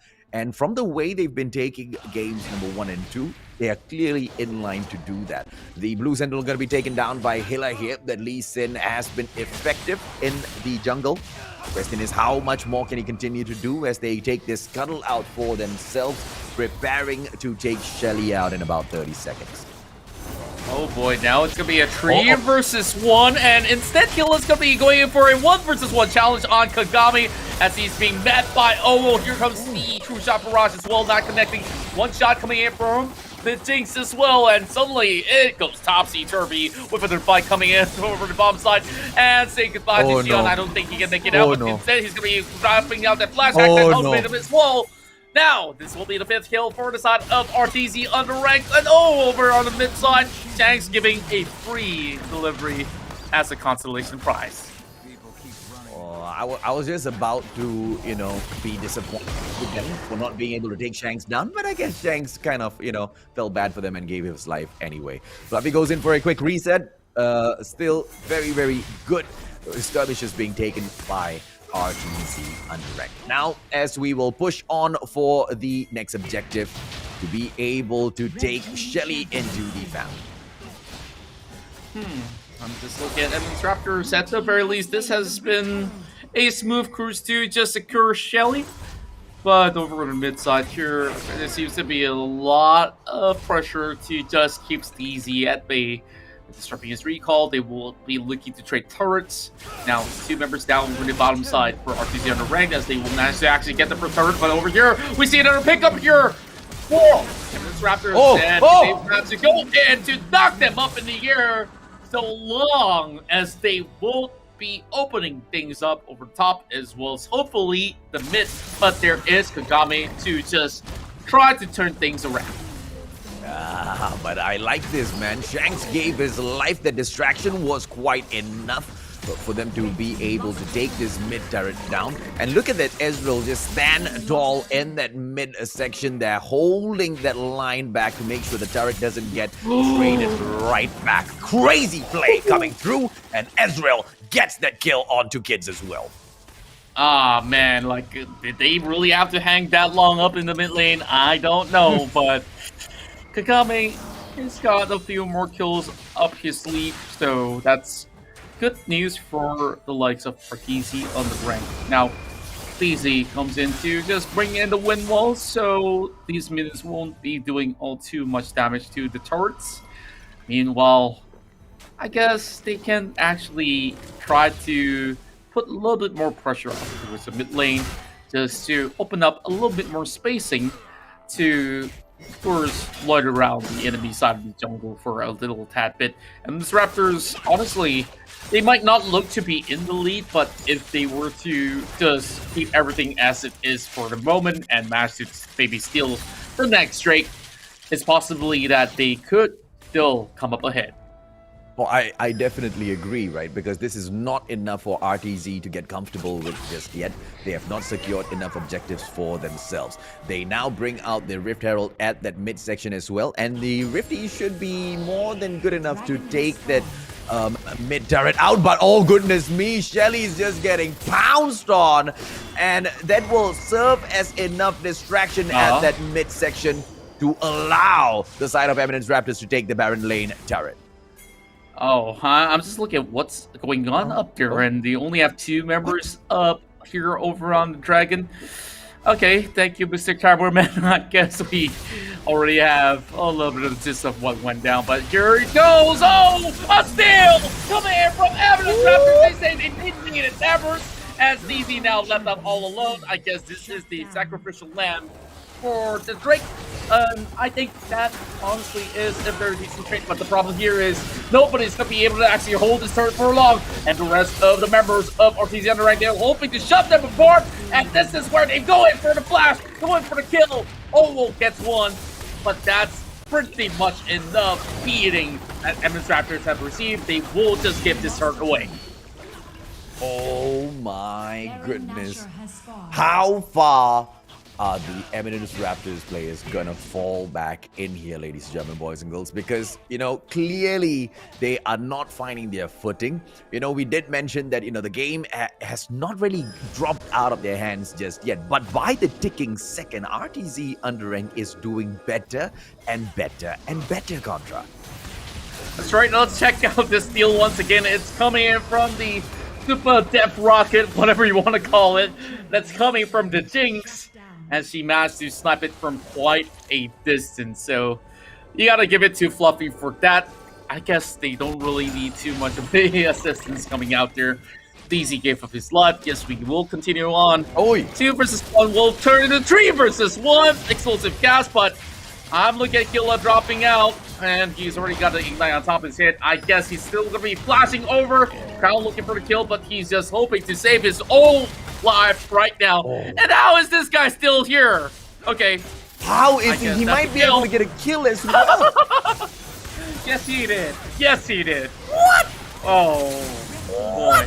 First of all, he survives that, and then to get the kill on Hilla as well is just dirty, man. Way too dirty. Crown still going at it, Contra. Wait, come on, guys. Just leave Crown already. You got crushing towers. You got a lost Baron. You gotta get yourself out of this lane for now. But look at Crown. He's buying more Crown. He says the more the merrier, but here comes the last Crown. I guess show's over. And Eminence Raptors, at the very least, save a little bit of face. Oh, goodness me, man. I mean, yes, they take down Crown finally, but do they realize that Crown is not one of the main objectives in the game? I guess if you can't sit on the throne, you might as well get yourself a crown. Goodness me, man. I don't know. I am on the verge of understanding that the Eminence Raptors might have just given up on this game. They are now going to be forced down back towards their nexus, as they will lose their second turret at that mid lane. Inhibitor now open wide up as Shanks and Kagame, 2 players just putting so much of pressure at that mid lane, and they are split. Look at the Camille and Corki all on their own, Contra. Yeah, and right now there's going to be a little bit of the knock-up coming in as well. This Braum is going to be looking to actually pick them up apart. Kagame's just going to be tearing them down. And Yoshi, he's still going to be A-OK. Meanwhile, Hexagon Ultimate dropped in for that Alistar, which they don't really have to. But, just a little bit of flex here that they can just do whatever they please as they say hello to the Enduro turret and immediately crushed it down to smithereens. While RTZ UndeRank are just going to be raiding the entirety of the jungle. They honestly can play this as long as they want. Oh, and I don't think that will be any much longer, as the Infernal Drake will drop in to say hello. Over clears that scuttle off, and Camille is already primed to drop in and say hello to the Infernal Drake, but will need to back away as a 5-man team will be approaching the Dragon Pit. The question is, will RTZ be able to respond? Answer, yes, they are already on site, Contra, and there is a team fight on the horizon. And just look at these current situations. I guess members of Eminence Raptors, they're just hoping to stall a little bit more time, but the rest of RTZ UndeRank, they understand that, why do we really need to secure this one? Why not just actually secure even more kills to come? And that's where they were dropped in the package. They managed to find a kill on top of the Lee Sin. Hill is the first one to go, and the next one on the top of the ground is going to be Xion. And with the exit eliminated, there's nowhere they have to run, leaving one Kobe behind. And this will be the end of it all. It's an ace coming for RTZ UndeRank. And you know what, casters? You guys are all wrong, except for one guy that has been voting for the likes of RTZ UndeRank. Do you need minions? I'm afraid that's not going to be the case. Guardian Angel's going to be popped right there. And RTZ UndeRank, they secure a clean trio victory against Eminence. I heard that Cloud traded some of the hair off the top of his head in the black market for some extra bit of brains, and the brains was right, man. RTZ UndeRank manages to flush out the Eminence Raptors team from the C Icon Series MY Contra. Unfortunately for Eminence Raptors, this will be the end of their journey. Thank you all so much for participating in the C Icon Series Malaysia, as this is just the very first season. We hope to see you guys even more often in the upcoming tournaments to come. And you know that there's going to be plenty more, as Riot Games will be offering us a whole lot of esports action throughout the entirety of the year. But then again, the show must go on. And tell you what, my friend, RTZ UndeRank now, they will advance forward in this lower brackets, and the first person that they will meet is going to be Sem9. Yes, we'll go down to the details as well as all the nitty-gritty info that you need in all the stats that will be provided on the screen.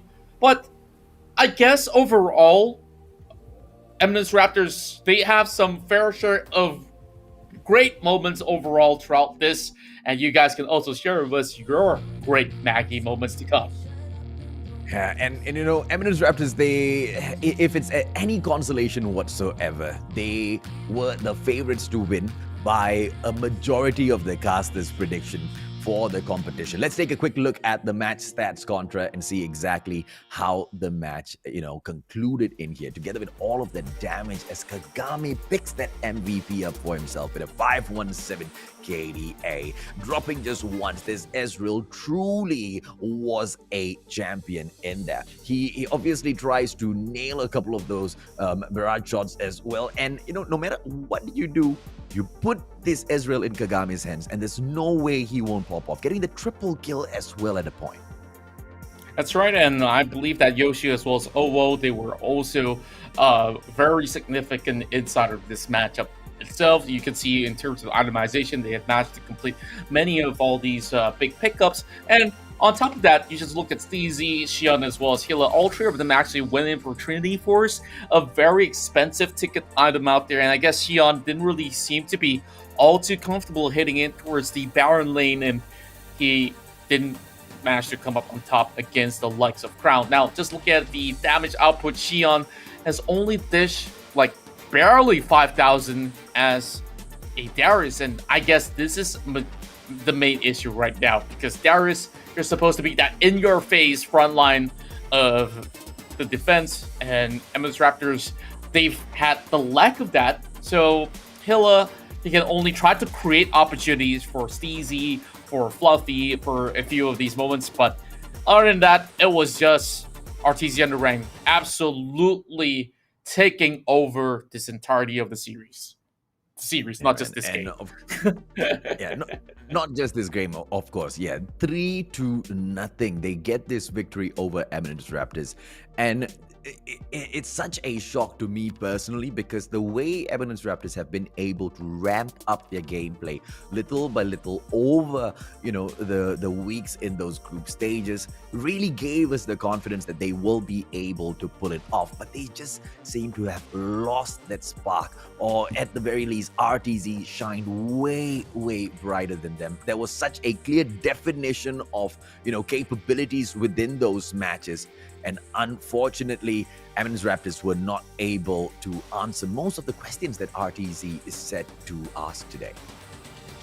That's right. So this is where first we have already concluded this series with a clean 3-0 victory for the likes of RTZ UndeRank. So we'll be speaking to one of the players that has been absolutely performing in this entirety of the bout, and that will be Kagame from RTZ UndeRank. I really do wonder what he has to say about the overall performance right here, because they've played this out better than many have expected. And here we go.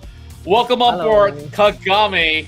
So, that was a 3-0 win that you guys had against Eminence Raptors. I'm pretty sure that you guys are feeling great about it. Tell me, how long have you guys prepared for this playoffs in general? I think we have prepared almost every day for scrims, and afternoon until like nighttime, and after that we just review games. It's basically happy gaming for our team. That's great. And that sort of results actually show that you guys put in the effort and you guys get a clean 3-0. So other than that, was there any sort of things that you guys expect, maybe not just from Eminence Raptors? Now you guys are already clear and you guys will be confirmed for the upcoming season. How does that actually make you feel right now? I think it will be quite a good opportunity for us to still get into the game, like the playoff, like competing in the League of Legends Wild Rift tournaments. All right, that's great. AJ, you got any questions on your side? Who was the player that you guys were, mainly aiming to attack from the Eminence Raptors? What was the main strategy that you guys brought in to face them today? I think it's easy because his PR is quite decent. So we just ban it out every game. I think that's the main point of winning ER. And also our keeper is quite nice now. Yeah, we can see that. And on top of that, there's no Wukong available for all of these matches as well. Yeah.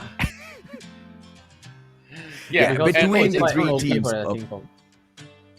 Apologies for cutting you off, buddy. The delay on our conversation is just a little too long here.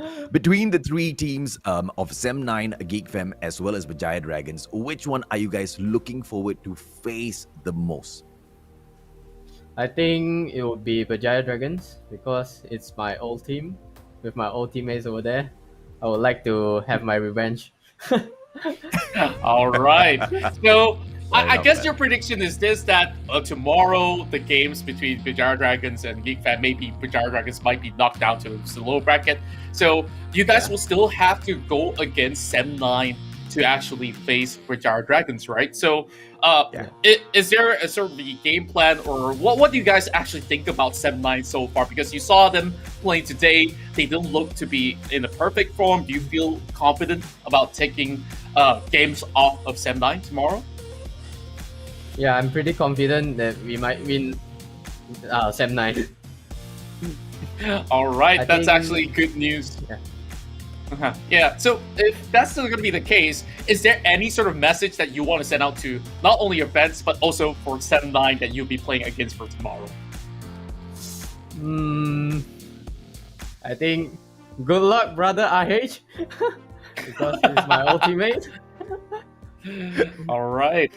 Yeah, so it's great to see, so many of all of you guys who came from League of Legends PC to really give Wild Rift a shot, and look where you guys are. You guys are here once again, completing for all these big titles. So we kind of wish all of you guys the best of luck. So one more, of course, comment to all the friends that has been supporting you guys, RTZ UndeRank, from the league all the way up till now.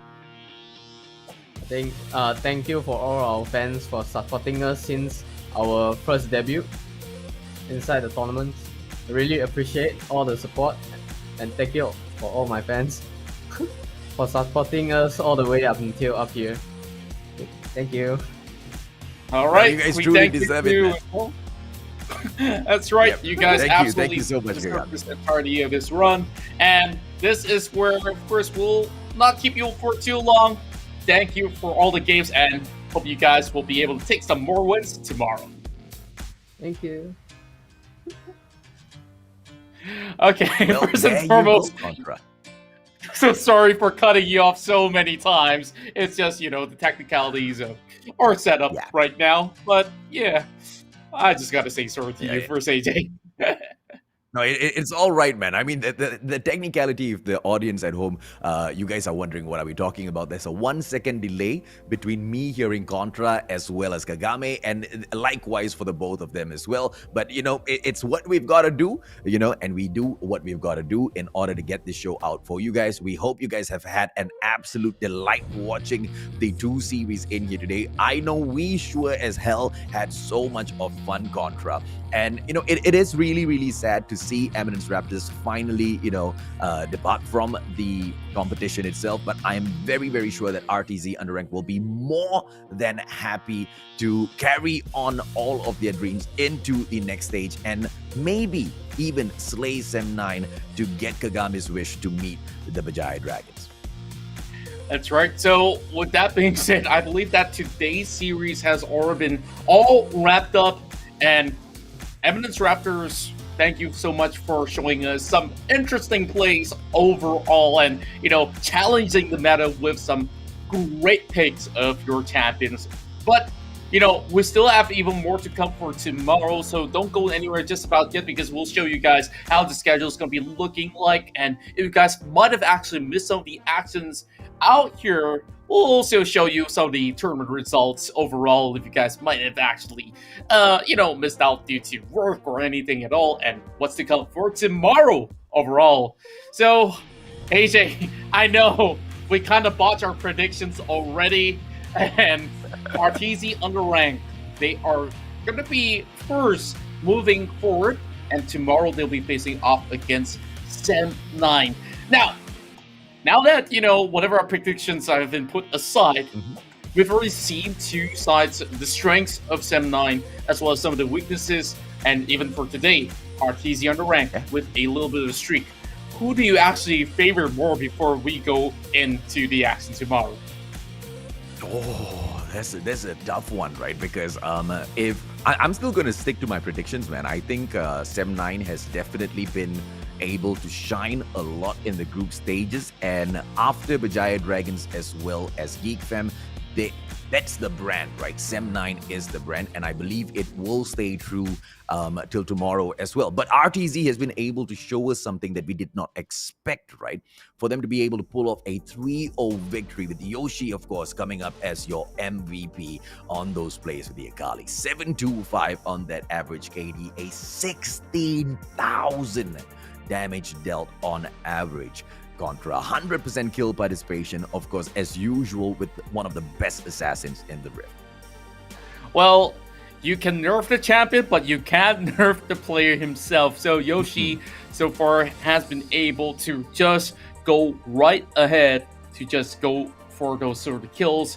But it wasn't really in the early game where he dominated his lane opponent overall. It was more of the team fights on how well he actually executes enemies with his ultimate, of course, with the perfect execution. So I guess this is the player to look out for tomorrow's match, as they'll be facing against the likes of Sem9. So this is your current playoffs format overall. And today we saw Berjaya Dragons, they take a 3-1 victory against Sem9. That will knock Sem9 right down below. And tomorrow is where you see Sem9 will be facing off RTZ UndeRank in the lower brackets semifinals. But in the upper bracket finals, this is where you guys have been waiting for all the heated up action, because Geek Fam will once again go in for another sort of rematch against Berjaya Dragons. And Berjaya Dragons, you know, they're hungry for those wins. Yeah, are we, on the brink of watching two back-to-back days of grand finals match between Geek Fam and Berjaya Dragons, or will we see an unforeseen upset coming in from either Sem9 or RTZ UndeRank? Will they be able to slay one of the Titans to earn their spot at the grand final and shake things up? If anything, I'm definitely looking forward to surprises like that, Contra. Likewise to what we saw with Eminence Raptors. I did not expect RTZ UndeRank to be able to defeat them hands down 3-0. Even if Eminence Raptors were to go down, I was thinking they would be able to pull one or two matches back. But that's the sort of, unpredictability that RTZ will be bringing into the match against Sem9 tomorrow. That's right, and I really can't wait for that to happen. We've seen them clashing overall, and I believe the last time it wasn't really those sort of clean result overall. And you know what? When we talk about clear winners, one thing is for certain, we will be getting ourselves the JBL headset winners for our Quantum Series headset. So all you have to do is like, comment, and share to win the JBL Quantum. And today, you can use the code JBL ESL10 for 10% off. And, AJ, I'll let you do the honors to announce who the winner. Because the Quantum 600, ladies and gentlemen, boys and girls, is won by none other than Ijat. The question was, tell us why you need the JBL earphones. And Ijat says, I need the JBL earphones because I'm a Lee Sin user. He's blind, so only can hear law. That is actually the most legit reason why you should actually use the Quantum headset, because just by hearing where your enemies are, you can just beat the crap out of them. And, well, this was the best answer I've heard throughout all these weeks. So congratulations, Ijat, because you walk away with that Quantum 600. Well deserved. He does know that he's guiding the blind monk, right? So if he was blind, he wouldn't really be able to play the...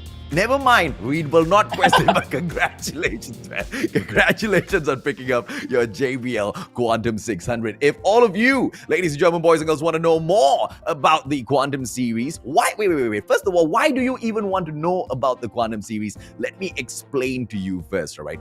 JBL is new to the gaming world, but JBL is not new to the audio world. JBL has been, providing audio services to the best of concerts, the best of audio houses throughout the past, ages, okay? Decades and decades they have been at the forefront of providing audio solutions, and right now, stepping into the gaming world, they are bringing all of their years of research. That's why you have to go over to jbl.com.my. And if you don't have enough data in your phone to go over to the website, Contra, please help them out. If you're in a long-distance relationship and sometimes you run out of data, you can make video calls and all of that. There's no more excuse for you. All you have to do is scan this QR code right down below for the extra 5 gigs worth of data so that you don't get complaints from your girlfriend or your boyfriend, or if you don't have any, just go ahead and call your mom, That's all you can possibly do. So this is probably the best deal out there. It's for free. You don't have to do much but to scan that QR code. And, you're saying, oh, Contra, we don't have that U2 SIM card. You know what? We'll send it to your house as well. Just tell us where it is. Well, don't tell me. Tell you to. Download their app and tell them right there.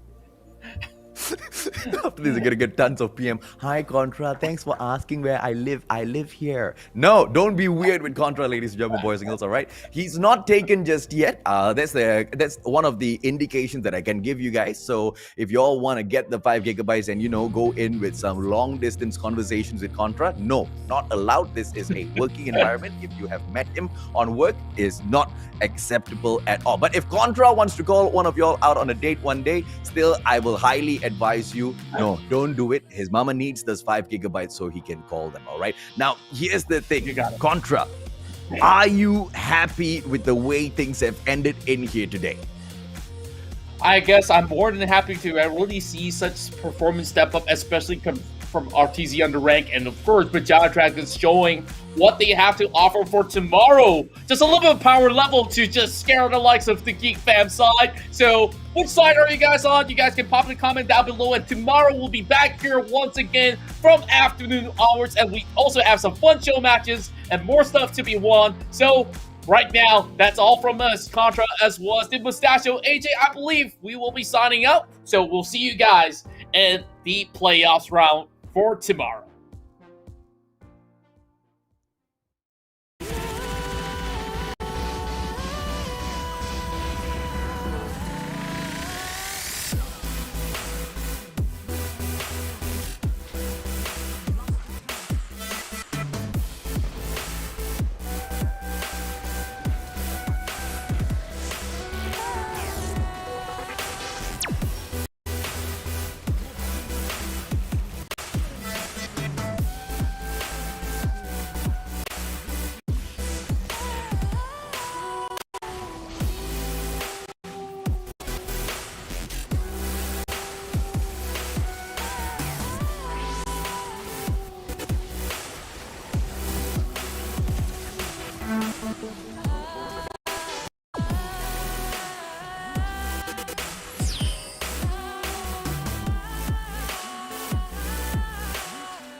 Nice. Alright, go.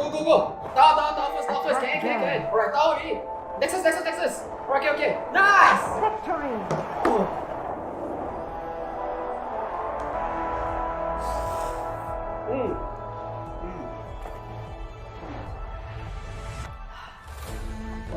I'll see you in the game. Alright guys, let's go on board.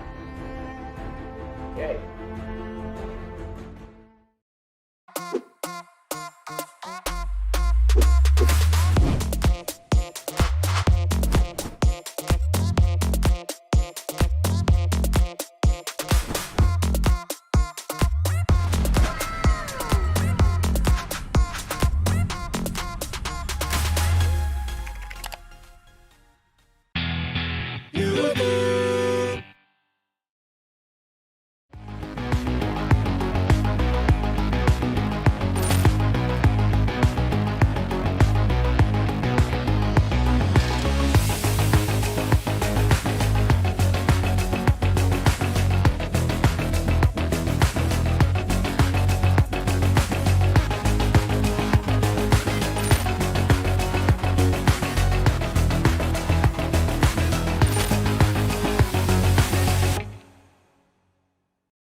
Macam tak ada respon. Diberikan dari penjajakan apa dah. Dicuri. Dicuri. Kehilangan nyawa yang agak banyak. Tarikan yang baik. Nampaknya mereka punya penjaga Ozora Becky. Nyawanya betul-betul dia menjadikan. Masih lagi terselamat. One rocket telah pun dimilikinya. Mencari penta. Mencari penta. Mencari penta.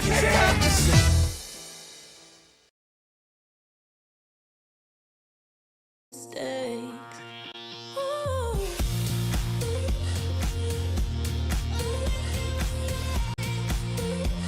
We're 17 and we're not afraid.